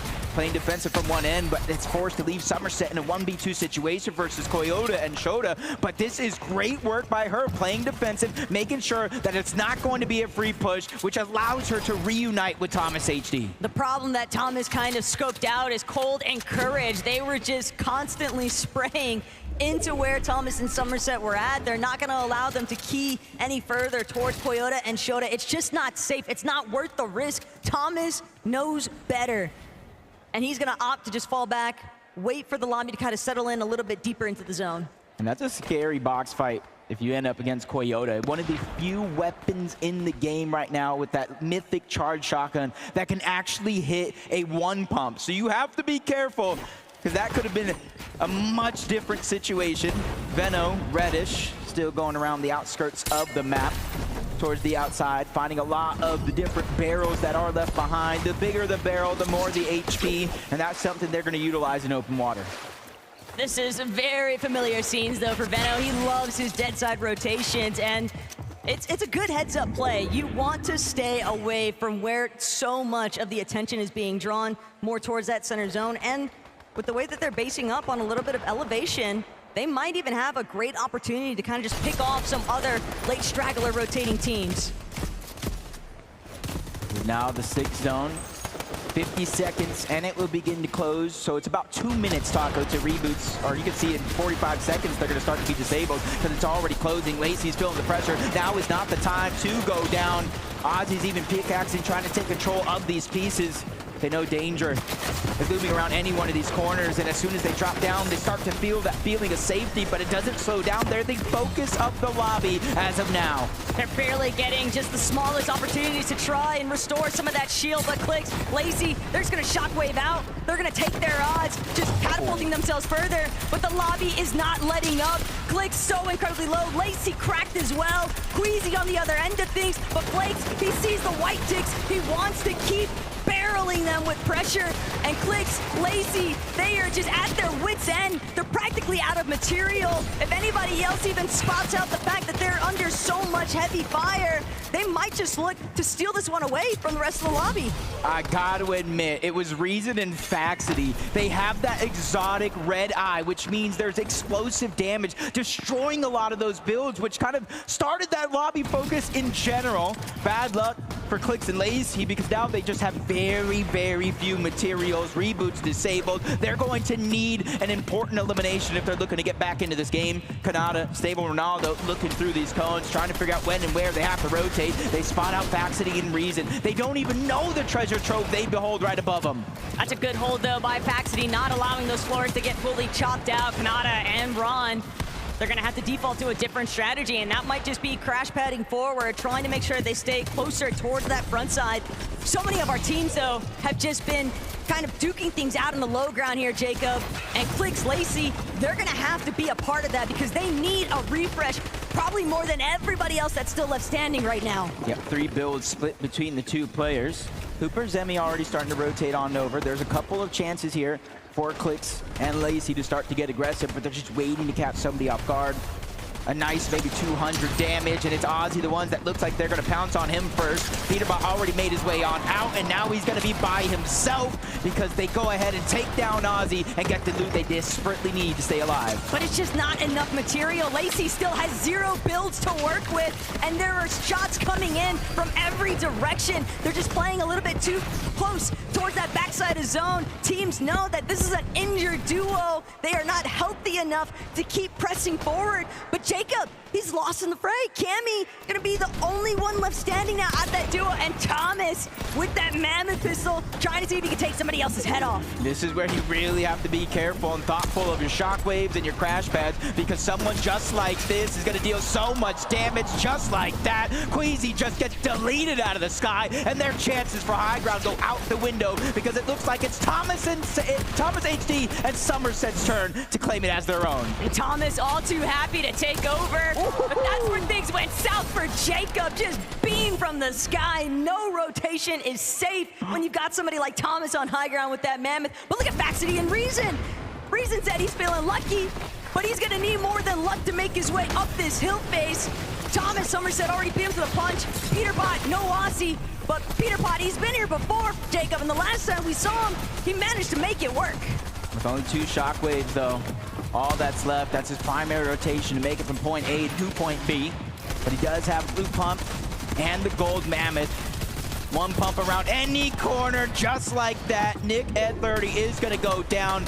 Another point for that elimination, but this is now top 10. Now every team that goes down, you get placements. But Seti, Daya, they were just sneaking their way up the hill face. Somerset, Thomas, too distracted. They're dealing with Peterbot right in front of them, but Somerset crash padding up. Typical Gamer nearly getting taken out. Typical Gamer actually gonna force Somerset to drop ultimate low. No, she's gonna go try to go back up to her height, but Booga, he's already got control. Booga and Typical Gamer now fully taking over the high ground, and they gotta deal with Pete in the middle of it. He's ready to challenge. Solo, teammate, he's somebody that's willing to go and risk it all for what he wants. But Booga, TG, you see they're running out of builds. It's Typical Gamer taking the charge, leading the IGL, the tarping, but in comes Peterbot yet again, taking down the shields of Booga, but he is limited with his resources, only 3 builds, so he can't break down into an all-out fight. All the while, Seti Daya in the low ground. This could be the optimal position because the heavy work is being done for them.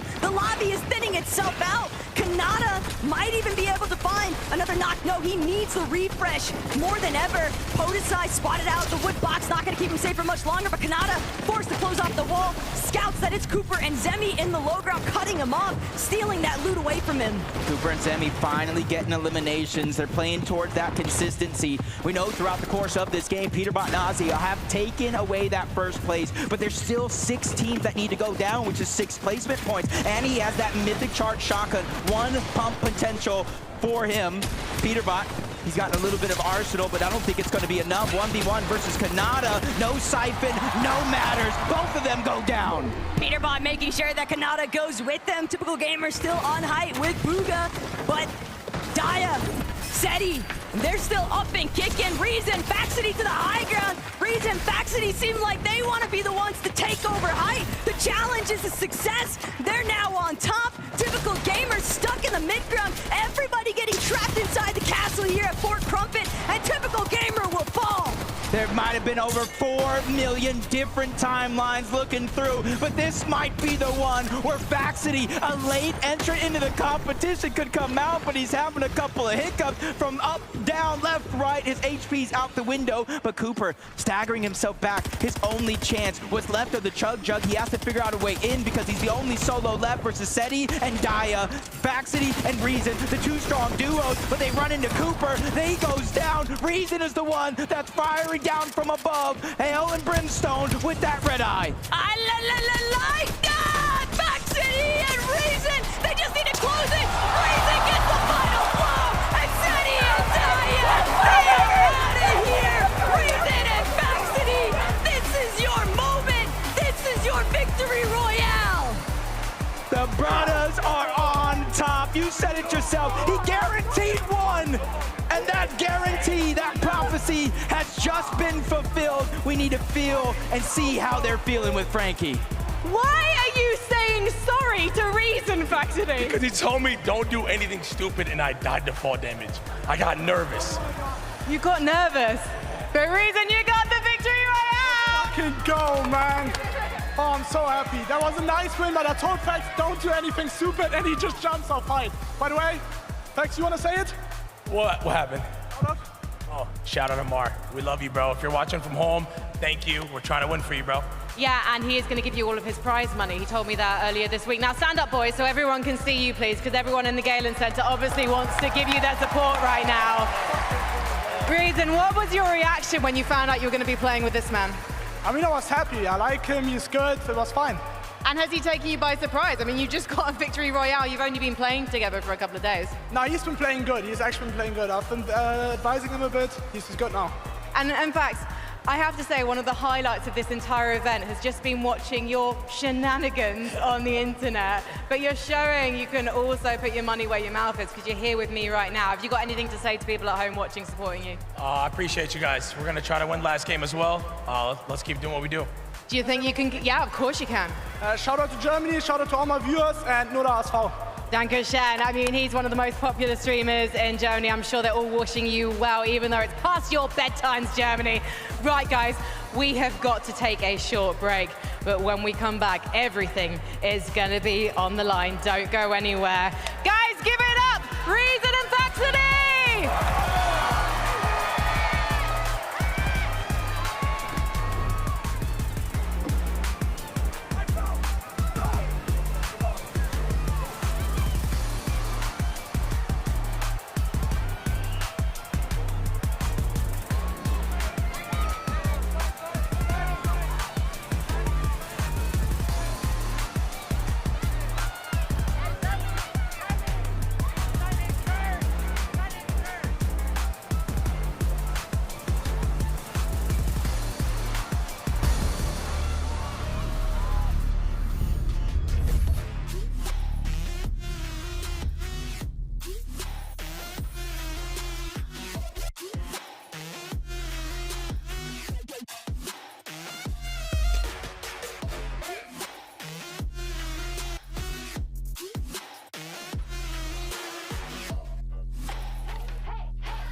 Welcome back, Fortnite fam, to the FNCS Pro-Am. We've got a bit of a predicament on our hands. That's going into the last game. There's a 1 point difference between first place and second place. More on that in a second because we've got to highlight Faxity and Reason getting a victory royale. Bro, Reason opening that chest at the beginning of the game and the exotics pouring out. Jacob said, like, I don't even know how many zeros. The percentage chance is so small. And they literally take that on to getting a victory royale. I mean, hey, listen, you find the loot, you make the most out of it, you go ahead and win the game. That's kind of like back-to-back games when you think about it, right? Pete getting that mythic pulse right from the last game, instantly switching over the couple exotics for Reason and Faxity to work with. They then win the game. That's what you love to see right there. You can see Faxity's reaction from where he limbed himself to fall damage, but hey, dude, it was meant to be. You talked about the odds of getting that loot. Reason was able to close it off. He said, you know what, don't worry, I got you. I said don't mess up, and you went down to fall, but they still got the job done. That was almost career ending for both of them, right? a couple missed shots by Reason, but Faxity slipping up, you know. I was really concerned there for a moment because I was like, yo, Daya can clutch these situations. Yeah. You gotta be real careful. And it's crazy too because remember, Seti, Daya, they're still up there on the standings. So if that had gone the other way, this could be very, very scary. But of course, why don't we get ready to take a look at these standings? Because yeah, like I mentioned, we are a 1 point difference. Going into game number 6, Aussie Antics, Heaterbot, 57 points, Cooper and Zemi, 56. But the kicker, Tokata, Seti, and Daya, 54. It's going to be absolute cinema going into this last match. 3 points is the difference from third to first place. You couldn't have asked for a better last match here at the Pro-Am. And not only that, Reason Faxity weren't even in top 10 going into that match. They're in 6th place now. You can see just how much that leaderboard can change in a single match. Crazy stuff. I mean, we got Peterbot storming to the top of the leaderboard. Obviously, very, very elimination heavy. Then you got Cooper and Zemi every single time we tune into an end game. They're there consistently. Going into the last game, Zeke, I don't know. Would I take that elimination play style? Would I take that placement style? I mean, speaking about placement styles, though, another duo that we keep seeing in the end game, Seti and Daya. I mean, nobody was talking about them, and here they are, 3rd place. You love to see it. I mean, on paper, this duo looks insane. Global champion, Daya coming from a win at the Milk Cup, and now they have been incredibly consistent in Cami-Seti style, getting to that end game. I love to see them doing it as well with Daya and Seti. So close to getting that victory royale, but they still have 1 match to make it happen. Man, anything can happen. And keep in mind, we could just say, hey, why don't we just land on the top 3, right? Like, why don't we just take it invitational style, just end the tournament right here, right now? Peterbot is one that could do that, right? Like, with 3 duos rather going into this last game, all kind of battling it out.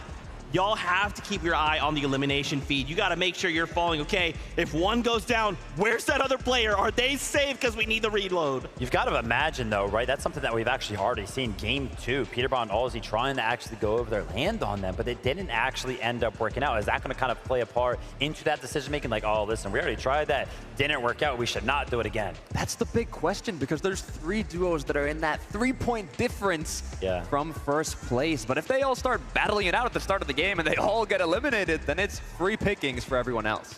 I still am blown away by that exotic chest, bro. And the fact that Faxity and Reason got a victory royale. We have a listen in from that last game. Let's check it out. I'm up. Is he build fighting? Is he almost? No. How many builds do you have? I have 7.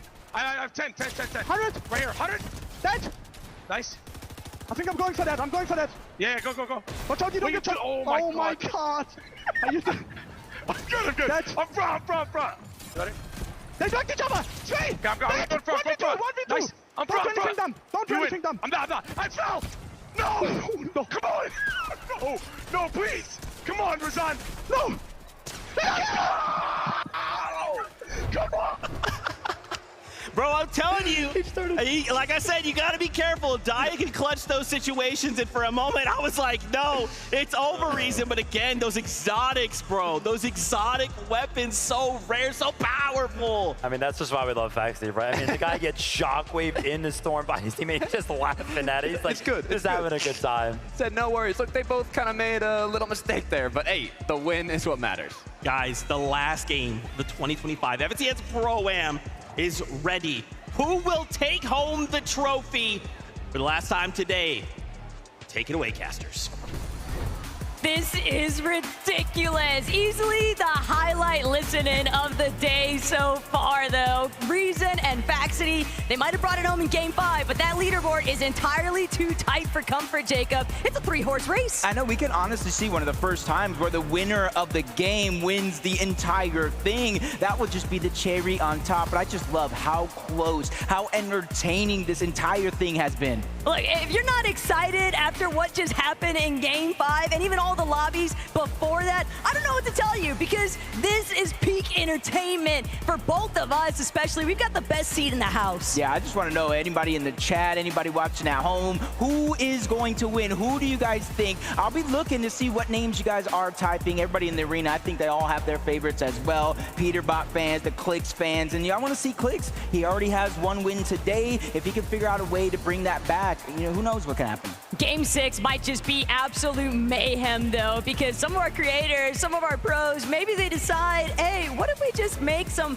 uncontested off-spawn fights, now some heavy slugger matchups? Anybody might just decide that they want to break out of the mold and do something different. It is Game 6 after all. Yeah, I want to see if maybe Cooper, Zemi, they were at the top spot at one point or another. They kind of lost it throughout the course of that last game to Peterbot and Ozzy due to their aggression, getting eliminations. But now that this is the last game, do we even see mind games happening with Peterbot and Ozzy? Maybe they don't get as aggressive because they know teams probably have to catch up to them?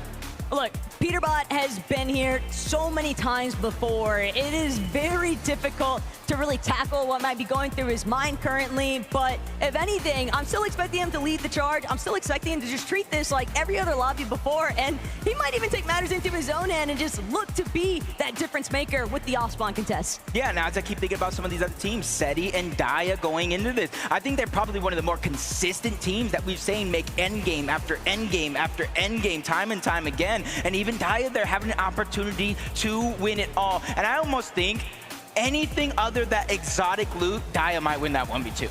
Oh, I don't want to say easily, because it's still Reason, right? He's still the pro player at the end of the day. But Game 6, everything on the line here. Let's see who brings it home.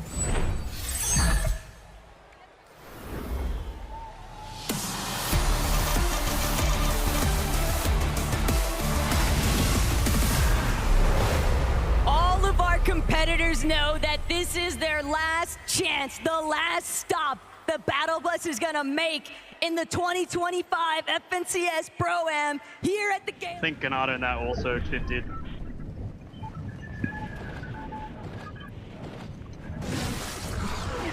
There's a gun. Peter's got it. I'm running away. I just got shot by a million teams on top. Oh, what the fuck? I'm dead. I'm not. Fuck. 5 seconds. Yeah. What the fuck? I just got shot by a million teams, bro. Okay, what's the play? Survive. You land industrial side. Go to the other side where it's uncon. That's their problem. Oh no. Hiding in bush.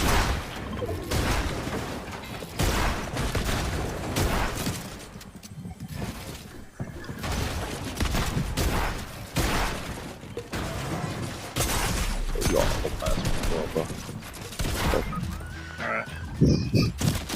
All good. You're gonna get another shot in 10 seconds.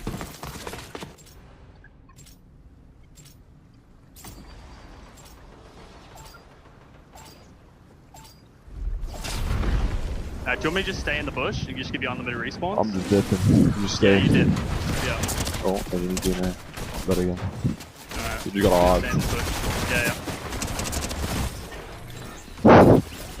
Doesn't make any noise, right? If I don't move. Just say AFK, I'm not gonna lie. Yeah. Oh, yeah, he didn't go for the top chest. Oh, I see why.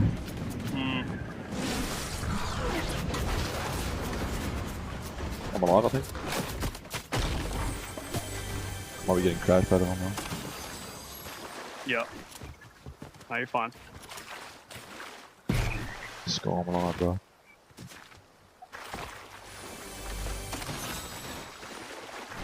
He goes for the chest. I'm gonna go for a spray. Okay, how do you know I was in there? What? How do you know I was in there? You can see through the bush. Wait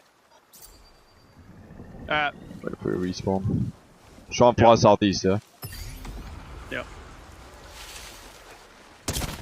Oh, I might be dead.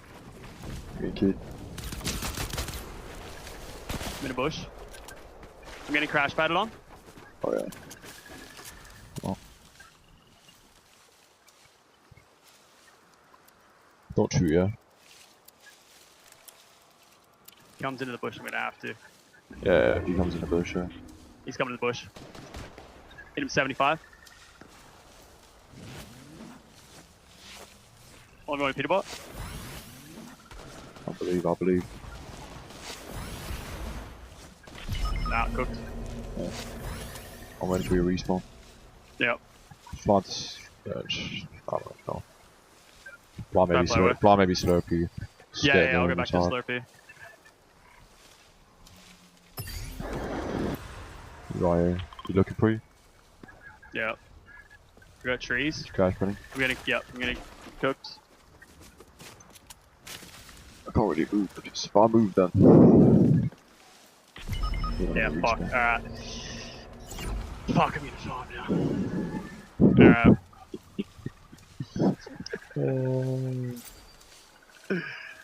Fuck it, bro. Alright, where do I go now? I'm just gonna go somewhere, fuck it. Just go somewhere, bro. Maybe in the storm. Let's I've get got keyed people on me. in storm. Yeah, I'm gonna get keyed, no matter where I go. It's free kills, I'm allié. I'm gonna fly to zone.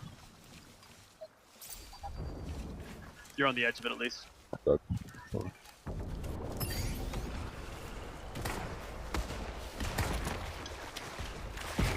trying to dip now.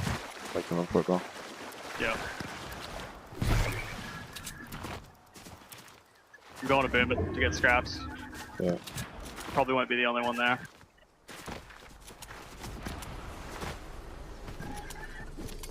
Yeah, I'm getting padded on. I'm on it. Yeah.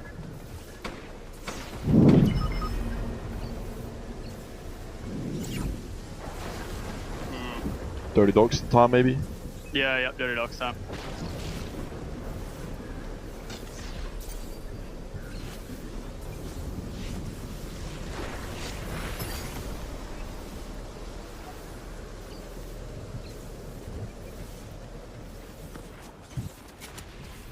Oh, there's a guy crash bunny towards you. Alright. Yeah. I'm trying to go booming them.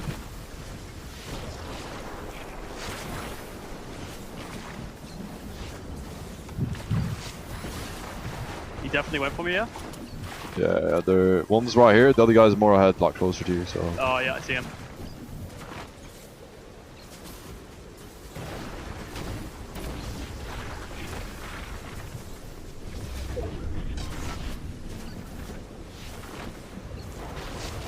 Don't move back to me, that's actually kind of good.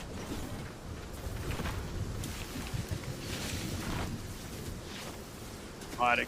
They're on me.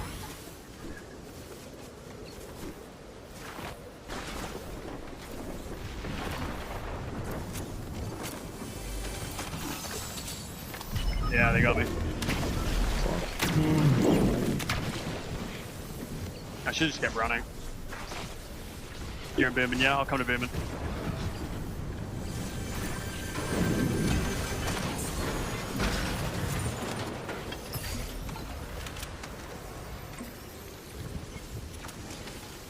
They're probably going to keep keying. You sure you want me to go booming? Yeah, just go booming, fuck it. Alright, fuck it. They're coming, it's the French guys. They'll have medkits and whatnot.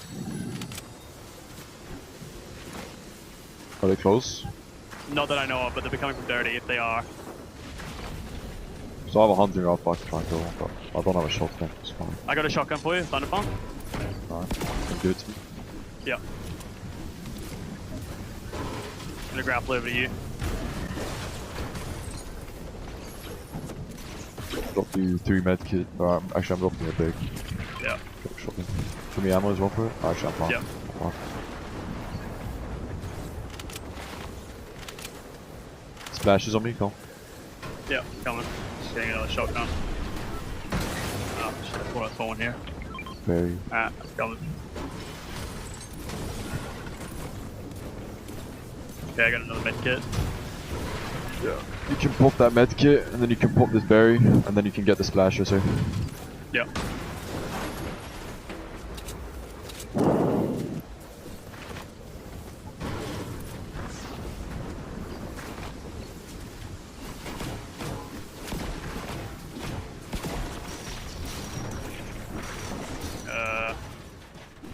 Yeah, I'll just pop this berry. There's a blue tack in this building. Yeah, I got a pump. Chilling. Okay, I got a loadout now. Nice. Good. Let's just get mass. I've just got my heals are 2 chugs and a. There's shocks here in the middle. Do you want these? Yeah, I'm gonna drop you crash pads. Yeah. What do I drop? I'll just pop the chug splashes maybe. Can you drop a gun or something? I'll drop it. I'll pop this big for 30. Oh, there's a guy right here. On me. Yeah, I need to pop a medkit. It's not bad. Yeah. No, you good. I'll hold him. Oh shit. Okay. Got the box. Damn, I didn't build right away. Fuck, that was dumb.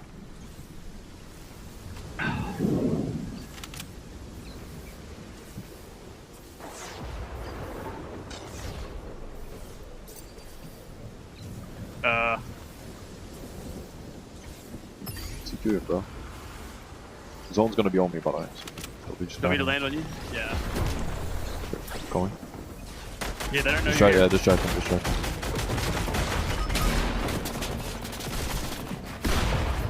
Oh my god.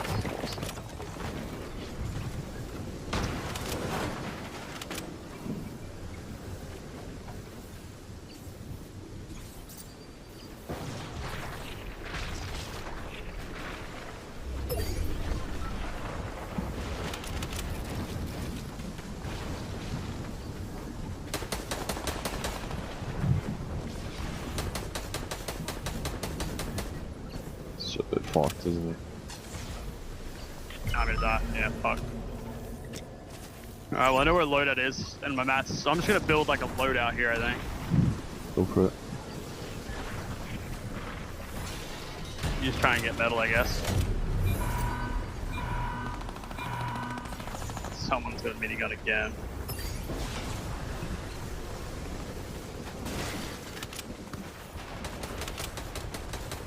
Dead. I killed Vino. No, that's nice, that's nice. Go here. Yeah, going. There's a third party now. On me? Yep. Dead. Nice. Don't do. Get everything. Nice. Good time. It makes some space here. Yeah.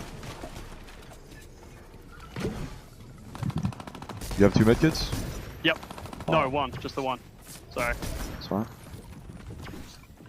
Pop a mini. Nice, you're actually insane for that. Yeah, bro, I knew he was gonna shoot you out the air, so I went out with a hunting rifle. My goat right there. Yeah, I got cap mats. Cap your mats up. There's more metal there, by the way. Pick that up. Yeah, we got spare metal in there. Yeah, I'm getting. Yeah. What you already have? Hammer. Okay, take this. Actually, take the SMG, yeah? Let's go. Done. What? You got shockwaves, right? Yep, 3 shockwaves. You want them? Yeah, you take. I'm shockwave, let's go. Yep. I'm killing this guy. Come on. Not with you? I'm out. Try and get to me. You have a grappler, so.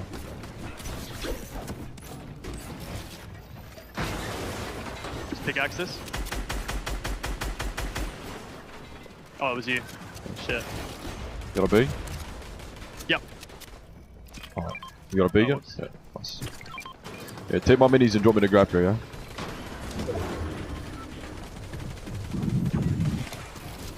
Yeah. Get in. I'm just hopping in there, come. Yep. Look on me, on me, on me, on me. Yep. Look. Sure.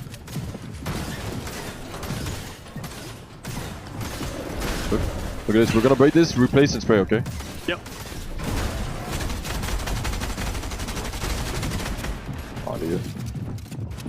People around us want to look. Come back here. Come back this way. This door is not ours. Yeah, throw me map. Yep.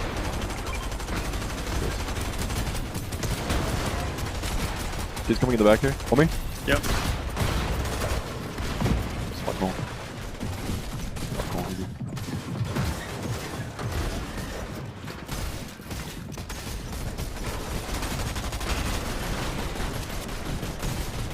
Go This back. one. Above us, yeah. Sure. You want to take it back? No, you did. That's all good.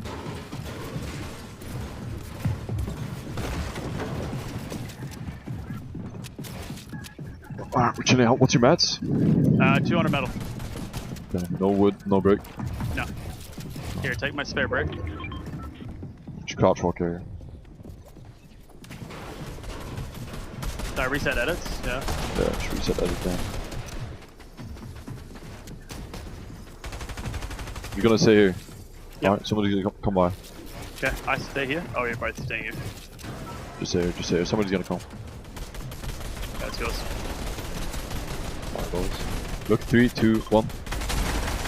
18. Alright, sure. Another one through now. Yep. Reload. With you. Oh, on us? Yeah. I'm good. Yep, I'm good. Hit one. Yeah, I'm chilling. I want to. They're behind us. They bought a bunch of shit from the vending machine. Yep. With you. RPGs. No one getting help. Hold on, hold on. Fuck. No mats, 0 mats on me. Yeah.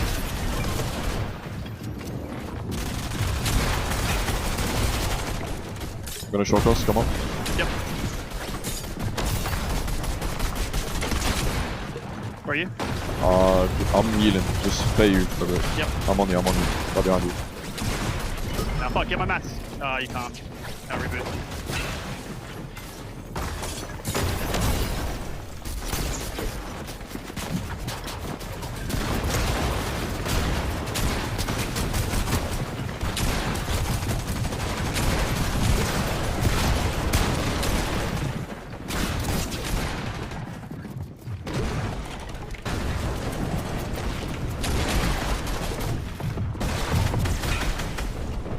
Mats on your right.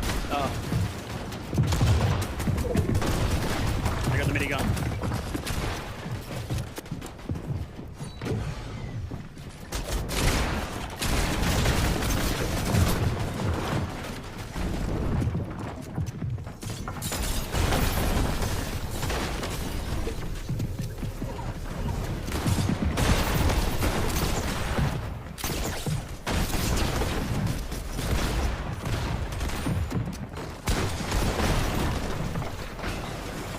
Builds.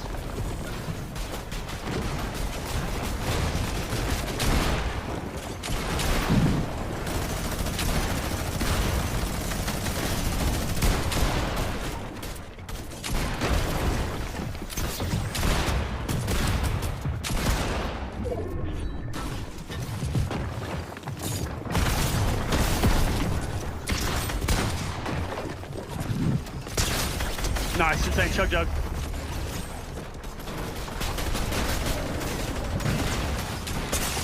Under break.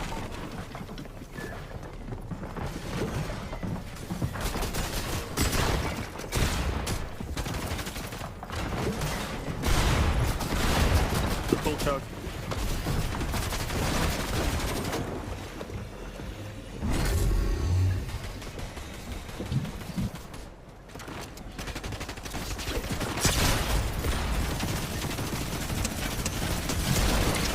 No.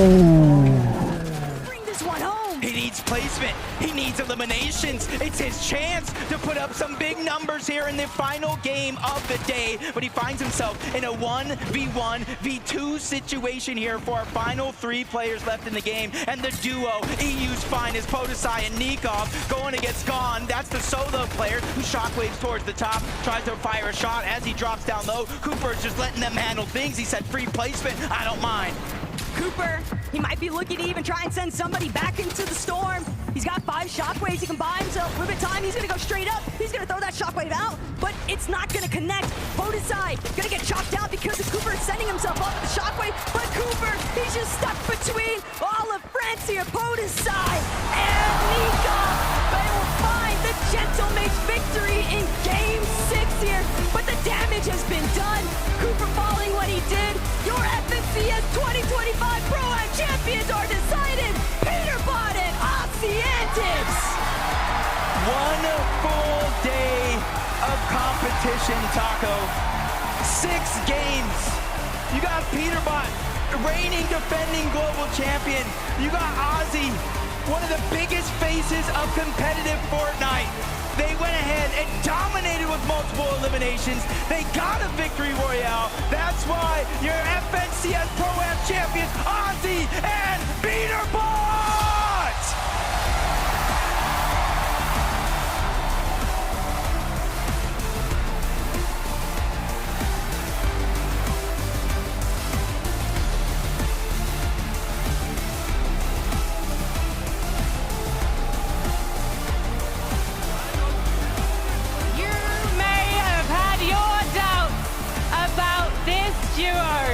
Because it took them until later in the competition to really take it by force.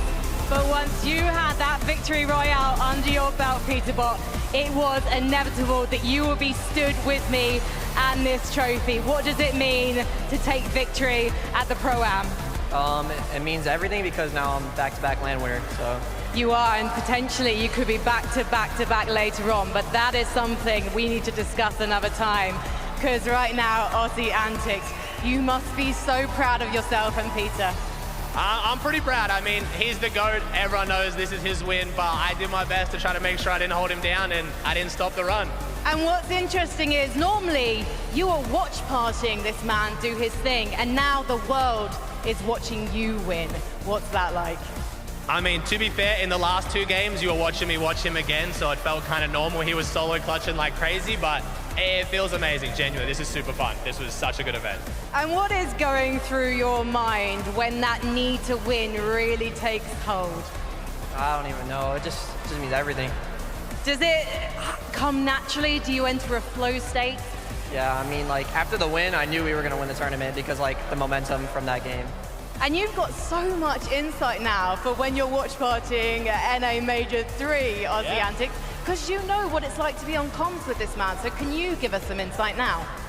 I mean, he did slow it down a bit for me, especially in that last game. He kept me with him, which I'm pretty proud of the fact that he cared enough to slow it down, but it's unreal. Trying to follow him is insane, but I'm just playing and it's just Elim. He's something else. Any words to your fans before I let you lift this trophy one more time? I appreciate all you guys, and I'm glad to bring it home again. Well, you know what? Fortnite is all about moments, as a very wise man once said. So let's make another one right now. Guys, if you'd like to take your position behind the trophy. And please, Gallon Center, one more time! Make some noise for your 2025 FNCS Pro Champion!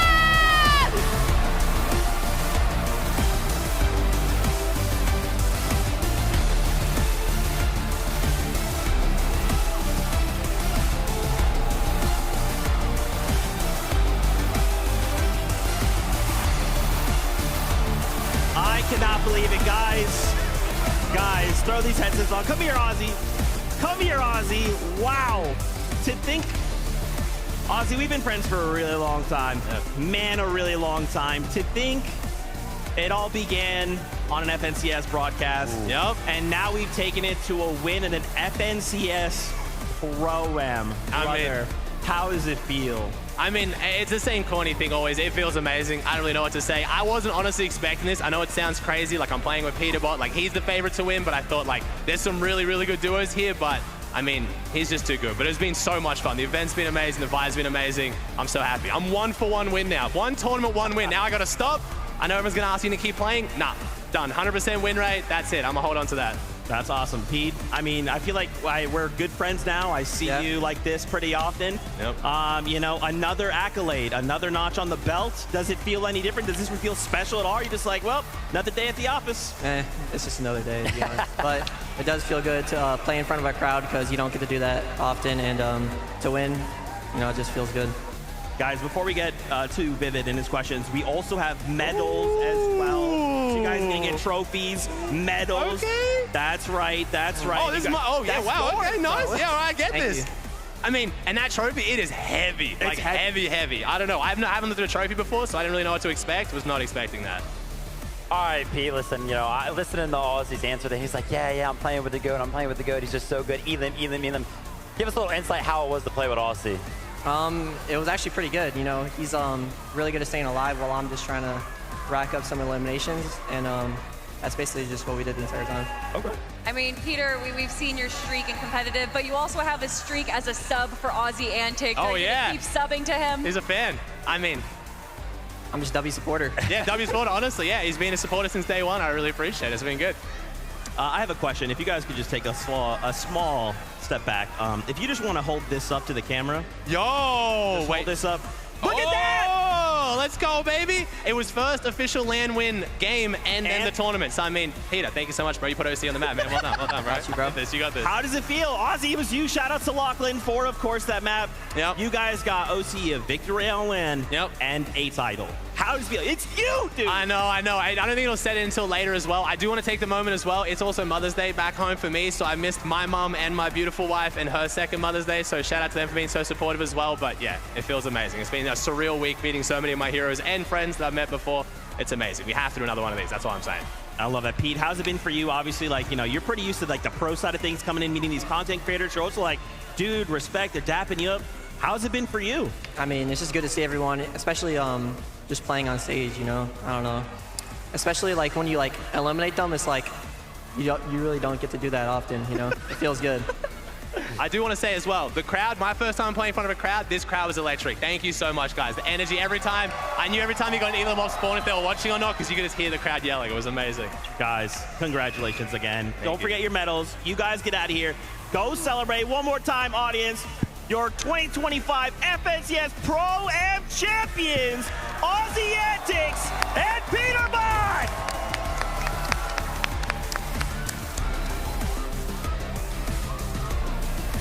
My goodness gracious. I'm telling you guys, me and Peterbot, we're really tight. We're good friends. We hang out often on this stage. Yeah, that is crazy though. So, you know, going into this, I think the first 3 games were a little bit of like a question mark, maybe like a little head scratcher, you could say. It's like, I kind of just expected Pete to come in and be like, yeah, 20 elimination bombs, and that didn't really happen for the first 3 games. But then the second half, he came alive. But I'm really happy that Pete gave one of the answers, right? He was like, oh, listen, after we got that game win, I knew I was winning the tournament. And that's kind of what I was alluding at before. I was like, listen, we haven't really seen a Peterbot-esque game. And as soon as that one happened, as soon as they won that game, even he himself being confident, I was like, yeah, they're back towards the top of the leaderboard. The momentum's there. They went ahead and carried it all the way through Game 6. Champions, Aussie Antics and Peterbot. Now, Aussie understands the story that goes behind esports, and maybe beforehand he was like, hey, listen, Peterbot, we got to make it look good, okay? We got to make it look close. So these first 3 games, let me take it a little bit easy, okay? No, honestly, I think that they were probably in that halftime show really talking about their strategy, because you can see a switch go on in game 4 through 6, and that is what makes or breaks these pro players, being able to see what they're kind of falling short on and changing that on the fly. So much respect to these players, to these content creators who are basically now pros. You have been dubbed pros every single one of you. Let's take a look at these standings before we get ready to say goodbye, because I was curious to see where Seti Daya ended up. Cooper and Zemi, these guys were fighting to the very, very end, but the gentle mates, Podesai and Nikov, sneak on through. And take a look, guys. It's actually a tie on points. Oh, yeah, I mean, Seti and Dyer, they were hanging on to that top 3. It looked like they had a comfortable cushion actually going into game number 6 there, but slipping down to 4th place. Luna's out on that tiebreaker. Stable Ronaldo's return to competitive FNCS format. Kanata alongside him. They pick up a top 5 placement. I mean, you heard Takada talk about them at the start of the show. Gon and Flakes really showed up today, getting 6th place. Of course, Somerset and Thomas HD as well, being into our top 10. Honestly, everyone really impressed us, even the people that got last place. This has been such an incredible event. It's no longer just about who's the best, but also what can we provide for the community. And I think all 20 duos here provided so much entertainment and so much incredible Fortnite action. You know, sometimes it's about entertainment, sometimes it's about Faxity being a sub, sometimes it's about opening a chest, 0.1% chance. Sometimes you just gotta be Peterbot, and you can still provide entertainment. Friends, we are basically done with the FNCS Pro-Am. Why don't we bring up our friends up here? We got Tokata, we got Frankie, we got the best taco. Where's Jacob PR? They're gonna make their way up here as we prepare to say goodbye. Man, the Pro-Am delivered, but there's still a competition to be had. This is but a taste of what the Global Championship will be like. We still have Major 3 on the horizon and more spots to claim on that battle bus going to Global. So that will be the next time we'll see you, Major number 3. Until then, as always, we love you. Keep yourself safe. We'll see you on that battle bus. Beep, beep.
From the light in the trophy room, thinking about the wins and the struggles too.